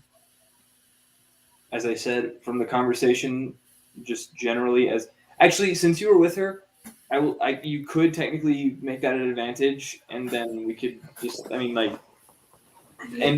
roll a second time. We'll see if it gets higher. If not, then oh my goodness. Well, this would be intimidation, I think. Well, it would. The intent was to not role play the whole thing, but just kind of give a single check. 28. Gathered. Because you went with her, I'm allowing her to do it at advantage. Okay, so 28. Gosh, he knows about the lights, possibly about the beast. He's not telling you. So that would be the information you got, not. Mm-hmm. But he's not telling us. He's not. But he knows about the lights, possibly about the beast. He's not telling. I'm gonna shove past him and go into his room. And just start ransacking his stuff to see if he has stuff on this guy, on the monster and stuff. I don't know. Maybe if Vistra had told us before, huh? He's gonna pull a dagger on you and say, I'll disarm him immediately. Make a just make a grappling check. We'll do it that way. We'll do Okie dokie. A grapple check. So he had rolled a 17. A 17. I don't make it. Mine was a 11. Then as Sadly. you do that, as you do that, he like works his way around your attempt to grab him and disarm him, and thrusts at you, but veers off to the side and misses. Get out of my house now. Vistra, go through his things. If you say that people are creating this monster, maybe he's in on it. Especially since he hasn't been targeted yet. I said now. Well, then tell And us he begins to kind of wave what his hands. you know. I'll attack him before he does it. This is As he starts, it'll be a fight. But Roll to attack. oh well, should we roll? Do you want me to roll initiative first? We'll or? roll initiative after the attack, Okay. because this is kind of what actually would initiate the combat. This will be a roll to knock him out, specifically.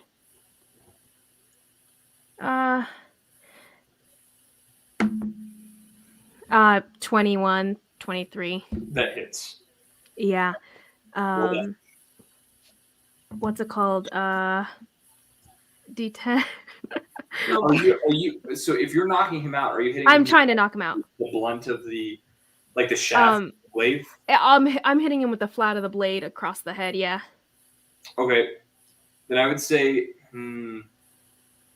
because you're not using the weapon as intended, I would say use like the stats for a club, as that's essentially what you're kind of using it as.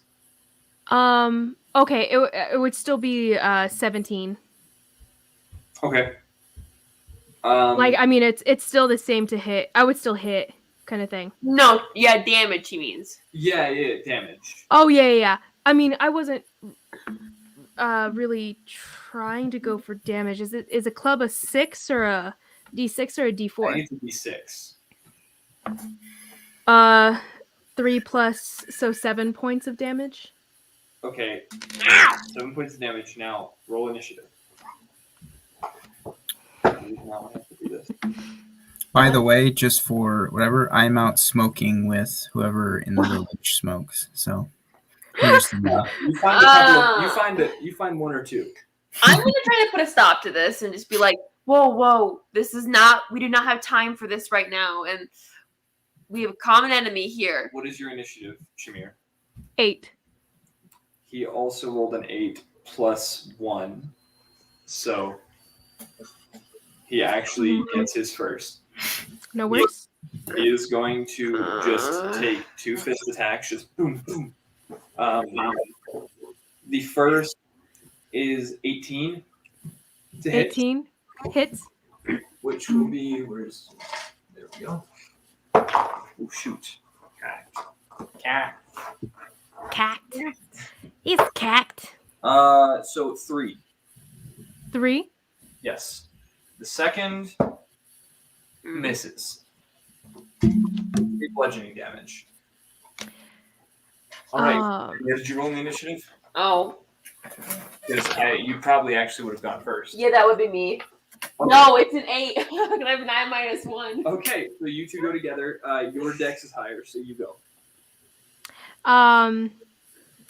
I'll put aside the glaive and I'll whip him, intending to restrain him. It's like to wrap the whip around him, basically. Okay. So I'm gonna ditch the glaive, put it back into its strap, basically, and pull out a whip that's like tied around at my waist. Okay. Because of the way that works, it would be an action to switch weapons. If you just want to drop it, then I would say you could bonus action switch. If you're dropping it, whatever would be quicker there. It doesn't really matter. That would be quicker, yes. Yeah, so dropping it, switching to the whip itself, to attack. Does a 13 hit? A 13 would just barely hit, yeah. Just to wrap around him, not trying to cause damage itself, but just to tie it around him. That would actually be, raise the thing you need to hit because Really? it would be a specific type of thing you're trying for. Unless you have an attack that allows you to do specifically that, then I would say it's going to raise what? Because if you're just it's different. Okay. To wrap it around him. That's a really hard thing to do. Okay. Yeah. So it doesn't hit, you're saying? It would not hit, no. Okay. So I mean, like you would hit him still. You can roll the damage, would not wrap around him. Gotcha. I'll action surge and do it again. Okay. That one is a 22. That will wrap around him. Yeah, just to restrain him and then like What tie was it the shut. damage on what was the damage on that first strike though? Because that could really. 3. 7. Okay. And so that's 7, 14. What was the damage on the second?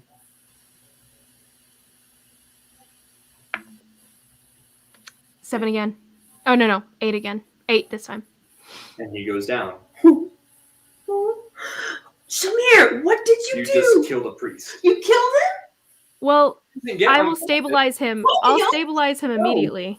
They don't get unconscious. They Like, don't. I mean, I wasn't trying to actually damage him with the whip. Like, to damage someone, you'd have to, like slap it to actually damage. I was trying to wrap it around him, so it was, like, a different process, and it wouldn't have damaged him. I mean, I see what you're saying. He would still be taking some form of damage. Like, you're attacking him one way or another. I would say you could say non-lethal damage, and it would just, like, take him to 0, and he'd be unconscious, but, like, he's taking damage. Well, take him to 0 unconscious, sure. Like, it wasn't meant to be lethal. Like, wrapping it around. That's fine. Like a Indiana Jones thing, which he does all the time, is what I was imaging. I understand, just not really how a whip works. But yes, that's why it was so high to actually get it to wrap around him. I've used whips, not how they work. That is fine. Yes. I would stabilize him after the fact. Or at least as Vistra too. Well, yeah, I spared the dying and tried to. Shamir, what are you doing? We don't need to kill this priest. That's not going to be. And at this point, you don't know how long he's going to be out. Give me an investigation check to stuff. Help me look around Vistra if you can. 9. But hurry up! I don't want to be here when he wakes up. 11. That would be an 11, and then do I have advantage or should she roll separately? Are you helping? Are you going to use the help action? Yeah. Go ahead and take advantage. Better. Not 11. That kind of mission. 11 total. Mm-hmm. You do not find anything. He seems to have, whether he knew something or not, there's nothing to implicate him in anything. Useless. Okay, let's go. You're just gonna I'm gonna pick him up and put him in his bed. He's still gonna know what happened when he wakes up and come after you guys with the force of the city of the village behind him. Yeah, I'm just. When will you realize your actions have consequences? I don't know. Okay. Anyway, sorry. So. Yeah, you realize he knows something. There's nothing to implicate him, and now you guys are on your way at evening fall or thereabouts, whatever time would allow you to get to the general space where the lights have been said to be.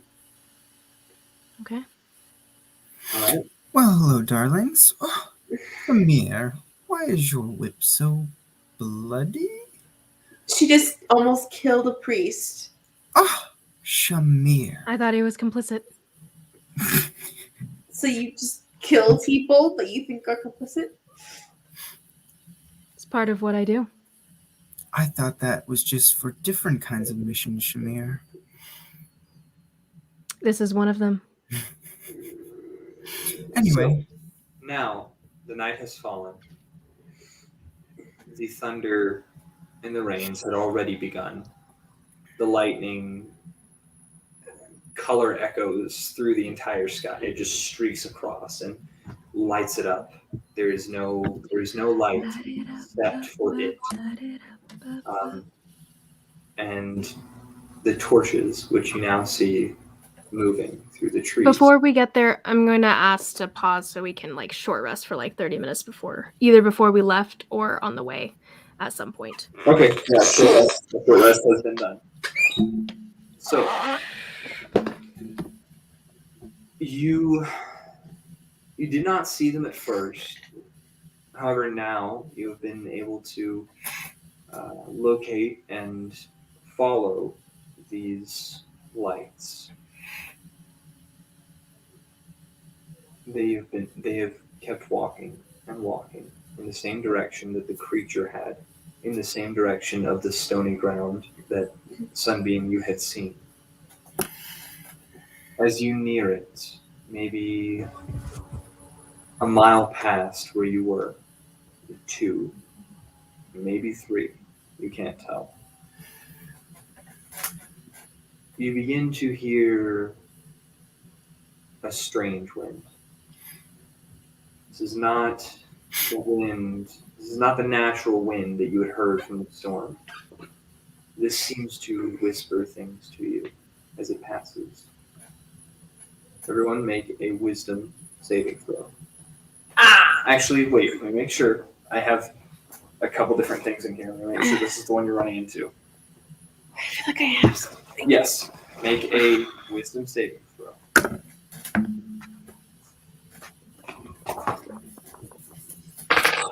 Can I guide myself on it?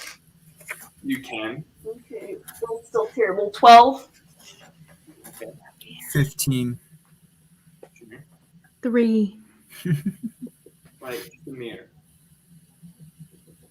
What is the thing you desire most in life? Glory. Oh, okay. Okay. And Sunbeam. Vistra. You feel a strange presence in this one. It begins to whisper the things that you want, that you desire. But it doesn't seem to distract you. You have a place to be. Shamir, on the other hand,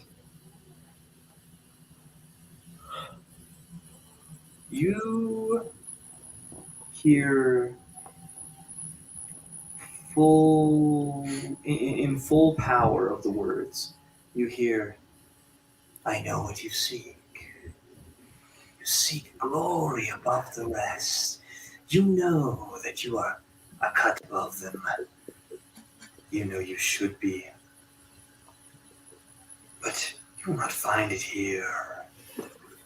Not among these. You must rid yourself of those who would share in your glory.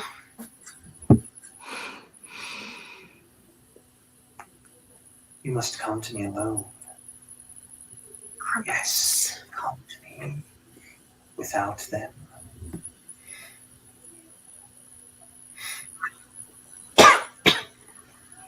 And you must act in accordance with the words that you have heard. I turn. I think we should split up. Why would we do that? Split up? What? We're almost there. We don't know exactly where this is going to end up. I think we should split up to cover more ground. I mean, we're going in a straight line? Well, it's all taking place above on this hill. This hill's not a small one. We should probably split up so we can cover more ground to see exactly where these people are meeting. And it is, you are walking uphill, and at the top of this hill you begin to see the stony ground that you had seen was not stony ground, but standing stones with a monolith in the center. You can't tell what is on them or what shape they take, but you can tell that this is some form of sacred or unholy area. You two aren't as tough as I am, I should probably go straight on, and the two of you go up to flank the area. Excuse me, ma'am. Splitting up is never a good idea. She does have a point, but why are you just now saying this now, Shamir? I'm just now realizing it. Shamir. Well, Vistra, what do you think? I think I want to stay on this path, so I'm going to. I wouldn't mind flanking. You really shouldn't. That's nice. Are we all on horses? You are not. You are on foot. As the We're all people on foot. walking in front of you with the torches are on foot. So we can see them up ahead? You can. Vistra, I should really go alone. No, that is a very dumb idea. That is how people end up dead or worse when they're by themselves. Josh, to the extent of like the desire, is it like a I really, really need to go alone? Like I'll do anything to go up there alone kind of deal? Yeah. Would I put two and two together based on the fact that I heard stuff that the wind's saying to me? Or no? Give me a wisdom check. Right. Vistra, I'm warning you. I think you should flank. Where'd it go?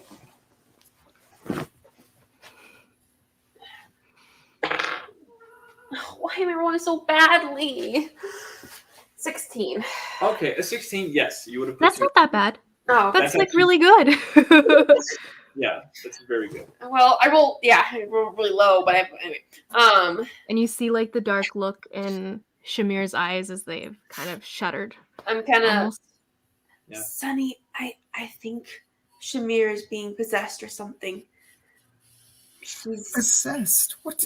something is wanting her to go alone, and I'm gonna kind of like try to shake Shamir and see if he'll shake her out of it. Shamir, repeat your wisdom save. Ooh, 28. Sorry, whoa. Whoa! 18. I was 18. like, what? Okay. Yeah. So as she shakes you, you hear your own voice inside your head. That's not the right way to go about this. You know you need them.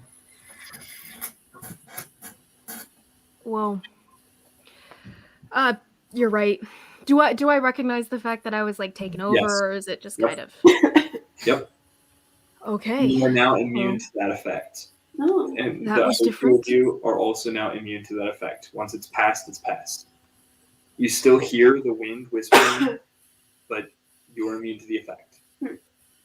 That was odd. At least for the next Shall we 2 proceed? Yes, and we're not splitting up. Don't Yes, tell that me was you a listen terrible to those idea. silly little whispers, Shamir. As you proceed, Man. you begin to get closer, and now you see the standing stones are set in a circle with this almost like a Stonehenge kind of circle, but in the center there is a massive single stone carved intricately with something you can't quite make out yet. But it is an immaculate stone carving. As the men begin to, and there are only 3 of them, and you see this now, there are 3 of them. They Mhm, need to take places around the circle. mhm. We can't see their faces because their like hoods are up and stuff. They are hooded up, they are in dark robes, etc., etc., etc. Like, I mean, these are like the epitome of cultists.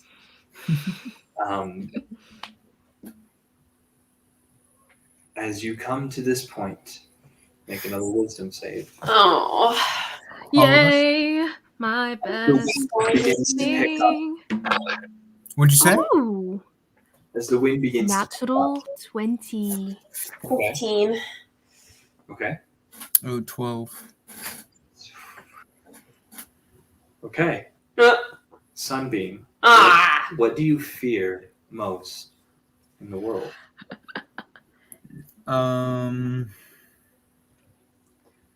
Normal clothes. Being boring. Being cast out, I guess, or being defamed. Okay. So, Shamir, Vistra, you hear words speaking to you of what you fear, telling you to back away, or those fears will be realized. Sunbeam, as you approach, you hear the words, and then all of a sudden, your vision kind of goes cloudy, and Shamir and Vistra look at you, and they say, "Why are you even here? We knew we shouldn't have brought you along, Cotton Candy Man." Come on, guys. The children were right. What'd you say? The children were right. You're probably as soft as cotton candy, too. Come on, guys. I mean, why are you saying that now? And you guys can hear him saying this. Leave now. What are you talking about? What? What are you hearing, Sunny? Sunny, I'm not gonna leave. I was invited for this specific purpose. No, you weren't. And he can't hear anything you guys are saying. Stay on task, You Sunny. weren't.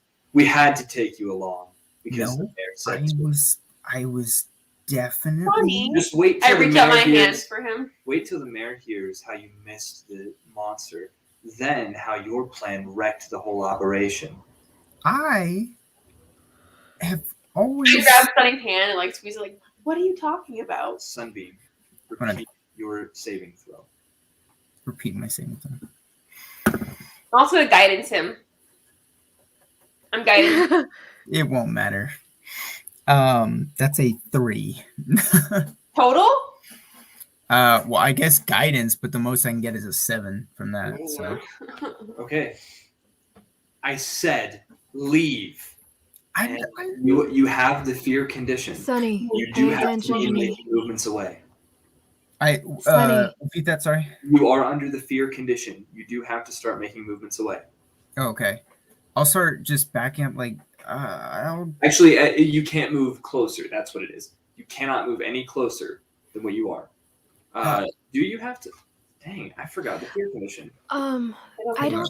have to move away. I think you have to move as far as you can. I Yeah. You just can't move closer. Some specific abilities force you to move away, though. Like This is like frightened, is what cleric you're saying? stuff. Fear, yeah. Yeah, frightened. Yeah, I think as- you just have disadvantage as long as whatever you're afraid of is in view. Ability checks and attack rolls, and can't willingly move closer to the source of its fear. Okay. Okay. So, yeah, you cannot move any closer, I'll and start- you would have disadvantage on these saves. Correct. Yeah. Ah. Well, on ability checks and attack rolls. Okay, so the saves are fine. I fine. Yeah, sure. I'll flank. Yeah. That was bad. No, Sunny, don't flank. Leave. I We don't want you here. We've never wanted you Sunny, I don't want you to flank Right anymore. I'll go search for the monster then. I mean, like No, you guys don't can. search for the monster. Now I I'm like said shaking him, leave. like Sunny. Can I? Yeah, I go and knock him on the top of his head. Get your saving throw. Guidance again. Okay, that's much better. 19. Okay. All right. So you shake out of it and see Shamir and Vistra, and you realize that what had overtaken Shamir had overtaken you. You now understand the power of this wind. And you are feeling immune from this one effect. No. Oh. Finally, as you approach the circle, That's pretty trippy. you now can see You that good? the entire Oh, continue. Oh, yeah. You now can see this monolith. And get ready because you're in for a ride. That's me. Oh no. My First of all, everyone make another wisdom save. Crap nuggets. As you walk up to this monolith, you see that the entirety of the wind is being emitted from this stone in the middle. Where is there is, and then you take notice of the thing that is carved, which if I can actually get it pulled up here, would be great. Where is it? Frack. What is it? Frack, bringing it frack, bringing it frack.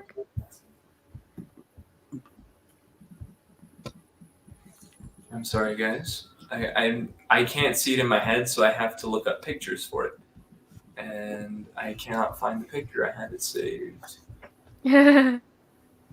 Oh wait, Me. should be up here. No.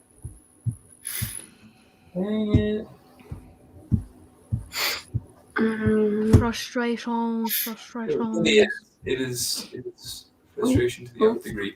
Here it is. You know what? I'm gonna take a picture of it and put it in the group because there is no way to describe. Can I preparation something? You can. I just want a bonus action speak the command word for this for the raising death blade glaive. Oh. I do. It's not like you very much, does it? There we go. There we go.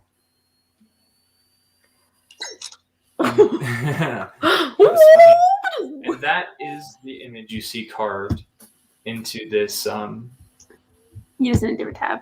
Yeah. There you go. That is the image you see carved into the monolith in vivid. Download. Does that look like the monster you've been chasing? Download. A male Oh, form. there it is. Hmm. Ooh, that's so gross. I It's know. got, like tentacles for its penis. Yeah, I know. Yep. I was not gonna mention that, but yeah. It's also doing like a peace sign. It kind of is. Oh, frick! It's the as above, so below kind of thing. Okay. Anyway, so what were your wisdom saves on that one? This is a much. Oh, we higher- made another one? Yes. A third one. This was Right on. Ooh, a natural 19 plus Okay. 1. So dirty 20. Okay. 12. Ooh, 28. Okay. Sunbeam. Ah. Still shaken.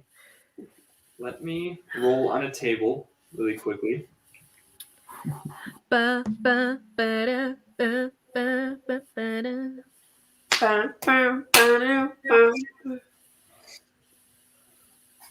Come on. It feels so late here, but it's not that late. Like, It's because it's dark. I hate it. Okay. Let me roll a D100. AD 100. Right. 27. Okay. 27. All right. Oh. The two of you, Shamir and Vistra. Both? Oh, wait. No, Shamir, Mr. Shamir and Vistra. You guys hear what now seems like it's not even words anymore. It is resonations and vibrations of this eldritch power being emitted from the stone. And this close, it is raw power driving you to absolute madness. But you both managed to shake off whatever it is forced into you. The screeching and thrumming in your ears. But Sunbeam, being so shaken from the alienation that you just experienced, even knowing that it was not real, you are now incapacitated with madness and spend the duration of this effect, which is You said what was the effect? from him? Madness. Oh, Madden? Yes, you are now afflicted with madness. You are incapacitated and spend the duration of this madness screaming and weeping. The short-term madness, Sonny, pull yourself together. that is 8. It would be for 8 minutes. Can we shake him out of it? You can certainly try. As you begin screaming, all 3 of the men turn. Are you going to try to shake him? Yes. Sonny, stop it. Shh. Shush. Repeat your save.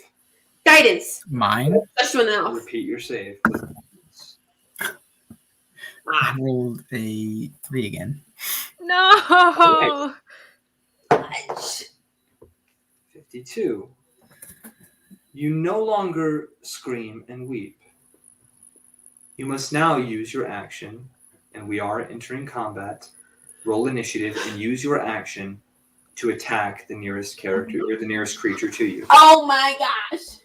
No matter who that is, attack them. Everyone roll initiative. In initiative roll, or is this before? This is. We are now rolling initiative as they have taken notice of you, and you are about to attack. We'll see how it plays out. Okay. So my blade is glowing, and it's got the 40 feet of bright light and then 40 more feet of dim lighting going on. I rolled a bad roll.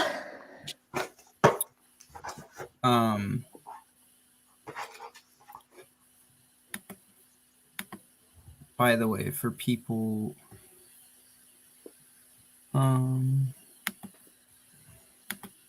will show for people watching.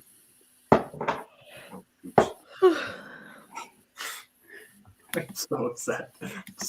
Hey, what's wrong? Oh, I rolled down here and it was a really good roll, but it was freaking. I hate when it's cocked.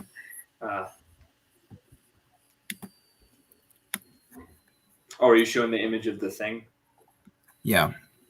Now, given this image may be subject to copyright, we do not own the rights to this. I do not know where it's It's from. so cool. Google. So that is the image. That is what's carved on the stone.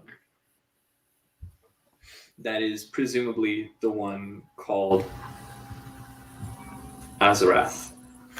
Asmodeus. It's from Okay. Right, 25 to 20. 23. Ooh, nice. That is.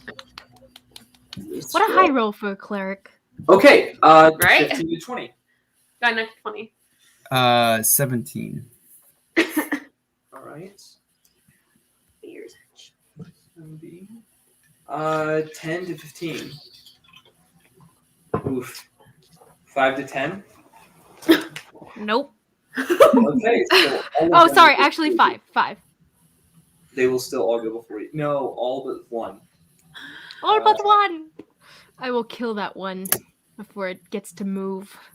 Ooh, sure.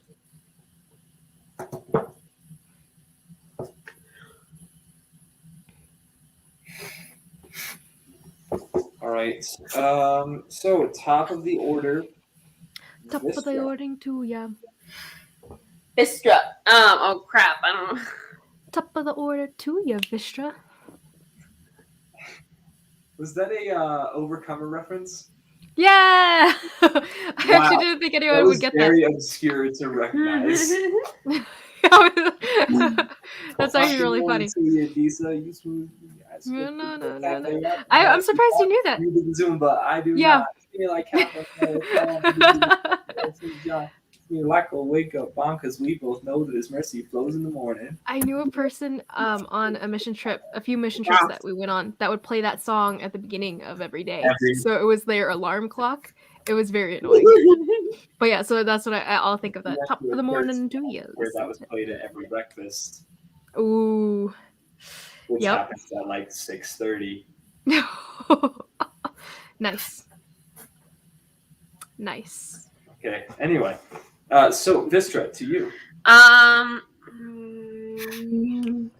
I'm going to tell. I'm gonna be like, Sunbeam. I need you to focus. Please focus, and kind of like take him again. And then I'm also gonna cast, what's it called? Spiritual weapon. And what does it look like? Oh, What does it look like? it actually, it looks like this long. If it's not a lollipop, I don't want it. It looks an axe, but it's got like vines and stuff growing around it. Ooh. And It's got like unicorns too. You're upstaging me. I'm sorry. That's okay. Anyway, Anyway, so I cast that, and I'll swing it at one of the cultists. Okay. Mm. Roll to hit. Roll to hit. I missed it, sir. 23. 23 hits, yeah. No, I'm sorry. 24 is the armor class. Oh yeah. Wait, where is it? Spiritual weapon. 1d8 Plus spell. plus my spellcast 1d8. modifier, which is what, 4? Yeah, right? For it's 5, 8. Yes. Plus 4. Crab nuggets. That's only 5. Crab nuggets? That's the worst thing that could happen. 5. 5. Okay. All right. So And then I'm I basically hate shaking crab something. nuggets. I'm shaking something and use my action to give them guidance. Well, maybe not, because maybe he'll attack us. I'm just shaking Sunbeam. Like, stop it! Focus! Get out of it! My action. you don't know that he would attack you. You're right. I'll give him guidance. All right, Sunbeam. Attack the closest creature to you. Fudge! There is one attacking you right now. Vistra, if you could please make a wisdom save throw for me. Oh no. And as you're I feel like you said that with too much happiness. I know. no, What? as like we're all getting in the battle, you see me draw my see-through bow out and draw the string back, and you see like a visceral spark as Right there. the arrow, forms. What was your save? 18. 18. Why is this great? So I'm gonna silvery barbs you. So re-roll that and then take the lowest of those rolls. Oof. I rolled 2 10s. So 8. Wait, what? I rolled 2. Oh, you have a +8 for wisdom? Oh, I'm wide as crap. Go for the save. Anyway. For the save, yeah. alrighty. And then that will give me advantage. Okay, so you have no effect on you, but I am going to swing the bow around and just release an arrow at your face, basically. So since I'm right there, it'd be disadvantage, but you have advantage. So just a straight roll. Yes. Oh, are you right next to me? That's I'm like, yeah, touch because she's you. right in melee with you. She Just had to touch touch you you. for guidance. Like, Yeah, it'll be. So straight roll. Come on, roll low. Does a 19 hit? dang it. Does. Yes. Oh, this is fun. All right, that will be. Ouch. That's only 11 points of damage. Hey, honestly, if we all die in this game, it'd be kind of fun. That's kind of true, yeah. TPK. Because how else are we going to think it should be, experience a but- TPK? I don't think it should be a TPK, but if it does happen, I wonder if, like, I know this is kind of off track, but with the ethereal bow, I wonder if you became like completely attuned and like super good with it, if you could have it phase through the armor of people and hit them as an unarmored. That would be a fun concept to explore. But anyway, continue. Sorry, that was a rabbit trail. All right. Oh. Actually, you know what? No. It is, yeah. So yeah. Okay. The level of excitement is unnerving. I am so excited for this. Like, the whole thing has built to this moment, and like, I'm very excited. So, okay. So the first cultist that you hit with spiritual weapon is going to run up to you guys, and it's actually because of the proximity. You guys were right at the circle in order to get that to trigger that last bit of the wind, and so he runs up to you and will strike at. You're covered, so he will strike at Shamir, which is a 12 to hit, so probably doesn't, right? Okay. The second cultist is going to run up and try and help him because he's obviously incompetent, and swing, and that is a 16 to hit. Doesn't hit. Doesn't hit. My AC is 17.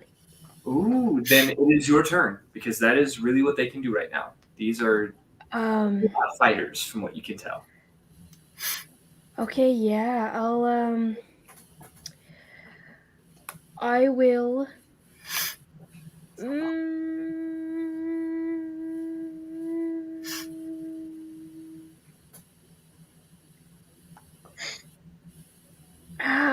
How close am I to Vistra and Sunbeam?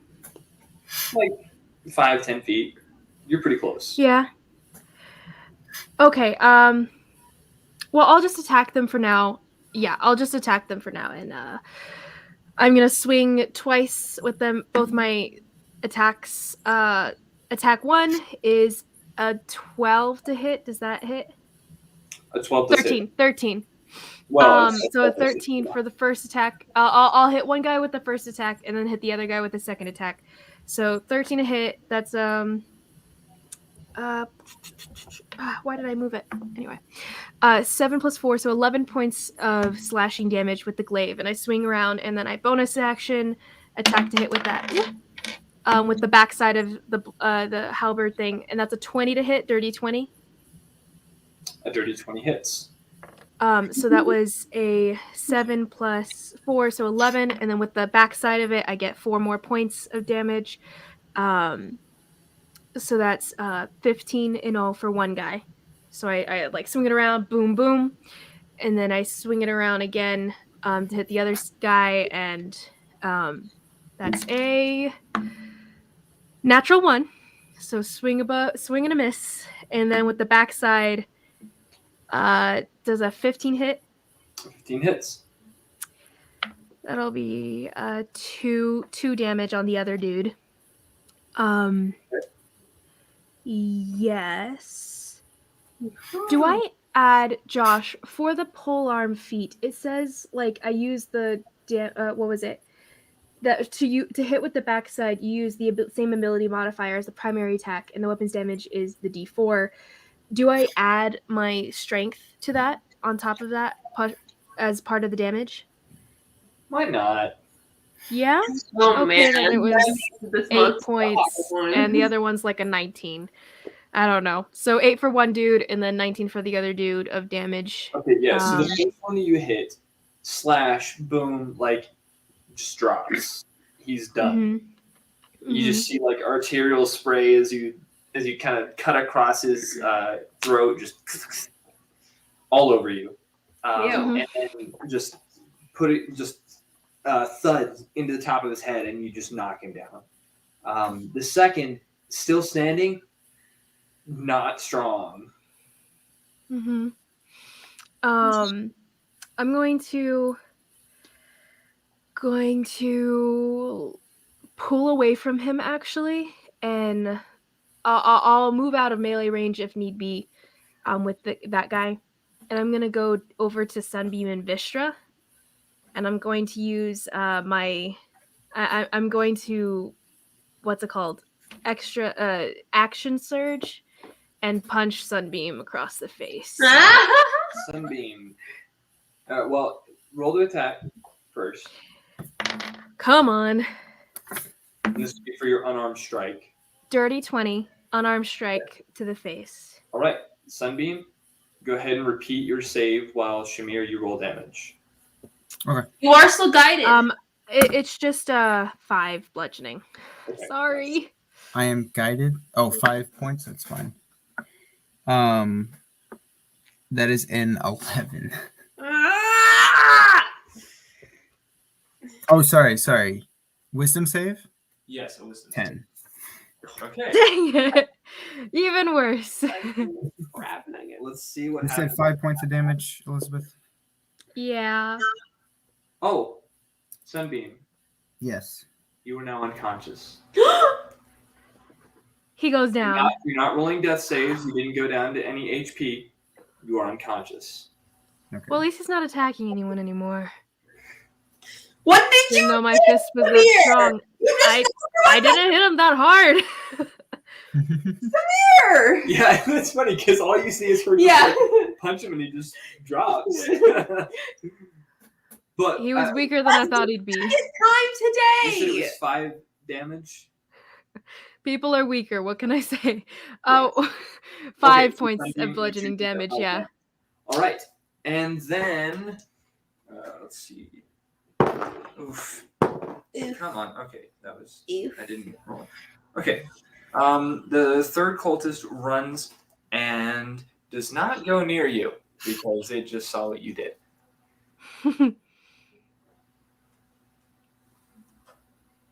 The third one runs and attacks the guy that's down. And that is an 18 to hit. Ah, When you Actually, that's attack at someone, advantage. okay, so when Sunbeam. someone, because of Sentinel, when someone's within 5 feet of me gets attacked, I can take an attack on them as my reaction. I will say, because I said earlier, like 5 or 10, I'll allow that. Oh well, I just punched him, so I'm within 5 of no, him. you're right. You did. Yes, you're right. So I'm gonna roll to attack the other guy. Okay. And in doing so, I'm gonna do a menacing attack. Oh, if I hit. Natural 20. Natural 20? Natural 20 hits. Natural 20. So I'm gonna roll. So that's 1. 3 points of freaking damage plus 4 is 7. He is doubles. But I also I rolled it twice. Yeah. So I got a 1 and a 2 with the Ooh. D10 anyway. That's annoying. Very. So 3 plus 4 is 7. So that's that. But then also I get to roll the. So I'm doing a menacing attack. That'll be a save on him. Does Sentinel allow for special things like that? I think it's just the Sentinel. I mean, I can attack. Okay, so when you hit a creature with a weapon attack in general, so I think I can do it whenever. attack. Okay. Sentinel just says I'm allowed to take a melee attack against the creature if they attack someone other than me within 5 feet of me. And I'm using my reaction to do so. Okay. But so that's 5 plus to the damage, so that's 7 plus 5 is 13. No, 12. Can't count. 12 damage in all, and he has to make the saving throw, a wisdom saving throw against being frightened. He of actually me. does not. He drops. As he drops,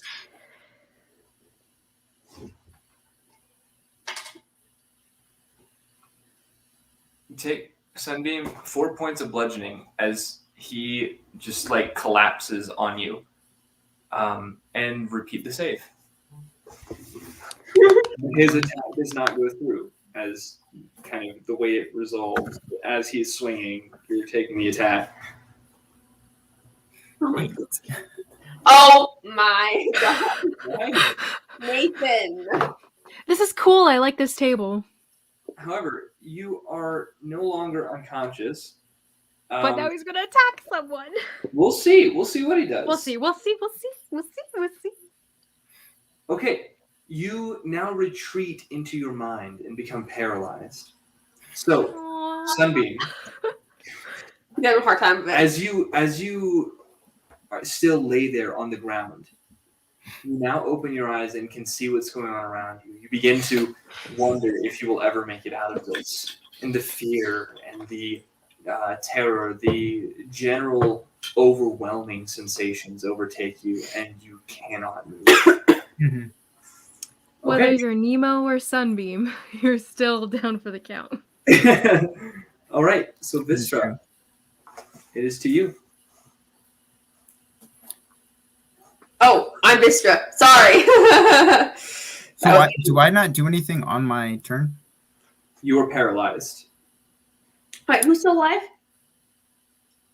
There's one cultist that you can see. Okay. I'm going to sacred flame that cultist. Okay. So What say save is that? dexterity saving throw. Oh shoot! Gosh. Natural 3. All right. So he Ooh. takes 1d8 radiant damage. No, 2d8 because I am level Then it doesn't matter.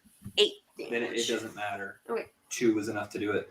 So then I'm going to. He burns up. He burns up. Yeah, he burns up. There's nobody left. Well, I'm gonna try to.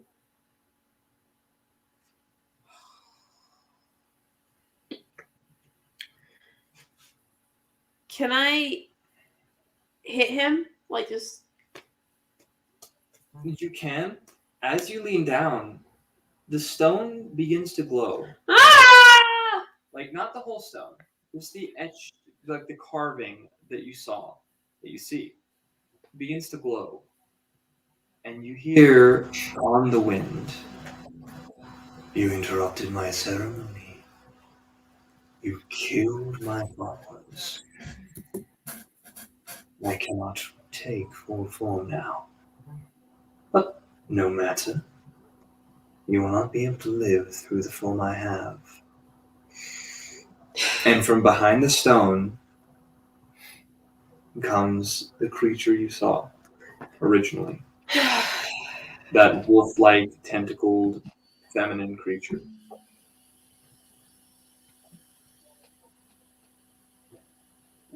You can finish your turn. Use your bonus action to, like, slap him or something. How far away is she from me? Roughly, like, 30 feet, because she just came from out behind the stone.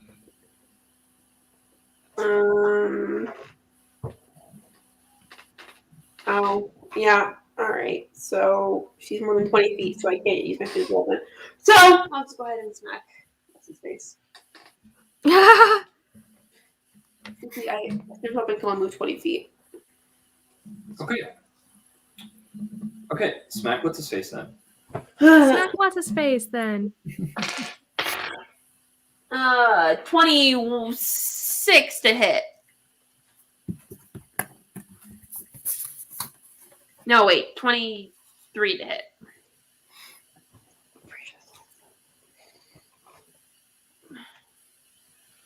That hit you, Nemo or Sunbeam? Repeat? Tempting, isn't it? It is 23. I'm slapping you. Oh, I thought you were. Oh, yes, that hits. All right, so it is. You get 4 points of bludgeoning damage, and I guess you probably remake your save. Yes, repeat the save. Repeat the save. Taking all the damage. Come on, buddy boy. Come on. You are no longer guided. Oh my gosh, Nathan, roll a different die. That's Put a that dice 3. aside. What? Ah! 3. Put that We're all dice gonna aside, die. Dale, and get him die. All right, 14. Let me see one thing. Is this the die I gave you, Nathan? Nope, it is my metal die. That die rolls Use so the die I gave you. You remain paralyzed. bad. Paralyzed? Okay. Yep, you remain paralyzed. Did you lose the die I gave you? No, it's in my backpack. Hmm. Okay. So, Sunbeam, You're paralyzed. Your turn is ended. I will, for the sake of just generally the suckiness of this, allow you to repeat the save at the end of the turn. Your turn is ended. Go ahead and repeat your save. Okay. Come on. Wake up. Great. Go away, bad dream. Natural Boo. 1. Literally, Page dice. Get the other die out of your backpack. I'll use. Actually, yeah. I'll do that. We'll see. Okay. And this is. Oh gosh. This is going to be fun. Stop smiling. All right. This creature howls a deep, somewhat mournful howl as she steps forward maybe 10, 15 feet toward you. And as she exhales, she brings her head down and releases a cloud of gas that streams forward at you all. Everyone make a Constitution saving throw. And gosh dang, if this isn't hard. Am I still paralyzed? You are paralyzed. You're gonna kill us. Well, because I redid the roll, right? Yes. Oh, no, I see. Yeah, oof. Let's see if you're paralyzed. That's a good point. Let me. Where is it? It's 96. You're back unconscious. oh my gosh, can't Okay. win. So then, what is this? What are we doing? Everyone make a Constitution saving throw. If you are But- unconscious. Huh? Do I have to still do that? So let me see. Average creatures can pass area, drop whatever. You automatically fail strength and dex saving throws, attack rolls against the creature, any attack. Yeah, I'm gonna say you can't really make a Constitution. Well, actually, your Constitution will remain the same. So yes, go ahead and make the save. Okay. Actually, yeah. No. You know that you said that. Well, Liz, the first roll of your dice is a natural 1. So This is and bad. that's what that was Very a bad. con. What So did everyone yeah. roll? 18. What'd you say? 18. Oh. 10. Okay. Okay. Oh, this Let is me bad. collect my dice. Oh. Oof. Okay.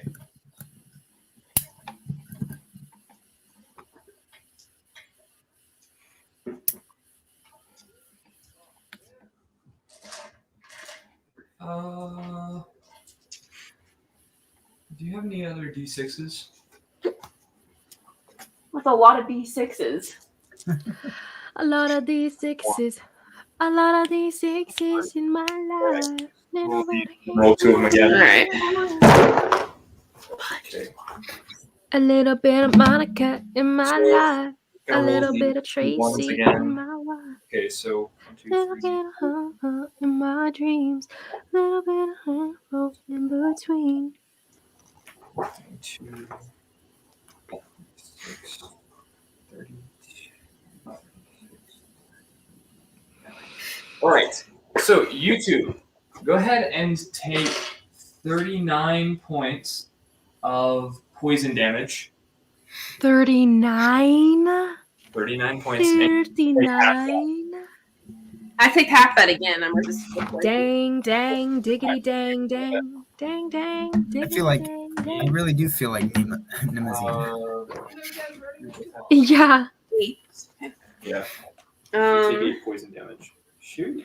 Little bit of sunshine in my dreams. A little bit of Dang something it. Poison? in It can't be between. anything else but poison, though. Well, I guess it's fine. All right. Anything else but poison? What does that mean?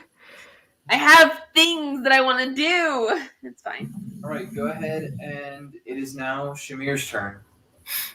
Shamir, I shall. How far is this thing from me right now?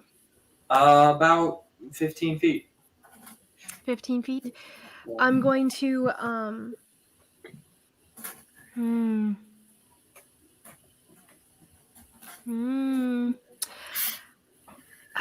This is a hard thing. I'm going to turn to Sunbeam and kick him in the foot.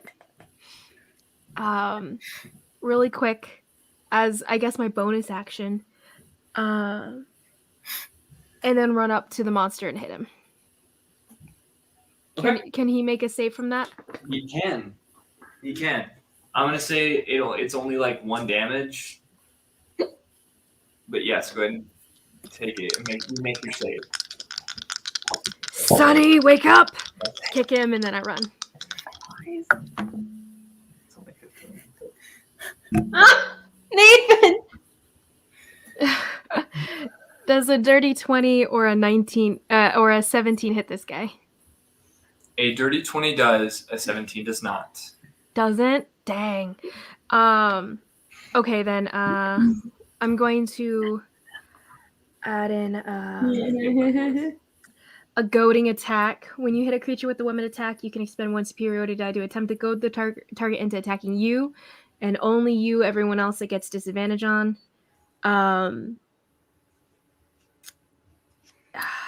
Actually, yeah. No, I have to do that.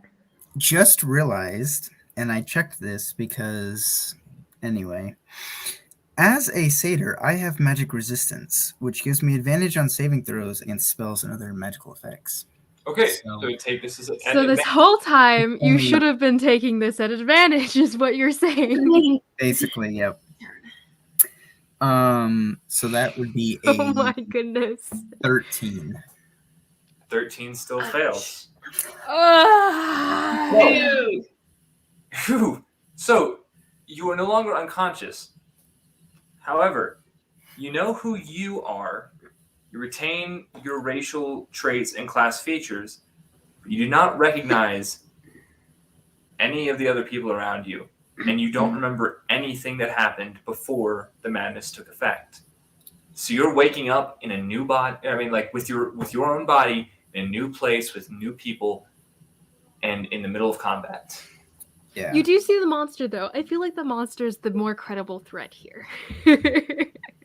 I'm just, whatever you think is the thing to do it. But you do not know any of these people.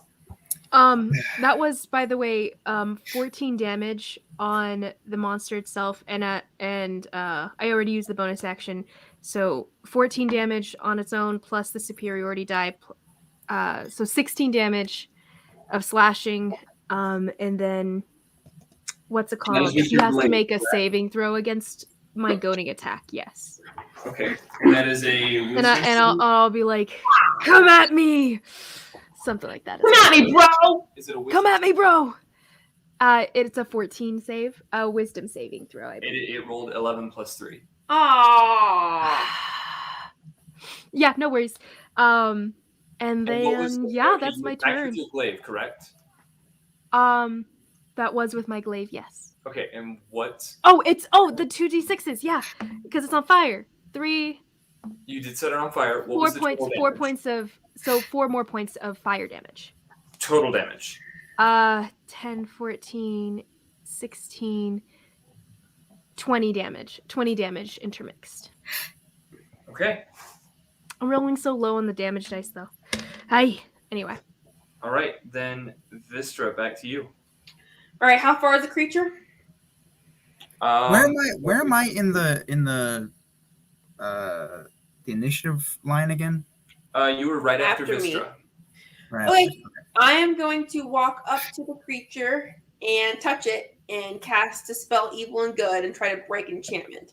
So as my action, I touch a creature that I can reach that is charmed, frightened, or possessed by a celestial, an elemental, a fae, a fiend, or an undead. The creature you touch is no longer charmed, frightened, or possessed by such creatures. Is there a save or something Nope. on that? I'm trying to think if this actually is like possess. But it's it's also a charmed, right? Is he? Charmed, frightened, or possessed. okay. Yeah, nothing seems to change about it. But you do go ahead and mark the spell off. Well, Could he take another save against it though? What Like did it she would cast? shake it, maybe? dispel evil and good. Oh, okay. All right. Like, what would shake it? Oh, I don't know. The spell itself. All right. So. Oh, no, I don't think so. Because you're doing that to the creature, right? Well, what else could I do it against? Okay, I mean, you could. Oh, I thought you were doing it to Sunny. Yeah, Oh, that's- same. Oh, It was to the creature. it was the creature. I was trying to Yeah. Wait. There is no possession or any of the other effects. All at right. work. All right. I think that spell would only be on use on like people taken by those effects, right? I thought it's a creature that's being possessed by. He said this is my form right Oh. No, Oh, got it. with the form that he has. now. Okay. Well, to me, it struck me as you say, as was being said, that it was this Yeah. is like a form that he's It using. definitely is something Yeah. he was trying to I use. get what you mean, yeah. So That's what the ceremony was. I'm just saying. So my brain was like, oh, he possesses this form. It's something being possessed by him. He's That's certainly- cool. Yeah. Okay. And then I'm gonna move my spiritual weapon and hit it. That's all Okay. I'll give you. So try to hit it.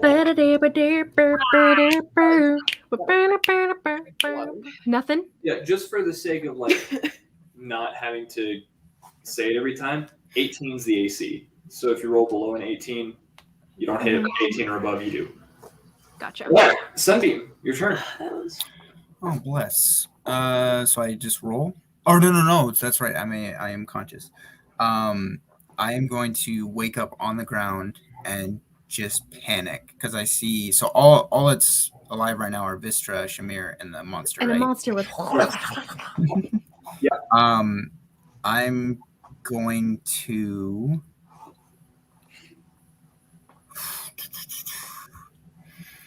I wake up in a panic and I don't realize what's happening. I'm gonna immediately cast scatter. Could everyone give me a wisdom save?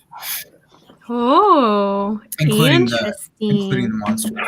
All right, that's a 13 for the monster. Okay, the monster fails. 21 for me. 21 20. for me too. 30. Okay, but so yeah. you both. Well, obviously. You both. Yeah. So you both stay exactly where you are. The monster is teleported 120 feet away from me. Oh, nice. What? It is on the floor though. That is It's not like dropped from the air. It's just teleported Sure. to a distance of 120 feet. Right. And since you guys are still there, So it just disappears in front of us, right? It's not like shoved backwards. It's just gone. basically, yeah. That's And then crazy. I am going That's a cool to. spell. I'm gonna misty step, I guess, away from y'all. No, Sunny! Sunny! Get your head of the freaking game. That's so 30 feet away. All right. You can't use that And- second spell. Call to you. Huh? You can't use that spell. You already cast the initial spell. You can't bonus is it action spell. Is it a racial thing though? It's a. Oh, What do you mean? It's a bonus action. you But- can't do it. You can't do two spells at once. We told Isabel Unless at the. it's a racial feature like the Firbolgs can do. It's a feat. I don't think you can. I still don't think you can. You just can't cast two spells. Like you can cast your main action spell and then a normal bonus action or something, or a main bonus action spell and then a normal action or a cantrip. Okay. But you can't cast two spells at once. It's part of the sad mechanics of spells. Okay. I will I think just. what caster it takes. Yes. Warcast. And I Does guess Warcaster we'll- do that? Oh, who are you? What is happening? And I will, At least let you cast a reaction. Yeah. and I will. It lets you cast a spell as reaction. That's what it was. And then advantage on Inconsequential for this. Sunbeam, Wait, what are you what? doing? No, yeah, and then I will bardically inspire myself, just like. Oh no! Sorry, I can't do that. Never mind. I will just start scrambling away from them. Okay. All right. Then it is now its go. It will. Why did you put it 120 feet away? That's frustrating. It's a consolation. I was going to put them 120 feet away too. So Yeah, I know. I'm glad we saved. Josh just wants to kill us. Okay, The whole it's point of this entire game. at you, That is all D&D is. feet toward you. So now you're about 20 feet away from it, but it has used its action. Yeah, that's Dope. So it comes back to us? Actually, I do have to. Okay, it does not get its breath back. Oh, thank goodness. All right. It is now 20 feet away from her, which means like 35 feet away from you. Because she walked up and touch it. Yeah. Then I'll run forward, I suppose. Yeah, I'll use a bonus action to heal myself with my second wind. Once per short rest, I can use a bonus action to regain 1d10 worth of healing plus 10, so that's 9. Ooh, nice. 19 points of health. Oh, nice. And then I'm going to run up to it, and can I get within range of it with 30 feet? You said I was like you would be 35 away from it, so you're still 5 feet away. Like you're just outside the melee range. Okay, I actually have reach with my glaive. I have 10 feet of reach. So I'm actually going to use at 15 feet away from it. I'm going to use my lunging attack. When you make a melee attack on your turn, you can expend one superiority die to increase your attack range. Yeah. And yeah. So I'm just going to do that. I'll make an attack. Nope. 16. To increase your reach for that attack by 5 feet. If you hit, you add the. I didn't hit, so I'll take both. It's 2 actions though, so I mean 2 attacks. So the other attack, that one does hit. 18, right? That one does hit. 18. And I'm going to spend another superiority die on that one, and use it for. Since it's a separate attack, I can. I'll do the trap, but I feel like that's useless. Menacing attack. I'll do menacing attack. When you hit the creature with a weapon attack, you can expend 1 superiority die to attempt to frighten the target. Add the die to the attack roll, to the damage roll. So it's going to be a. I hate you, stupid thing. Oh no way! Okay, Indomitable. I can reroll a saving throw. No. Oh, I can reroll saving throws. Okay. Abilities. Anyway, yeah. So I rolled that one, and that was a 1 plus 4, so it's 5. Bonus action, attack it again with the backside of the thing. That one hits 2, so it's a D4 plus 4, so it's 5 plus 10 points of damage plus 2, so 12 freaking. I'm rolling so low. 12 points of damage. You gotta roll a saving throw, wisdom save. Menacing attack. It's a 6. Ooh. 6. Beautiful.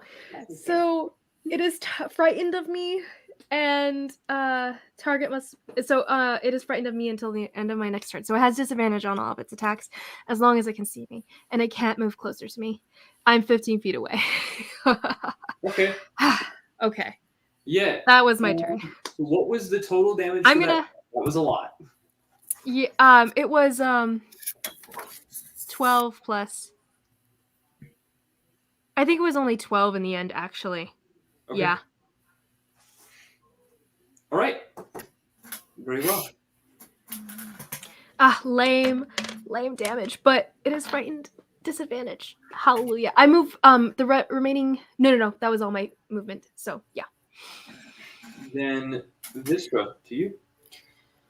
Okay.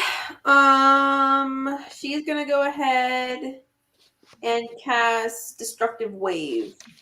So when you strike the ground, creating a burst of divine energy, each creature I choose within 30 feet, so it'll be you, the creature must succeed on a Constitution saving throw. Basically, you watch as she takes her hammer and she slams it on the ground, and it's boom, boom, boom, boom, boom, boom of bright energy comes out around her, and it passes by all of you harmlessly, but it does knocks the creature a little bit. Nice. That is Good job. Great. That is going to be a 13. Yes. Okay. So, oh gosh, I don't roll a lot of dice here. So, Nice. yeah. All right. So, A lot of D4s, right? D6s. Just kidding. What do you mean? I was just kidding. They're like, Oh, thank you. it's a lot of them. Thank you. 1, 2, 3. Okay, so. Well, that's not that much.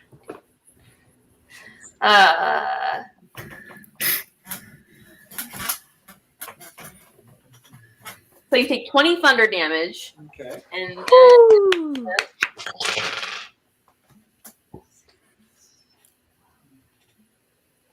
16 radiant damage. Okay.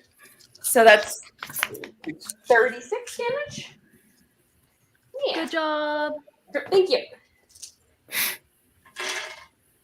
That's my. Oh, and then I'll move my.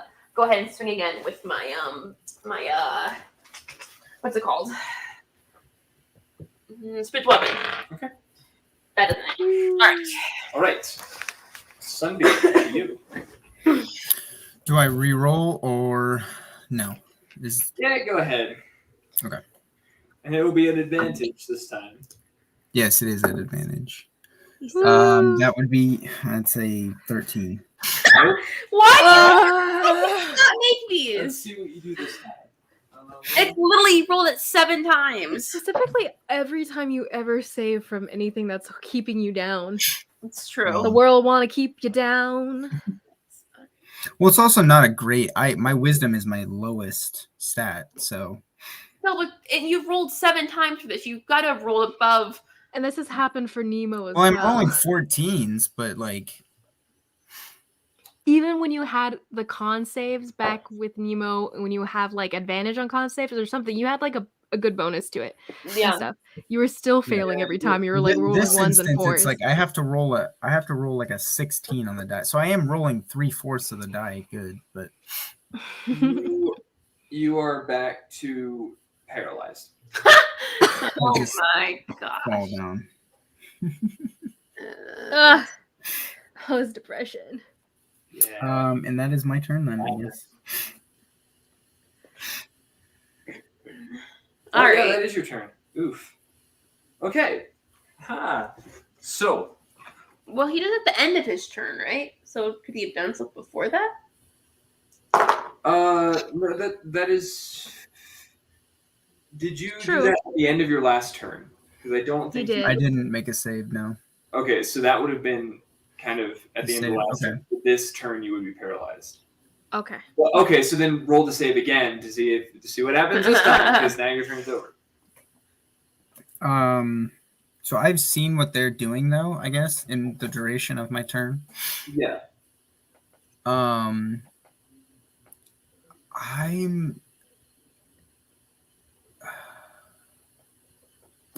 Roll to save again, he said. Huh? Roll to save again. Well, but I'm technically conscious right now. But Yes. you're So I paralyzed. could take my action. Well, you're paralyzed. Oh yeah, that was at the end. Never mind, yeah.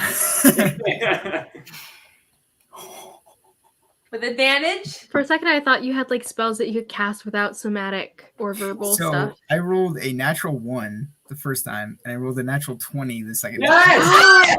Finally! You are immune to the effects of the wind. Thank goodness. After Holy 10 cow. turns. Finally. But yes, that is the end of my turn now. So So now you are restored to full like memories and you're good. yeah, okay. Now it is its turn, and it will do something very cool that I've been waiting on. Oh gosh. Huzzah, Right. huzzah. Here we go, guys. We're all gonna die. So as it howls again, and you hear almost human words come from this hound. It throws its hands out, and dark tendrils of unholy energy extend from the claws and the tentacles as they're thrust out, and these dark beams of energy Oh no. scatter into the 4 bodies of the people you just as they begin to stand. Now, as they're kind of pushing themselves up, the flesh is just like melting off their bodies, along with the muscles and organs, and they become skeletons. Interesting. So that said, they will. You decide that.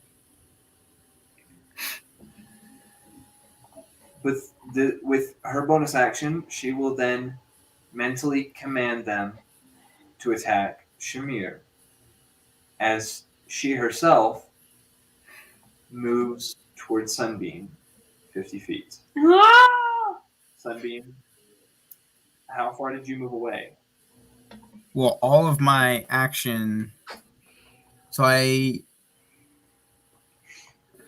it took me did over. I have 2 turns of movement, or was it just 1? It was just the one, and you had. And I used my action, so Oh. just the 35 away Good. from. Then she would be caught up to you at this point. Mhm. So wait, Alright. me? Him. To Sunbeam, because she can't move closer to you. She skirts around you and has the skeletons, which have her initiative, attack you. They will all. Let me see if. Wait, the skeletons attacked me? No, the skeletons will be attacking Shamir. And then Oh, she okay. will attack. Oh, okay. Moved to you. She cannot attack you, but she is moved to you. She likes you. She's taken control of you for too long to let you go now. Oof. Okay, yeah, speed 30 feet. So they just barely get up to you, but there are 4 of them. The first one will be. What is their 2 hit? That is 19 to hit. Oh, this poor boy. And that is 6 piercing damage. The second. These are hitting you, Liz. Yes, they are hitting. Oh, these are hitting me. Got it. The second with a natural 2. The third rolls a natural 18. So that is 7 piercing. Mm-hmm. The fourth. What's the 4th one? You said there were 3 cultists. Oh no, you're right. There are 3. I was totally in the mind of 4. Yes, 3. So yeah, that is the damage that you take, and now they are they just are kind of there with you. Cool. All right, Shamir, it's your go. Well, wait, so the Okay. monster came towards me? Just Yes, stood the there. monster. Well, it had already used its action, so it had. It's just like here. Yeah, it's like there with its arm pulled back. That is like, Okay. Okay, so I'm gonna dance away from these guys using evasive footwork, the maneuver. I'm gonna expend another superiority die, and what happens is I roll a superiority die, and then it gets added to my AC as they attempt to make their sure. Opportunity attacks on me. So that makes my AC a 20. Can't count. 22. Okay. With a 5 added to my AC as I move away from them and go over to the monster. All 3 of them miss. Yeah, buddy. Hallelujah. You cannot So make it all the way to the monster unless you dash. Oh, okay. I'll make it as far as I can go within my within 30 feet for 30 feet, And once I get there, I'll. So you're still roughly 20 feet away. Yeah. Yeah.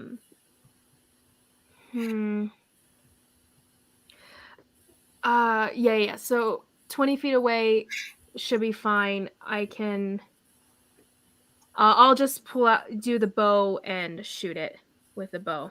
Okay. And because I'll just shoot it with the bow. action to pick it back up. Bonus action. I don't have another bonus action to use for it, so. Wait, what? I'll expend the use of the bonus action just to switch the weapon.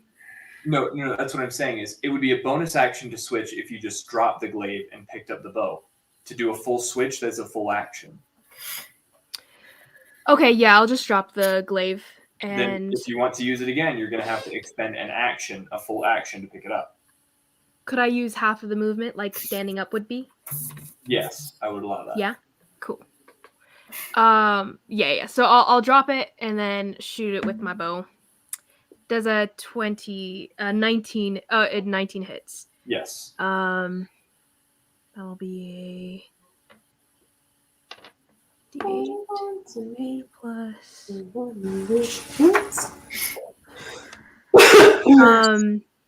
7 points of piercing damage, and that's all I can do. 17 points? 7. Just 7. Oh, 7. Okay, and as you do that, you realize that it does not make the purchase you thought it would. So. Gotcha. I mean, the arrow goes in, but it is unfazed. Like you might as well have flicked it. Gotcha. All right, Vistra, to you. All right. So I'm going to move to where I'm within 30 feet of the undead.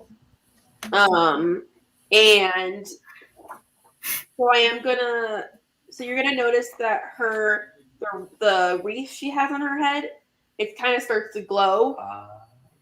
And as she's kind of focusing on it, and it starts to glow, some divine energy shoots out. What? Dimension.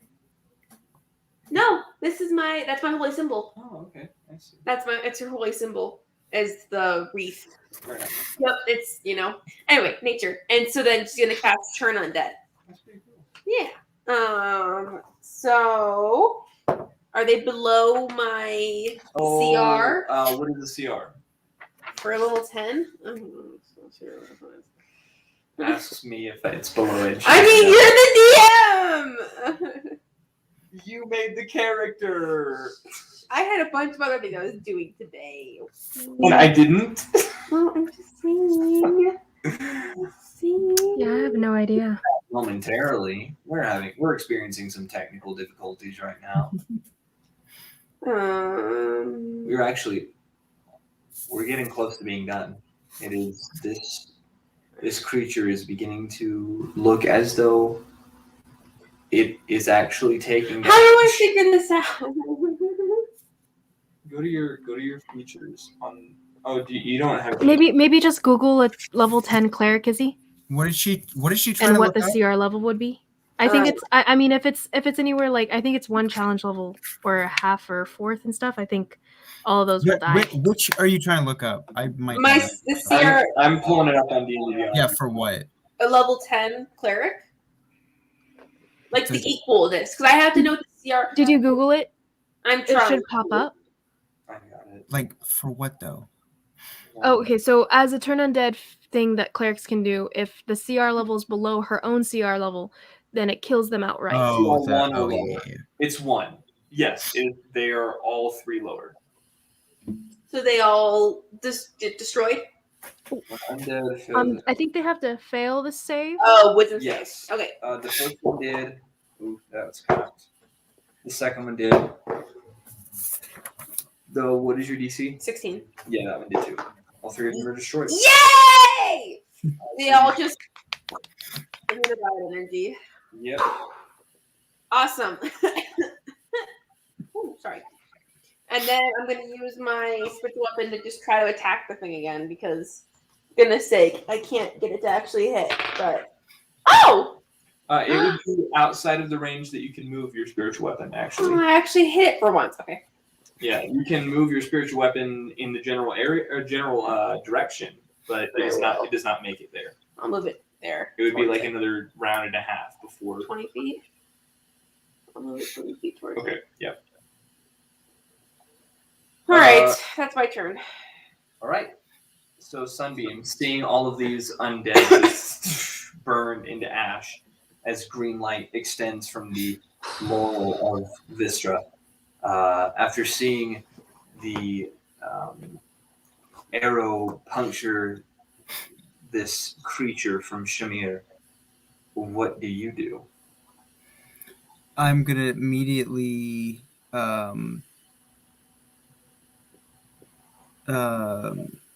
just kind of scrape off one of the metal ingots on my armor, and I'm going to cast Hold Monster on the Ooh. All right, and that is a what save? Wisdom. Natural 19. Oh, that was. I'm going to Silvery Barbs that. Okay. 14. Does not pass. Wait. Wait. Let me make sure that. Wait. Yeah, no, 14. Okay. So it is charmed, or actually, sorry. So roll one more time because you had advantage since we were attacking you. Wait, what? Or I guess that was still the. Oh yeah, it would have been the 19 then. The natural 19 plus 3. Aww. But it still would have been. A Wait, did you straight roll advantage? But it would have been the natural 19 because he rolled that first. But So I'm wait, saying, how does this work? So you would have rolled with advantage because you're attacking. Okay, yeah. And then he silver barbs. Then you But would. it's- Oh, so it yeah, still would have that's been the the thing. lower. It still would have been the lower then. It would Yeah. still be the lower. Yeah. Okay, That's how it worked. that's That weird. was a back and forth roller coaster. I will give Shamir advantage on her next roll. Gang, gang. Gang, diggity, dang, ding. The monster is now paralyzed. For what duration? Until they can make another save at the end of their turn. So any attack that hits the creature is a critical hit if the attacker is within 5 feet, and it can't move or That speak. hurts. But it's his turn And now. it fails strength and dex saves. So Oh. as my bonus action, I will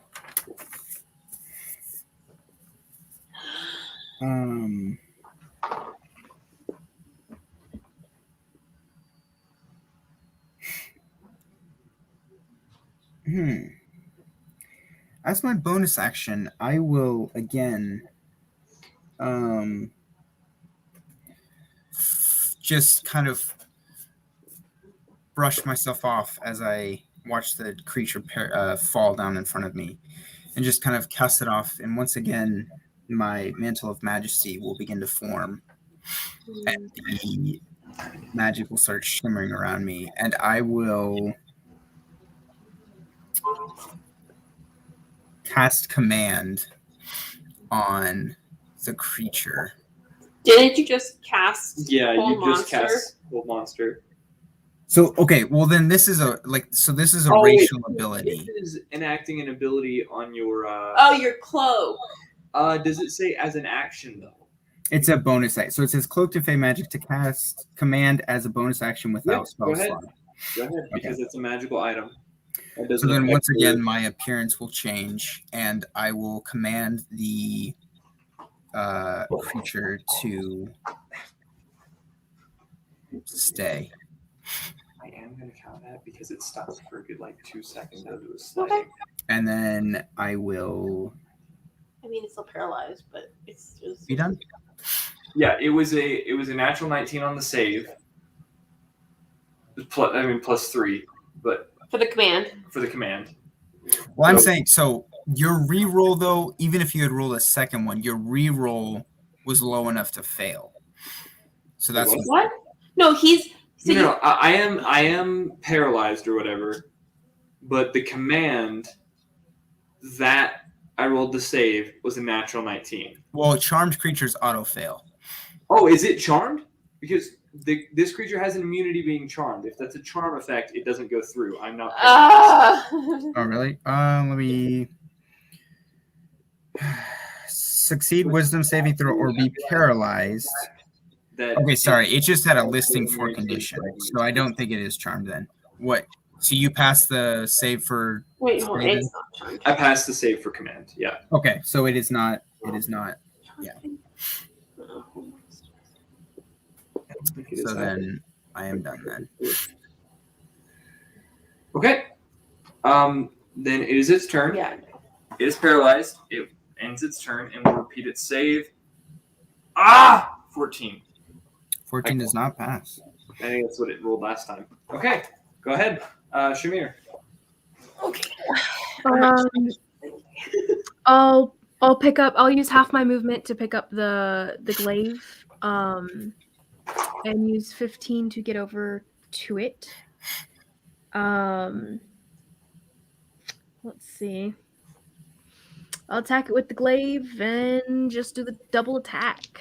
You have super advantage, I think, because I gave you advantage from my silvery barbs. Heads up, I do not, as a DM, allow for super advantage. Oh, is that not a? Oh, is that a? Sorry, I didn't know it was a homebrew thing.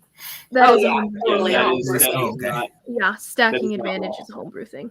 Okay. It's just super cool. It is an so auto that's a- crit though, if you hit. So Auto crit if I hit. Mhm. Really? Okay, so 22 for one, and 18 for the other. So both hit. So auto crit, right? Yeah.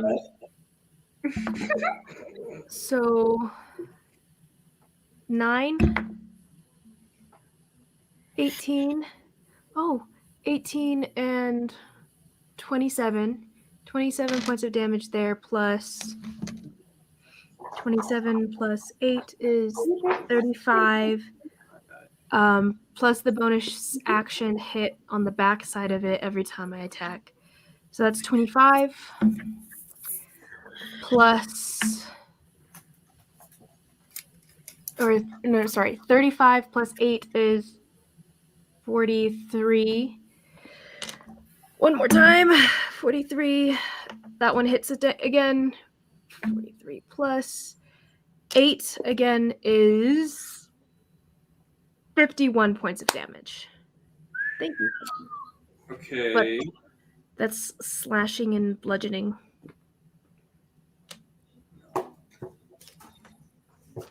And that would be my turn. I'll Okay. stay within melee of it. All right. Um, As you just continually just I knew it was coming. I knew it was coming. You cannot hear it because it can't. I mean, it's not able to take an action or even, so far as I know, I don't even think it's able to like speak. It's not able to vocalize. But you see like the muscles in its throat straining as if it is howling in pain, but just nothing is coming I out. feel kind of bad for it, not gonna lie. As blood is just beginning to pour out of really like everywhere on its body, and that was an insane amount of damage. It was. As now you see like with the glaive cutting through, flaps of skin just like peeling off and dropping down off like the shoulders and the abdomen as it is straining to even vocalize its pain. All right, Sunbeam. Oh, Me? wait. No, yeah, Vistra. No, sorry, I meant Vistra. I looked at it wrong. Okay. So who's within? Is anyone like within melee range? Because I want to cast Ice Storm, a 20-foot radius. Can I center it far enough back where it's still We ahead? both are literally right next to him. Yeah. All right. They're both, and it would be kind of on. No, yeah, okay. If you want to do it, you can do it though. Hit us. We can take it. Can we though? Oh, I don't have. We die for this town. Frick. Everything I have is a radio. Guys, by the way, I'm gonna have to go in like 10 minutes. Yeah, it should be done by then. Cool. All right, I'll just go ahead and cast Shatter at 4th level. So go ahead and make a Constitution saving throw. 18. Yep, that passes. So Wait, a what type of throw? Constitution. Ah, okay. Well, my dexterity one is one that would hit you guys, so that's fine. Just do it. We can survive. Our dex is high. Too bad. I The already roll has already been made. um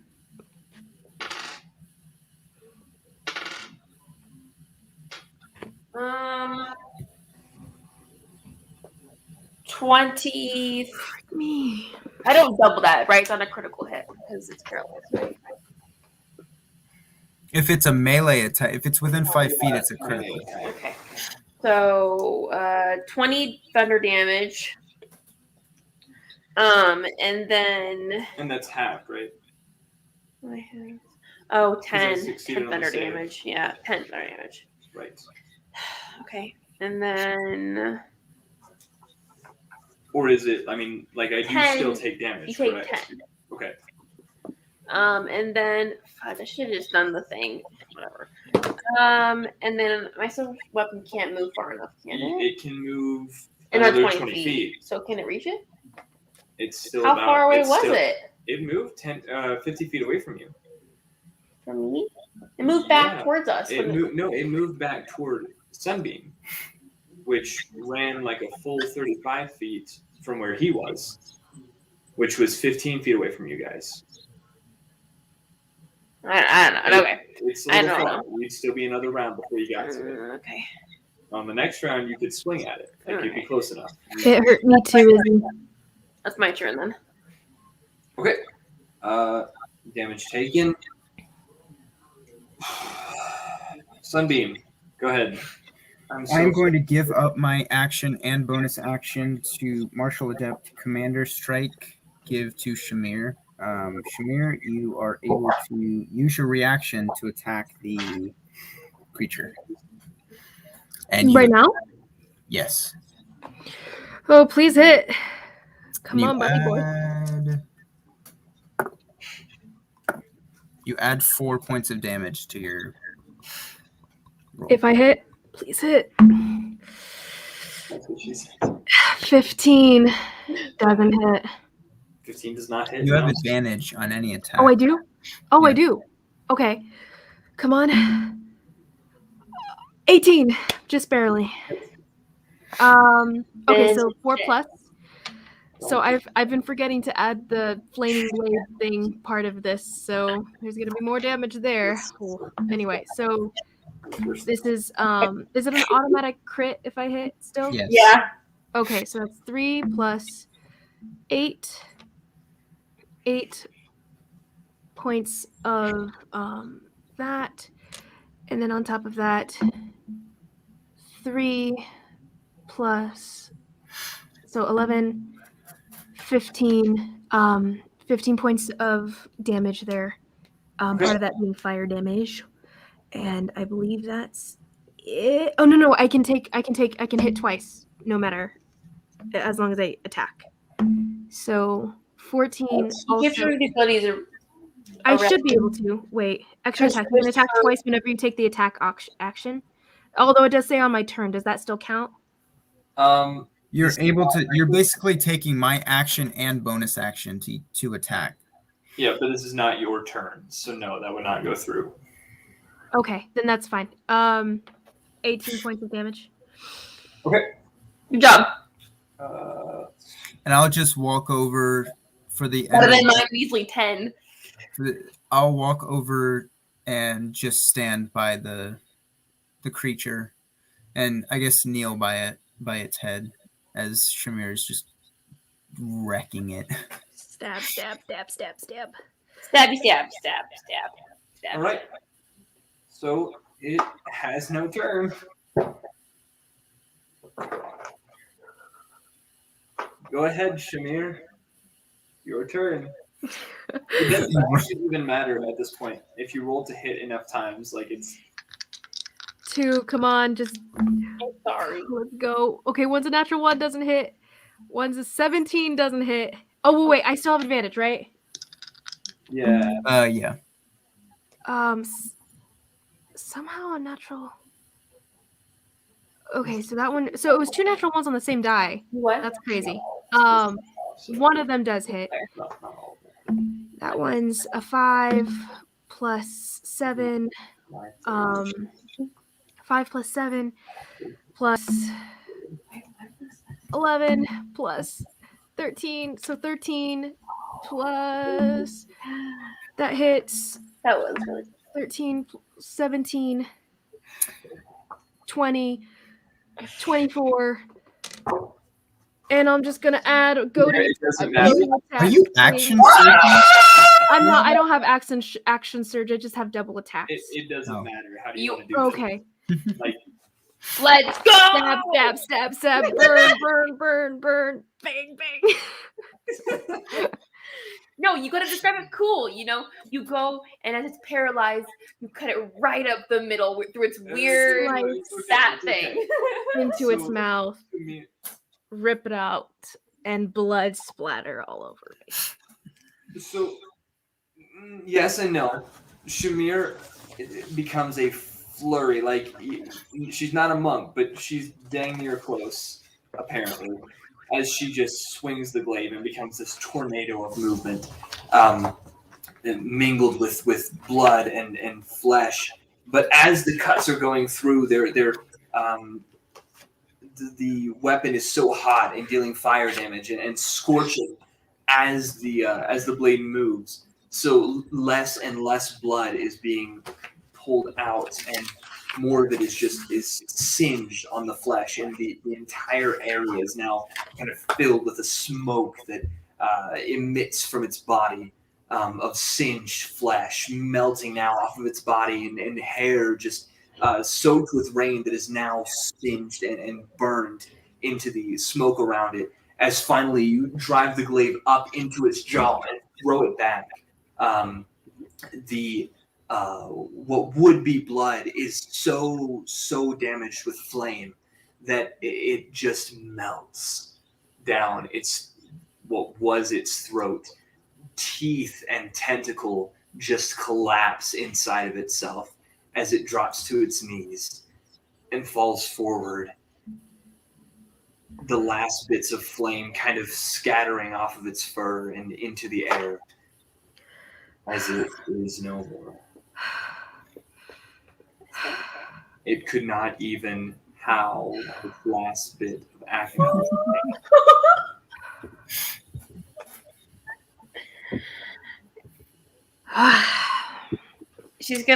Ristra's gonna go up and like, I'm sorry for this, but it was necessary. And then kind of walk away. You thought you were sad before. Oh no. After a couple seconds, the size of this beast begins to shrink. It gets smaller and smaller. The patches of hair are diminished.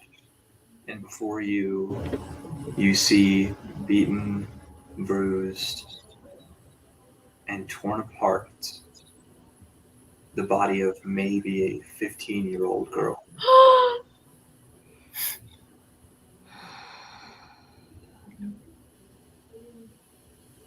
What the heck?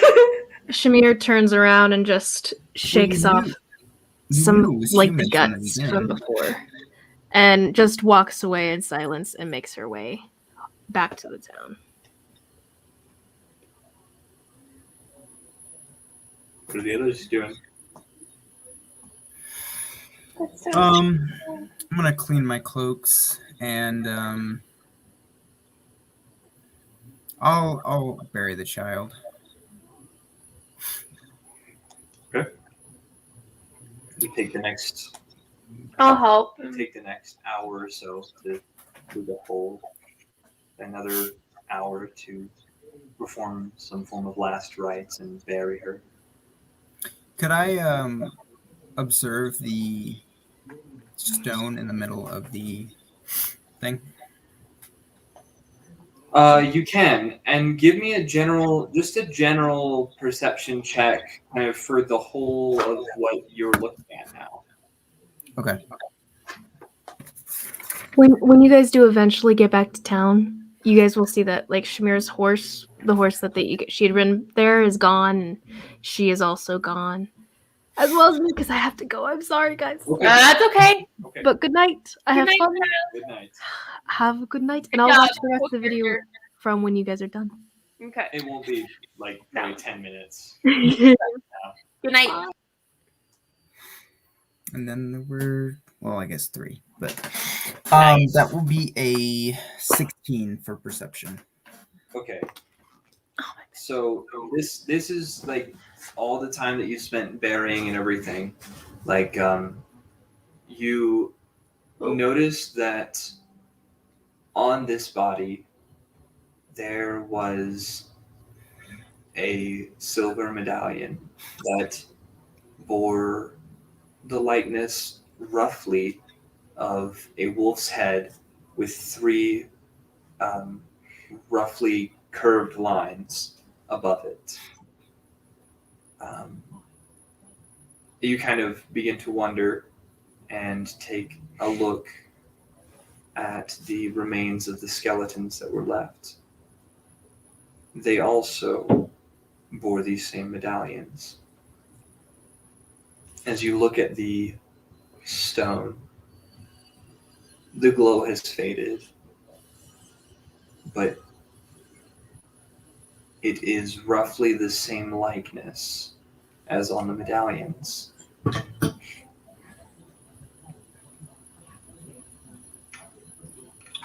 The weather in the direct vicinity almost immediately begins to clear. It is dark still, but you see the glow of the moon begin to peek through clouds. Something that you have not seen in any great extent the entirety of the time you've been here.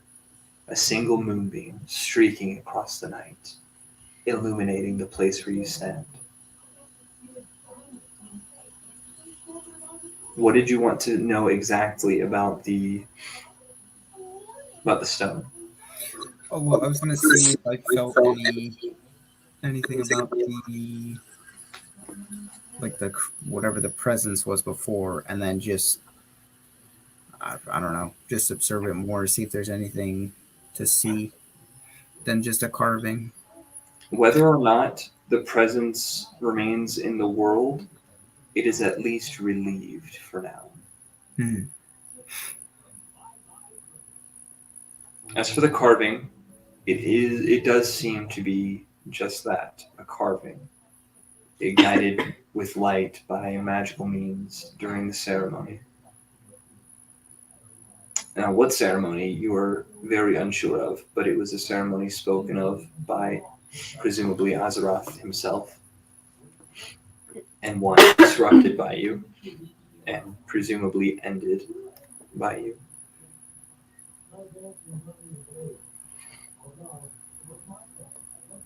Well, I suppose we've done our job for now. Even though I wish it could have turned out another way. I tried to relieve it of its possession. What'd you say? Sorry. Said I tried to relieve it of its possession or whatever. It wasn't to be done, I suppose. I'm going to pick up all the medallions and just bring them with me. Okay. Not too stylish, but I could maybe see what Please tell me you're not going to wear those things, Sonny. I don't know. If I want to turn into one of those creatures, could be a last-ditch effort. You never know.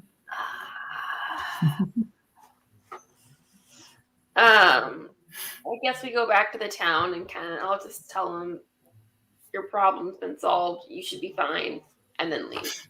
You do, and they are very grateful. Though it is hard to tell. The priest, however, is gone.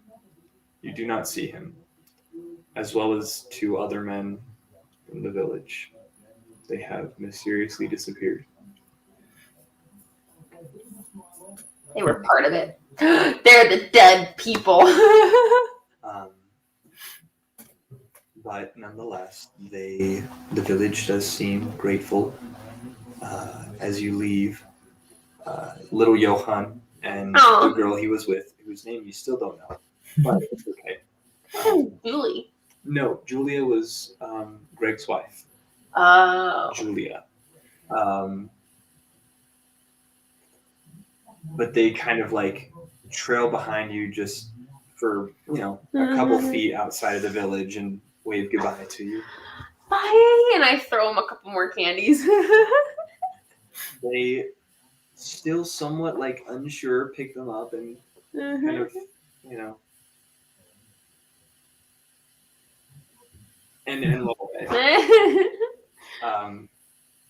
You return within the next couple of days to the city of Helmsmouth, where upon entering, you notice that, along the way, you end up meeting back with, what Shamir? Shub was her name? Shamir. You end up meeting back up with Shamir along the way back. She kind of, while she wanted to get away, she wanted some time with her thoughts and moved rather slowly.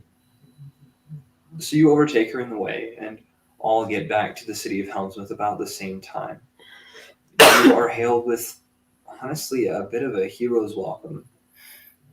Hard to enjoy, given circumstances, but a hero's welcome nonetheless. You are paraded down the main street on horses, having saved a village and rid the world of an evil. The procession at the end of which you are rewarded with medallions of your own. And in addition, a chest with the exact amount you were promised. Vistra's is only going to take a small portion. She'll leave most of it for Sunny, and